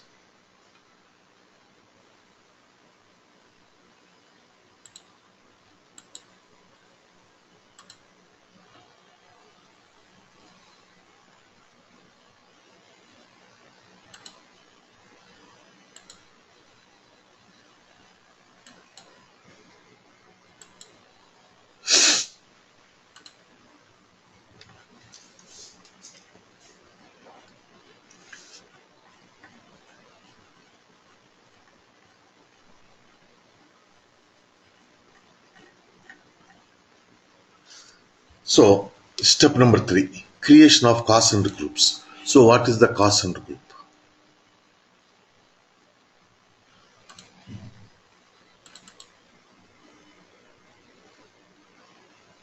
See, yeah. See, based on the common parameters, the cost centers are grouped together, which are called cost center groups. So these are used for planning and reporting convenience. Here, yesterday we have created 3 cost centers, out of which 2 are production cost centers, the third one is service cost center. So we can create one group which includes the first two production cost centers. So they are called cost center groups. So the purpose of cost center groups is only for planning and reporting convenience, nothing else. And the creation of cost center groups is optional. So first let us create the cost center group. Later on you can understand at the time of generating the reports, you can understand what is the convenience of these cost center groups. Okay. Transaction code KSH1.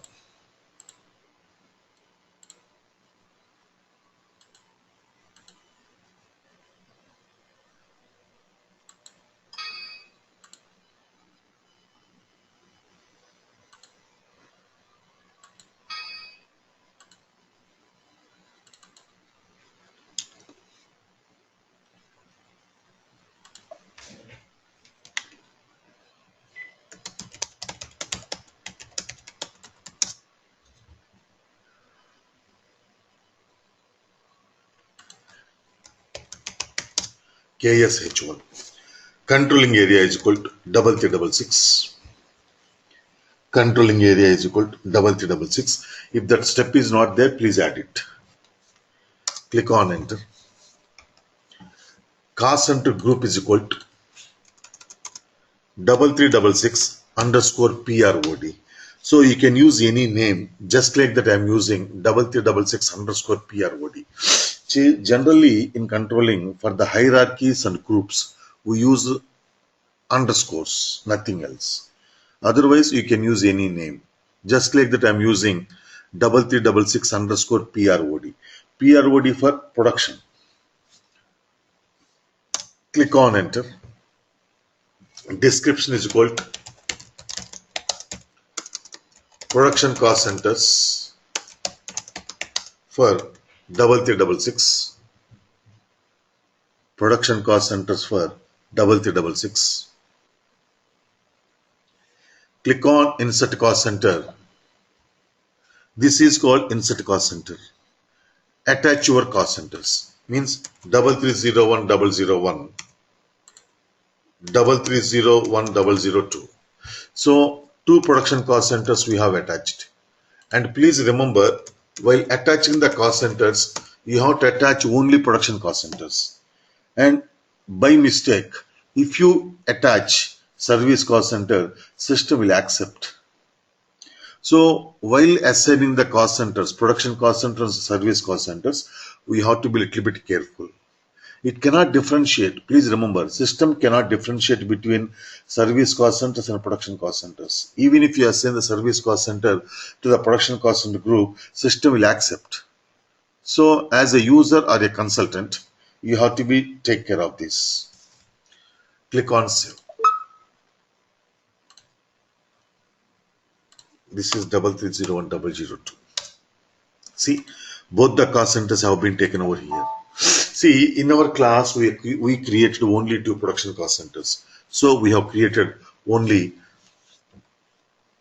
in our class, we have created only two production cost centers. So we could assign very easily.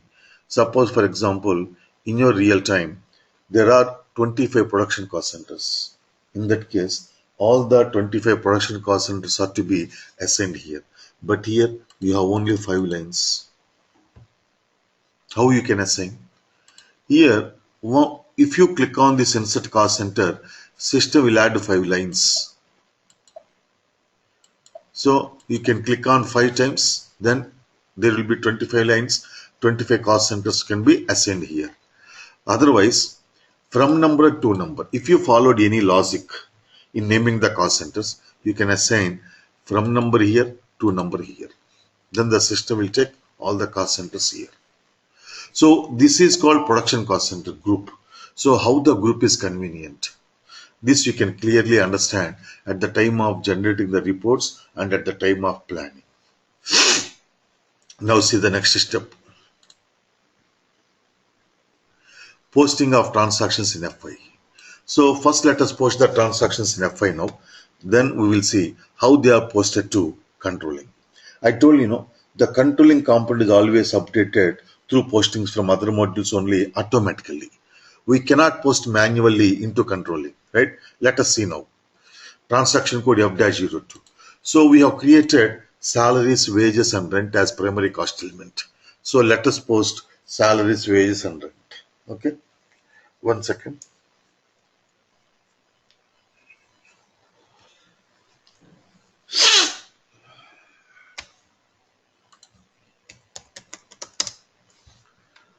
Document date is 17/1/2018.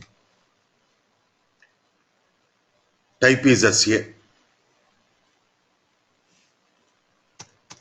Company code 3366. Posting date 17/1/2018. Period 1. Currency USD. Posting key 40. Account is 4,100,000. This is similar to posting in F-02. There is no any change. Click on enter.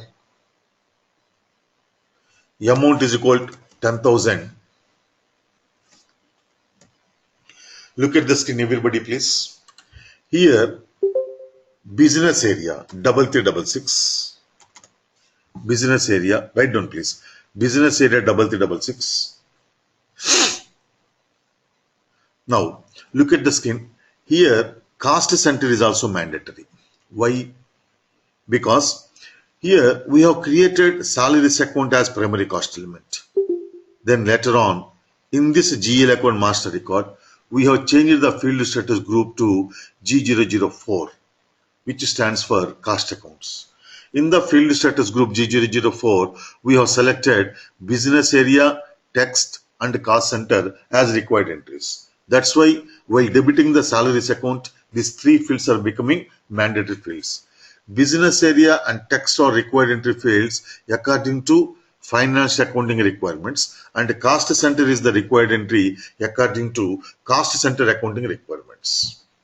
So, while debiting the salaries, the user has to enter compulsory the cost center. Cost center is equal, write down please. Cost center is equal to 3301 001.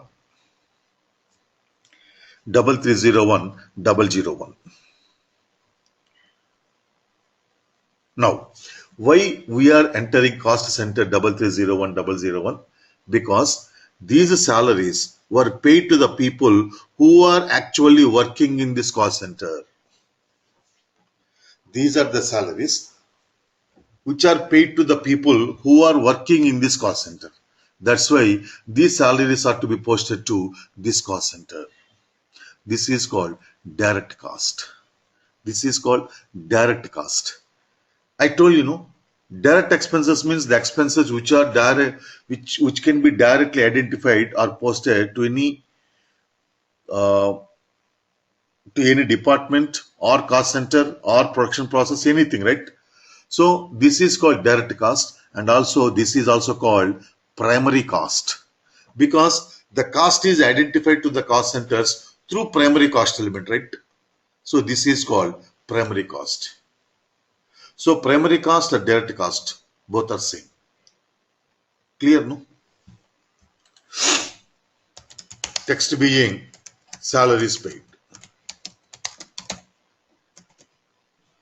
Now posting key 50. Account is 2,100,000.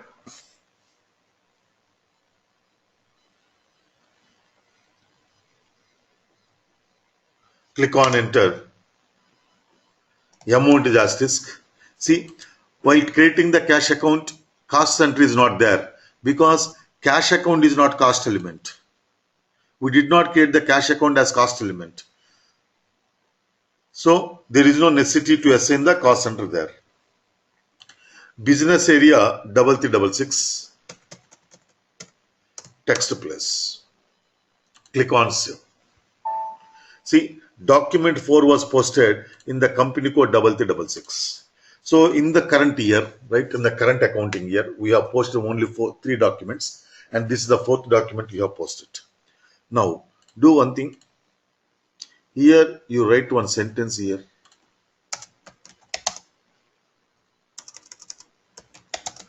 Post all the cost elements to all the cost centers. Post all the cost elements to all the cost centers. Here, if you post only one as cost element to one cost center, you cannot clearly understand the reports. That's why you post all the cost elements to every cost center in your practice also. So we have created 3 cost elements and 3 cost centers. So let us post all the cost elements to all the cost centers. So first we have posted the salaries to the first cost center. Now I am posting wages to first cost center. Procedure is same. Document date is 17/1/2018. Type is SA. Company code 3366. Posting date 17/1/2018. Period 1. Currency USD. Posting key 40. Account is 4,200,000. Salaries. Click on enter. Amount is 15,000. Business area 3366. Cost center 3301,001. So these are the salaries paid to the people. Sorry, these are the salaries paid to the workers who are working in this cost center. Text being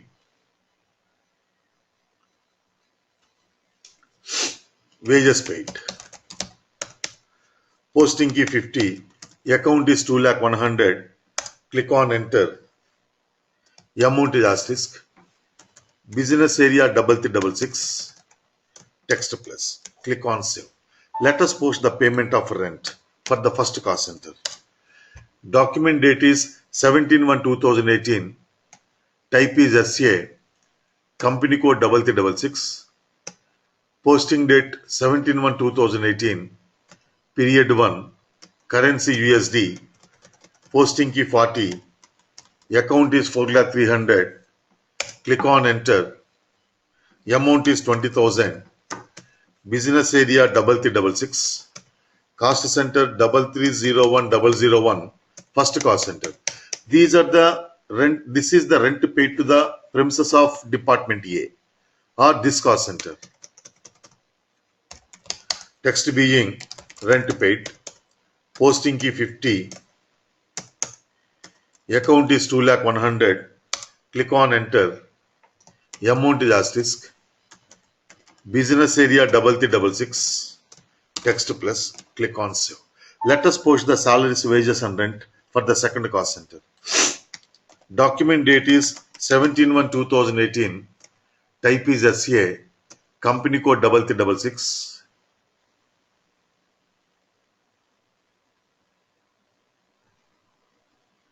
Exactly. See the question posted by Chandrasekhar. While entering credit, we are not entering cost center. We are not entering cost center. That means as it is going to bank or cash. Yes, because bank account and cash account are balanced accounts. So balanced accounts cannot be credited as cost elements. So it's not identified with any cost center. Please remember, cost center is an area of activity for which we can identify costs. You cannot post revenues. That's why they are called cost centers.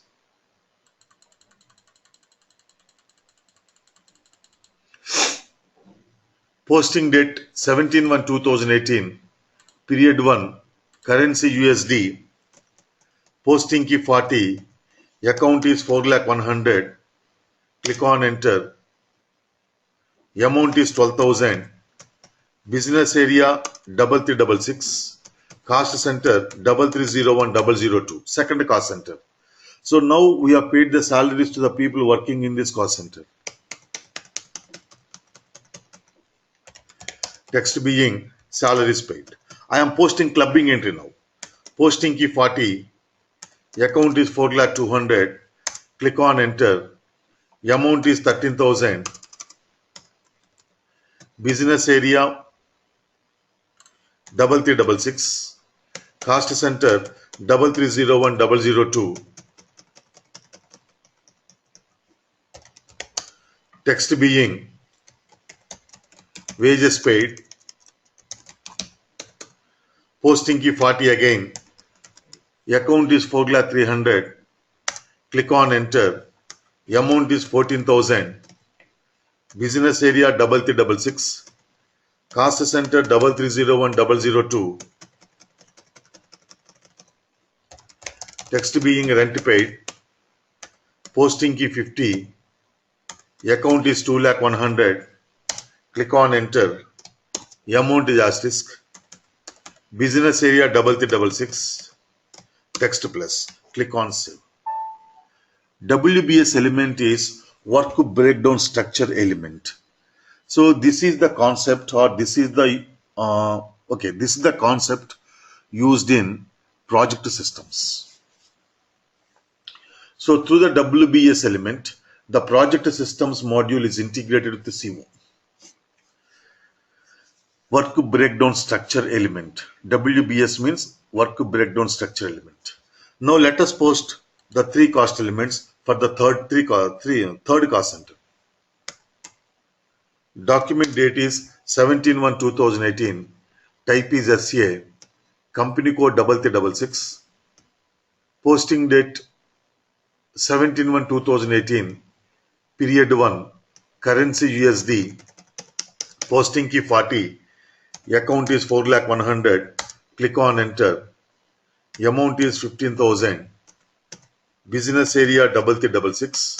Cost center, third cost center 3302001. Otherwise, you can press F4. From F4 list, you can insert. Text being salaries paid. Posting key 40. Account is 4,200,000. Click on enter. Amount is 16,000. Business area 3366. Cost center 3302001. Text being wages paid, posting key 40 again, account is 4,300,000, click on enter, amount is 17,000, business area 3366, cost center 3302001, text being rent paid, posting key 50, account is 2,100,000, click on enter, amount is asterisk, business area 3366, text plus, click on save. So like that, see document it was posted. So like that, the user will be going on posting the transactions every day and they are posted to the cost centers like this. Now let me check one thing, FB03.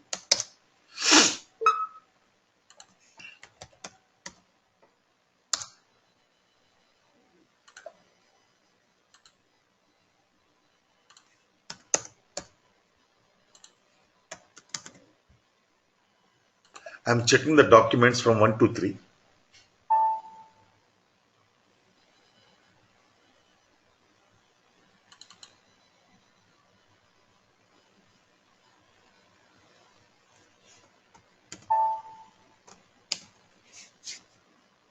Okay.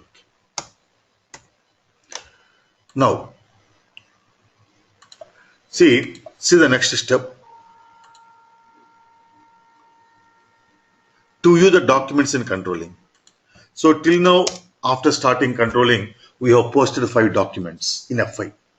Now, 5 documents should have been automatically posted in controlling. In that case, how to display documents in controlling? That is what I'm going to show you now. To view the documents in controlling, transaction code KSB5.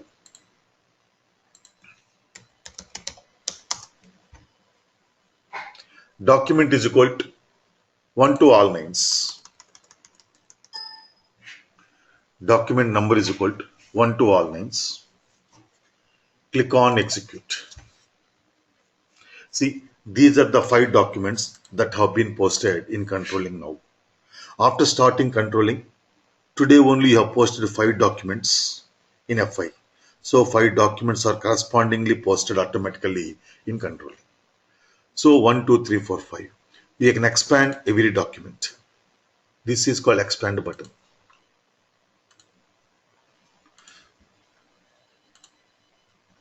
Now, see here, document number 1, object type, cost center. CTR means cost center. Object name 3301001. Date 17/1/2018. Then document header, CO object name department A. So the name of the cost center is department A. Cost element is 4,100,000. Cost element name salaries. Username Lakshman. Value in the controlling area currency 10,000.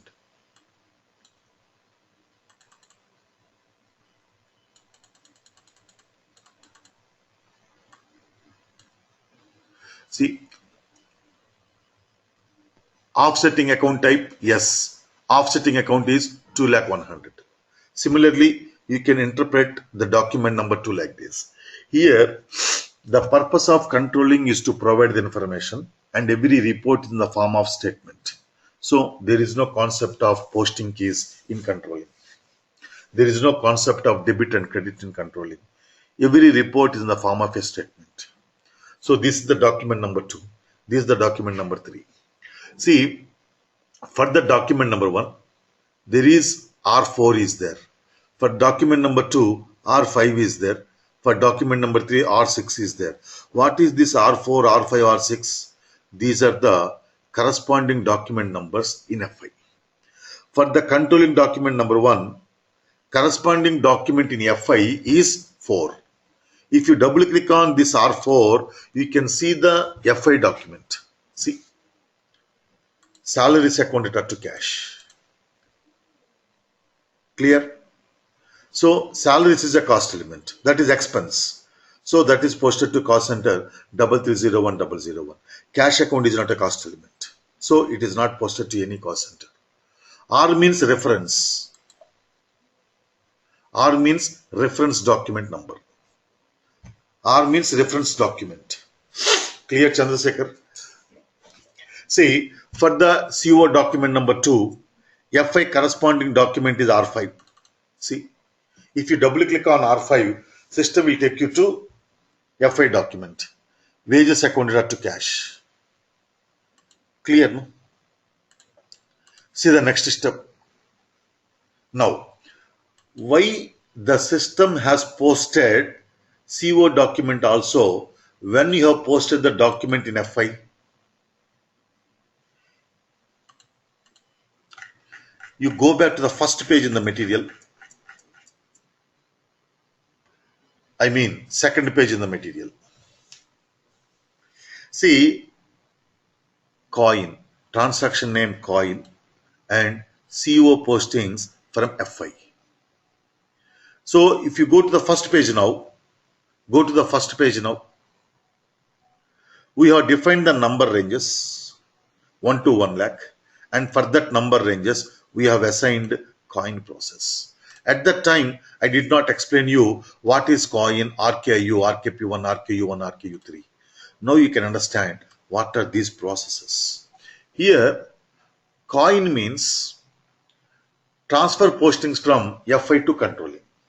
So if you don't define the number ranges, one second, I am taking you to the transaction code where we have defined the number ranges.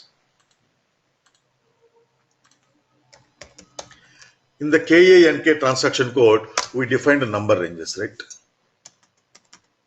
See, sorry. Click on maintain groups. See, under the maintain groups,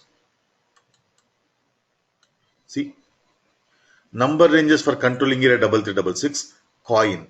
We have assigned a coin process to the number ranges. Coin means CO through postings from FI. Means CO updated through postings from FI. So unless you include this coin process in number ranges, you cannot post even in FI. If you don't include the coin process in the number ranges, system will not allow you to post in FI to the cost elements also. So in the case of coin process, right, the postings are transferred from FI to controlling also.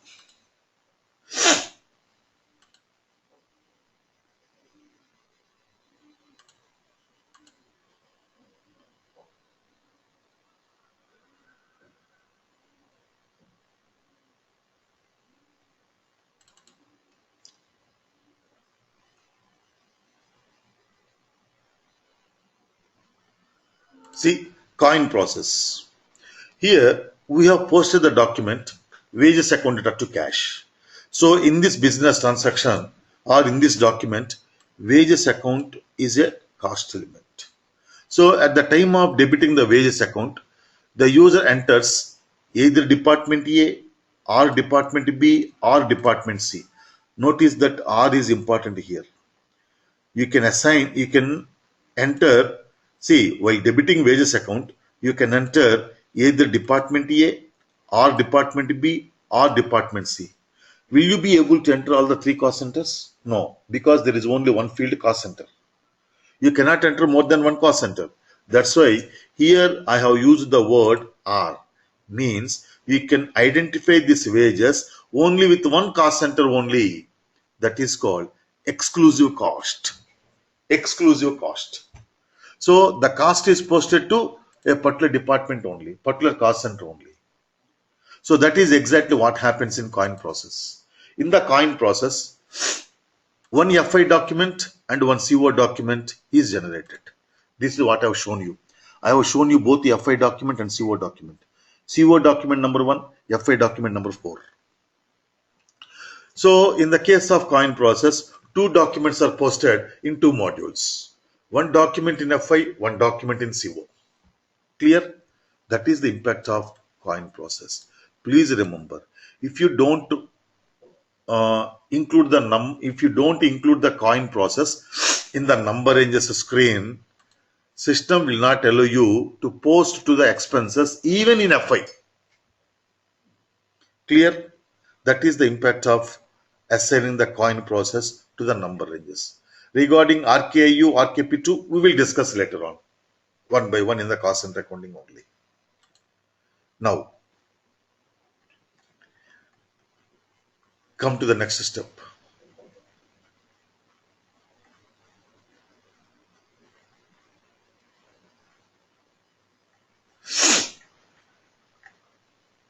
So we have seen the step number 5.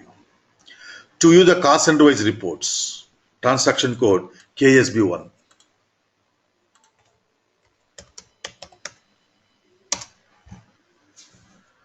Cost center is equal to 3301001 to 3302001. So I want to display reports for all the 3 cost centers. Posting date 1/1/2018 to 31/1/2018. Click on execute.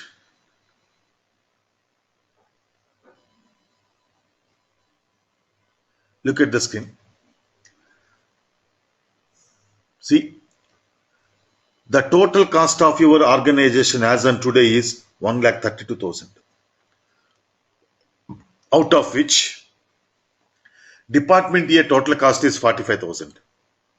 Department B total cost is 39,000. Department C total cost is 48,000. Clear? So your total organization cost is 1,32,000 because you have 3 cost centers. Assuming that you have only 3 cost centers, the sum of the cost of the individual 3 cost centers is the total cost of your organization. So your total cost of organization is equal to 1,32,000, out of which 45,000 was incurred where? In the Department A.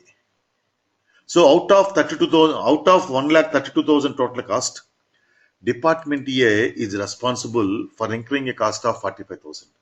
Means 45,000 is incurred in Department A in the form of what? Salaries 10,000, wages 15,000, rent 20,000. Now you know the origin of the cost. Now you can take the actions to control them, if possible. Out of 1,32,000 cost, Department B is responsible for incurring 39,000 cost. And out of 1,32,000 cost, Department C is incurred 48,000 cost. Or Department is responsible for incurring 48,000 cost. This is what exactly you can find out with the help of the cost center accounting. So with the help of the cost center accounting, you can find out the origin of the cost, where exactly and how much cost has been incurred at every point of organization. Clear? Now, here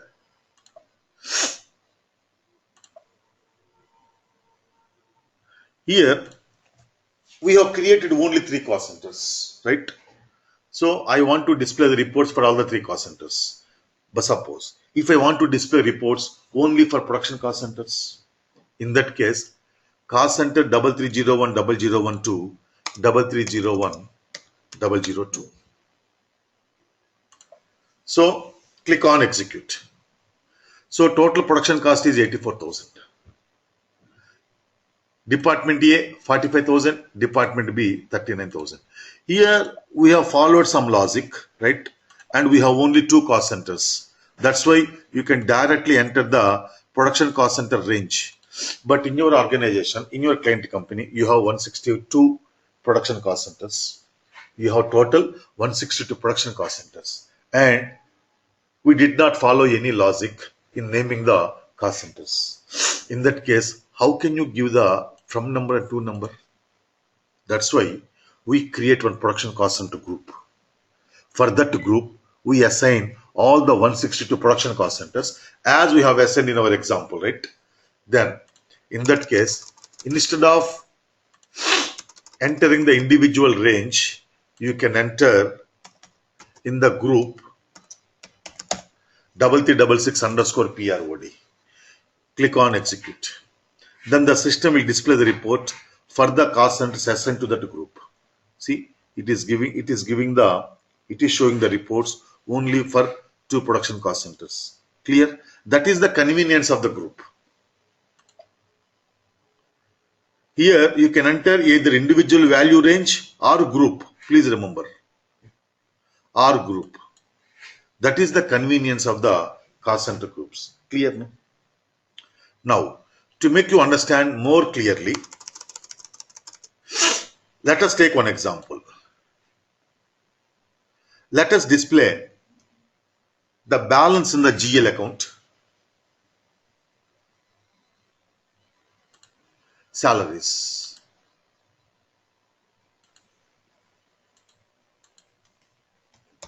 FS10N. FS10N. I am displaying the balance in the salaries account in the month of January. So you have paid a salaries of 37,000. In the month of January, we have paid a salaries of 37,000. To whom and whom you have paid this 37,000? The user wants to know this information, right? Suppose if you double click on the total, that information is not available here. To whom you have paid 10,000, to whom you have paid 12,000, to whom you have paid this 15,000. This information is not available. For that, you have to display the cost center reports only. See, here in the KSB1, display cost center reports 3301001 to 330 001. You give all the cost centers. Then cost element 4,100,000. Cost element wise, you can also see the reports. Execute. See here, what is the total salaries? 37,000, right? So this 37,000 salaries has been paid like this. Department A 10,000, Department B 12,000, Department C 15,000. So total salaries is 37,000. Clear?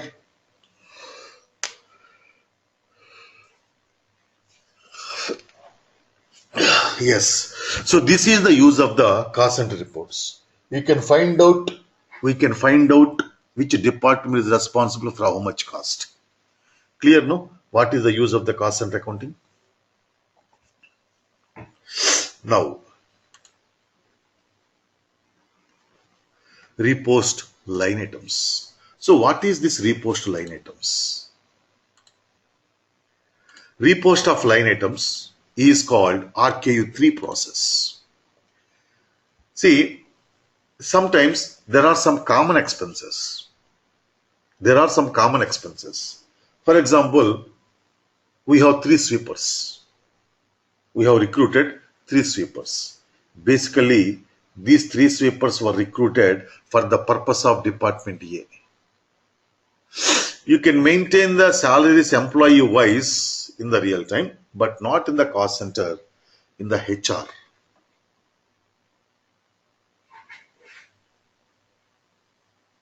In HR, you can maintain the salaries, benefits, employee wise. Now, coming to repost of line items means what?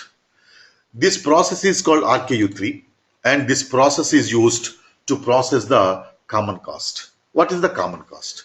For example, this month, in the month of January, we have recruited 3 sweepers, and these 3 sweepers are basically recruited for the purpose of Department A. Means they are in the muster rolls of Department A. But in reality, they are also rendering services to B and C. See, they are technically, these 3 sweepers are in the roles of Department A.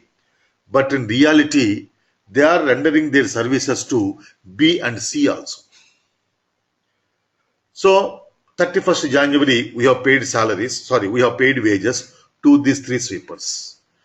Due to the technical fact that they are in the roles of Department A, while posting to wages, these salaries of 10,000 was posted to Department A. But in reality, they are rendering services to B and C also, no? So in the cost accounting, we have to consider always the realistic information as far as possible. As these three sweepers are also rendering services to B and C also, based on some ad hoc basis or in some ad hoc proportion, you apportion this cost to B and C also.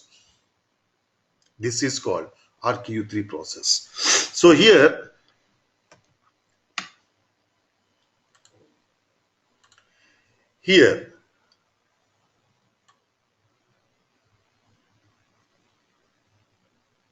from here to here, this is called coin process. Because we are identifying these wages of 10,000 only the department A, only with the department A. Because technically these three sweepers are in department A master roles only, right? That's why here coin process is used. Means one FI document is posted and one CO document is posted. Then you take the amount of the CO document, then we reapportion to other cost centers. What is the amount of the CO document now? 10,000.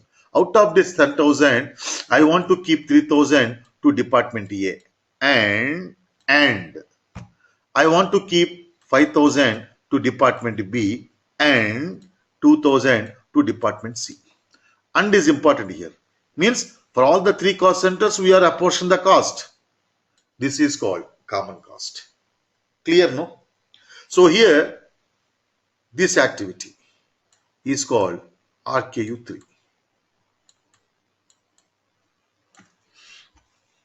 So in the case of RKU3, only CO document is posted because we are performing the activity among the cost centers only, and the cost centers are available only in the controlling only. That's why only CO document is posted. But there will not be any change in FI document amount. Only the amount will be reapportioned in the controlling among the cost centers. And there will not be any change in the FI document amount. This is called repost of CO line items. So here, see, here the cost is transferred document wise, single document wise. In this, only CO document is generated. So these are all the user requirements. There are many common expenses. In that case, how to process common expenses? See the next step. Repost line items. Transaction code KB61.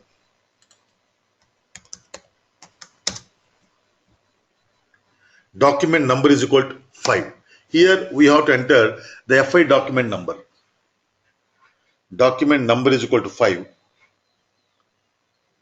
Company code 3366. Fiscal year 2018. And you remove all other fields. If they are displayed, you remove all other fields. Click on execute. See, for the FI document number 5, corresponding CO document number is 2, whose amount is 15,000. And this 15,000 was posted to 3301001. So out of this 15,000, I want to keep 5,000 to department A. So value transaction currency is equal to 5,000. You remove 15,000, you enter 5,000. Value transaction currency is equal to 5,000. Account assignment is equal to 3301001. Click on enter. See, remaining amount has been taken over here, 10,000. Out of this 10,000, I want to keep 4,000 to department B.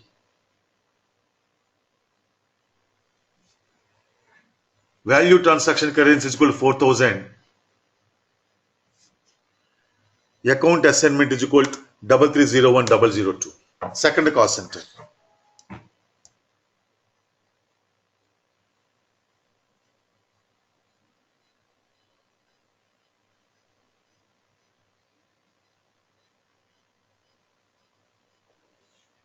Click on enter. See, the remaining 6,000 was taken over here. So, value transaction currency is equal to 6,000. Account assignment is equal to 3302,001. Click on save. Now see the next step. To see the CO document after reposting, KSB file.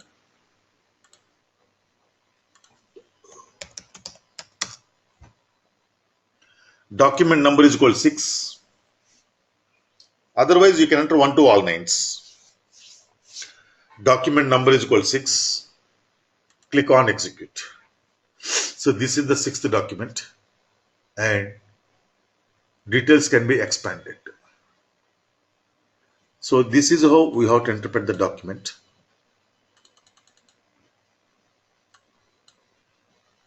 See, we have posted total 15,000 to department A, right? So department A, first we have transferred 5,000 to department A. So department A, 5,000. Then from where this 5,000 was transferred? From the department A itself, original amount, right? So department A minus 5,000 means 5,000 was reduced from the original amount posted to department A. Then department B, 4,000. From where this 4,000 was transferred to department B? From department A. So department A minus 4,000. Then department C, 6,000. So from where this 6,000 was transferred? From department A. So for the department A, minus 6,000. Clear, no? This is how we have to interpret the documents in controlling. Then what is this K2? Controlling reference document number. That's how user can understand, okay, this is the document only posted in a CO. K2 means for this document number 6, the corresponding controlling document is 2. K always stands for controlling. So in controlling, every transaction code starts with K, most of the cases. So K for controlling. Clear, no? Now, what is the, see, for the document number 2 in controlling, what is the corresponding FI document? 5, right? Let us display the document number 5 in FI. I hope everybody is following. FB03. See the document number 5. There is no change in the FI document amount. But we have taken this amount into controlling. In the controlling, we have reapportioned to other cost centers. Clear? So in the case of RKU3 process or repost of CO line items, the cost is transferred single line item wise. Then repost of costs to repost multiple line items. Here, I will take one example and I will explain. See, the repost of, before that, if you want to perform repost of CO line items, I am coming to again CO line items. If you want to perform repost of CO line items, we should have defined a number ranges for RKU3 process. See,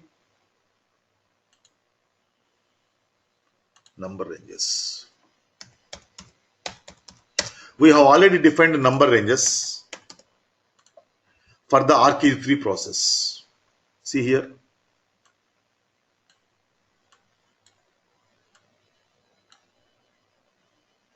RKU3 has been assigned under the number ranges. So I explained you coin process till now, RKU3 process till now. Suppose if you did not define the number ranges for RKU3, you cannot perform this activity, repost of line items. Clear? Now, repost of costs. What is the repost of costs? See, the repost of costs is identified with the name RKU1. Again, if you want to perform this activity, you should have to define number ranges for RKU1. See, RKU1 was already included in the number ranges. Now you can perform repost of costs. But what is repost of costs? See, in the repost of CO line items, you have transferred the cost line item wise to other cost centers. Line item wise means single document wise. In the repost of CO line items, you have transferred the cost single document wise.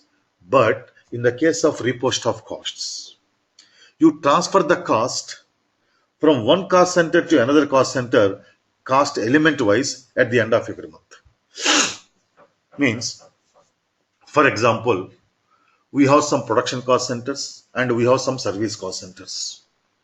Always it's a cost accounting principle that the cost of the service cost centers should be borne by production cost centers ultimately. So for that purpose, at the end of every month, you transfer the cost of service cost centers to the production cost centers. For that purpose, we use repost of costs.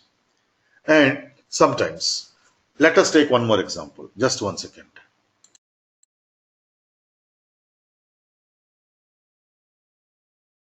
One second. Yeah. So, for example, you have department A. So the volume of organization, the size of the company has been growing in size. The size of the company has been growing like anything. So size of the company is growing means what? The volume of the activities in the departments are growing. The volume of activities in the cost centers are growing. So the volume of activities of department A have been growing like anything. So the management has felt that management of department A has become very difficult. So they have taken a decision today to split the existing department A into department P also. Now at the end of the month, we have to analyze department P performance also. No? That's why logically a part of the expenses identified with department A till now should also be transferred to department P. So department A till now was posted with rent and salaries. So a part of rent of department A should be transferred to department P. A part of salaries of department A should be transferred to department P on some ad hoc basis. This is one purpose for which we can use repost of costs. See, basically in the repost of costs, you can transfer the cost from one cost center to another cost center, cost element wise. So based on the requirement, based on the suitability, we can use this activity for many purposes. One more purpose also is there. We can rectify wrong allocations. For example, we are posting rent account data to cash. FI document is same. There is no any error in the FI document. So actually this rent is to be posted to department B, but by mistake the user has debited to department A. In that case, you can transfer this total rent from department A to department B.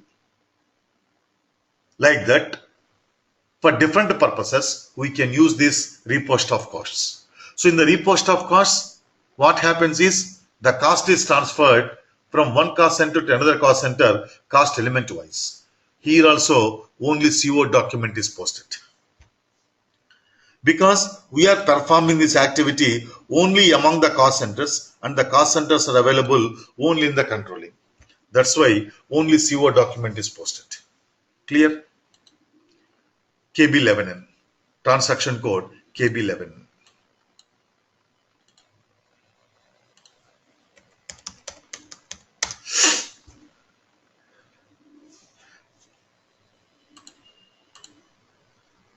Cost center old is equal to 3301001. Means from this cost center, we are transferring the costs. Cost element is equal to 4,100,000. Amount is 2,000. Cost center new is equal to 3301002. Second cost center I am transferring. That's it. So you have transferred salaries of 2000 from department A to department B. Suppose if you want to transfer another cost element, same procedure. 3301001 cost element to 4,200,000. Amount is 3000.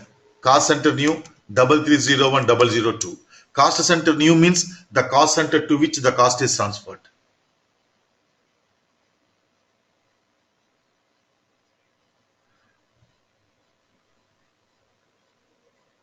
Yeah, I will tell you. See, 3301002. Clear? Click on save. So document is posted under number 7. Now see the next step. To use the report KSB1.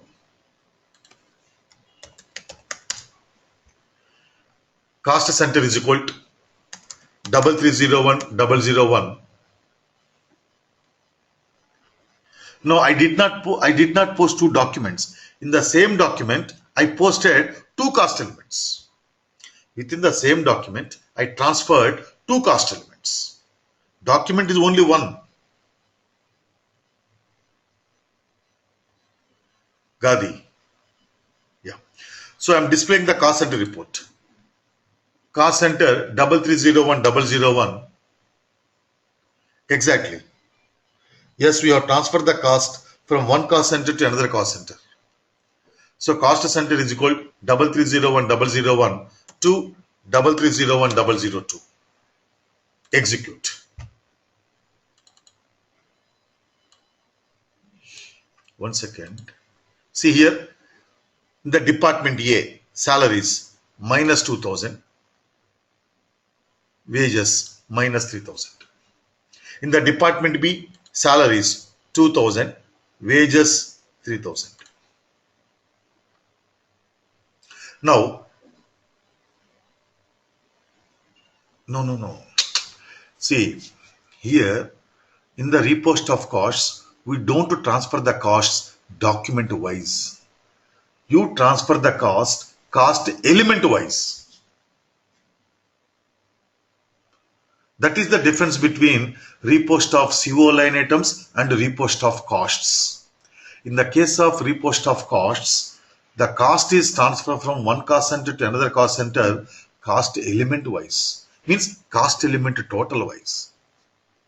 But in the repost of CO line items, the costs are transferred document wise. See, a cost element can receive the amount from different document numbers. Suppose, for example, what is your total salary in the department A? What is the total cost of department A? Salary something, wages something, rent something. So this cost was posted to department A through different document numbers, right? But at the end of the month, we are taking the salaries which was posted to department A through different document numbers. So in the repost of costs, you transfer the cost from one cost center to another cost center cost element wise. I will take one example. Yesterday, you paid wages to some of the employees in department A. So yesterday you posted wages accounted to cash. That was posted to department A. Today, to some other employees you have paid wages to the same department A. So today also you are posting to department A. And tomorrow you have paid wages to some other employees to department A. So tomorrow when you are posting to wages, you identify them to department A. Now department A total wages cost is, for example, 20,000. So this 20,000 is accumulated from different documents. Yesterday one document, today one document, tomorrow one document. So the total wage cost of department A is 20,000, for example. This 20,000 was accumulated with the department A through different document numbers. Yesterday document number, today document number, and tomorrow document number. Still no clear? Now, we are taking out of this 20,000 wages, we are transferring to some other department. This comes under repost of costs. Till now clear, Gadi?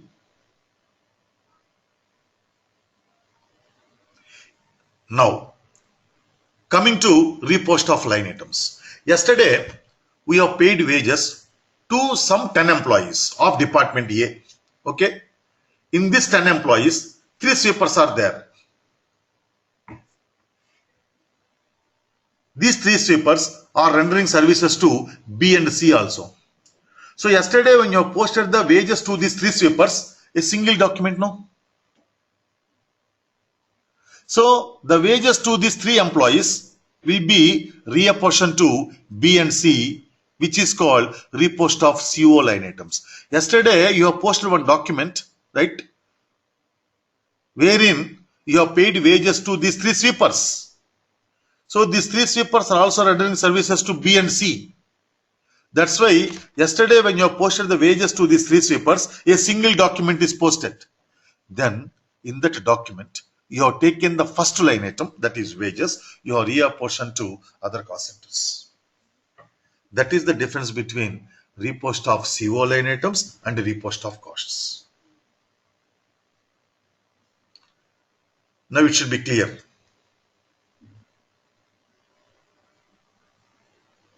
Yeah. Now, one more scenario I will tell you. Here you can see salaries in the department A, salaries minus 2,000, wages minus 3,000, right? Minus means transferred from this cost center. The department B, salaries plus 2,000, plus means debit, and wages plus 3,000. Clear? That's how you can interpret the reports. Now one more scenario. For example,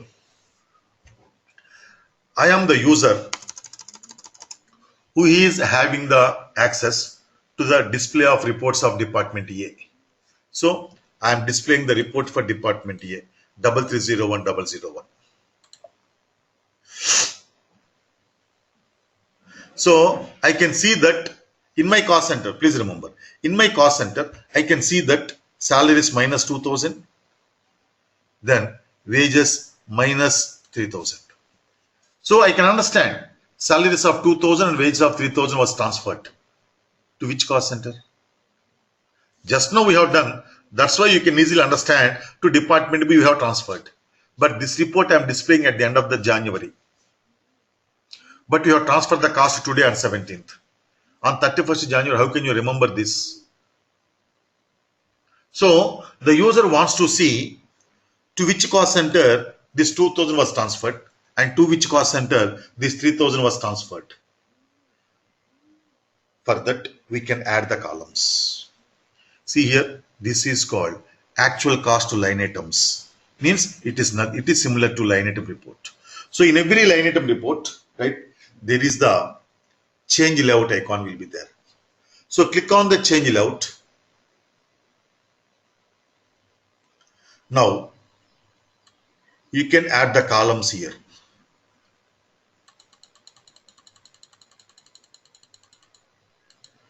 Partner cost center. Select the partner cost center, transfer it to left side table.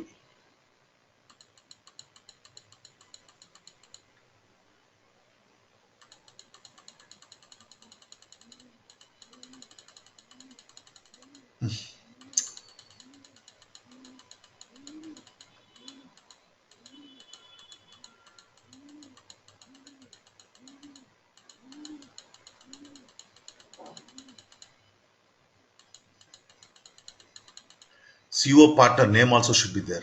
See, CO partner object name. You transfer these 2 fields, then click on enter. See, 2,000 was transferred to 3301002 partner cost center. What is the name of the partner cost center? Department B. 3000 was transferred to 3301002 Department B. Please remember, in every line item report, we can add the fields, we can remove the fields. So these are the two very important activities in the cost center accounting. Other activities are also there. Those activities we will discuss in tomorrow's class.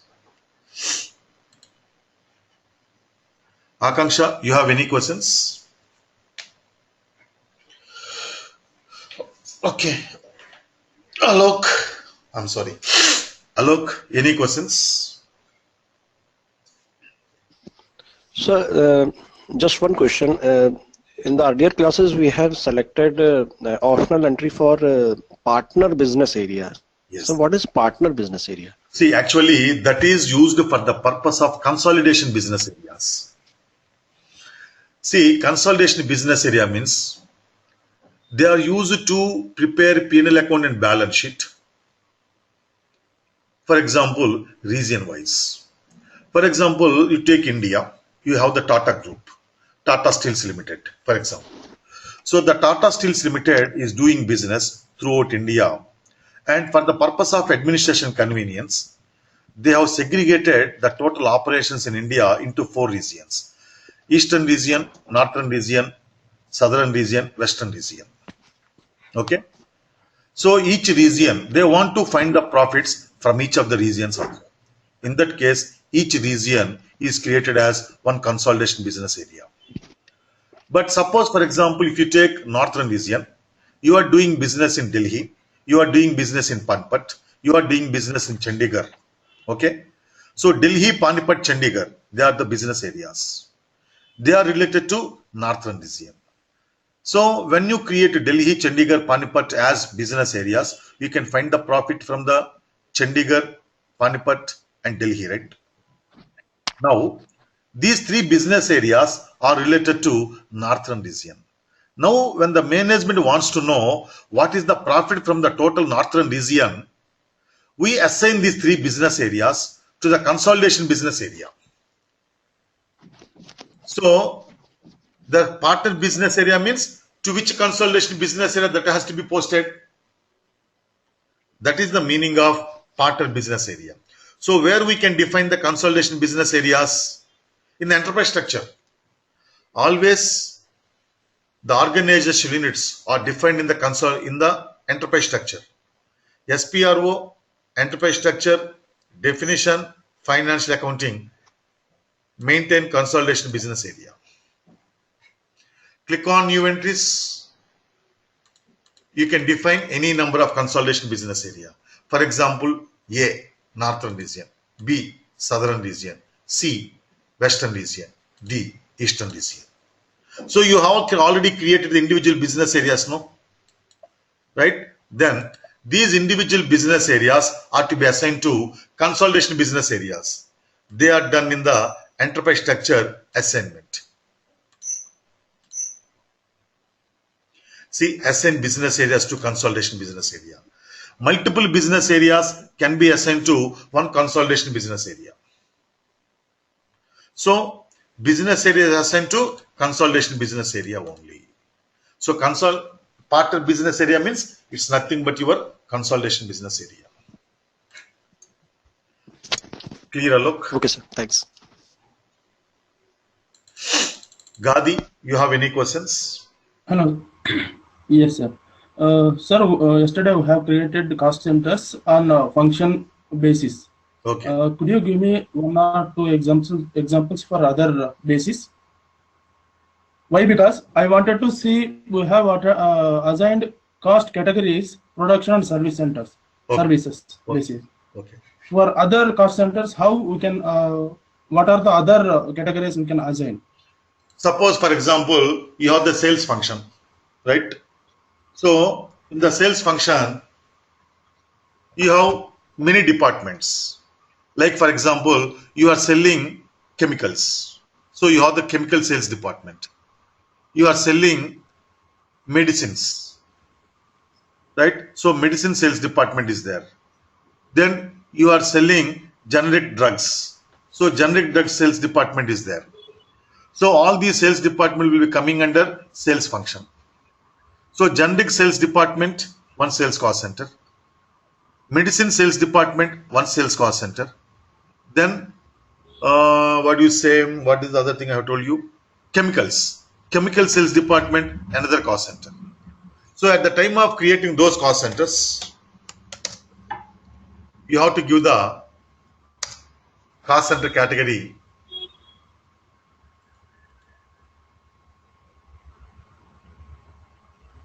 3 sales.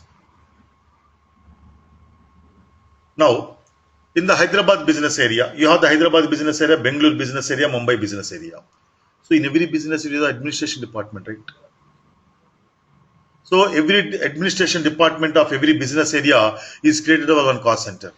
In that case, you enter 4. Clear, no?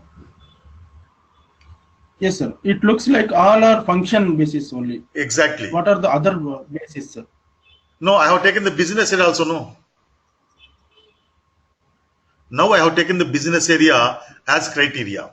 So in Hyderabad business area, Mumbai business area, Chennai business area, Bengaluru business area, you have the administration cost centers. So each administration cost center of every business area is to be created as a cost center. I mean, every administration department of every business area is created as a cost center. And for the manufacturing process, already I have taken the linked manufacturing, spinning mill manufacturing process. Do one thing, if you have worked in any organizational unit, right, whether it's a service or manufacturing, right, give me that example, then I will show you how to design the cost centers for that. Okay, sir. Oh, thank you very much, sir. Yeah. Jerisha, any questions? Sir, I had a doubt, sir. Sir, you said that you will sell the FI resume, sample resume, sir. Yeah, I have not yet completed the classes, no. There is no use if I send you the resumes now, because you cannot claim that you learnt FI. As a FI consultant, you do get the job. You have to claim that you are working as FI CO consultant. But in America, they have given, there is an account payable job for a account payable job only they are asking, sir. Okay. The responsibilities are only for the account payable. I will send you the website. Okay, sir. No problem. If that is the requirement, I will send you now. No issues. Yeah, and there is only the accounts payable, and the requirement is like that, sir. That's Okay, okay. Okay. Chandrasekhar, any questions?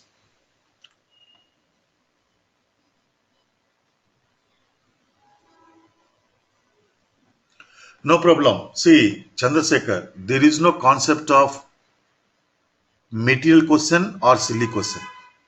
Doubt is a doubt.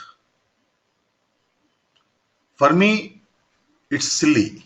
For you, it is very important. That's why don't hesitate to ask any question in the class. There is no concept of silly question or important doubt or silly doubt. Doubt is a doubt. Suppose if you ask me what is debit, I have to explain you. For you, it is important. For others, it is not important. But you are also part of the class. I am not talking about you only. Everybody else, I am talking same thing. So, whenever you have the doubt, don't hesitate to ask the doubt. There is no concept of silly doubt or important doubt. This is applicable for every student in the class. Okay then. Prabhi, you have any questions?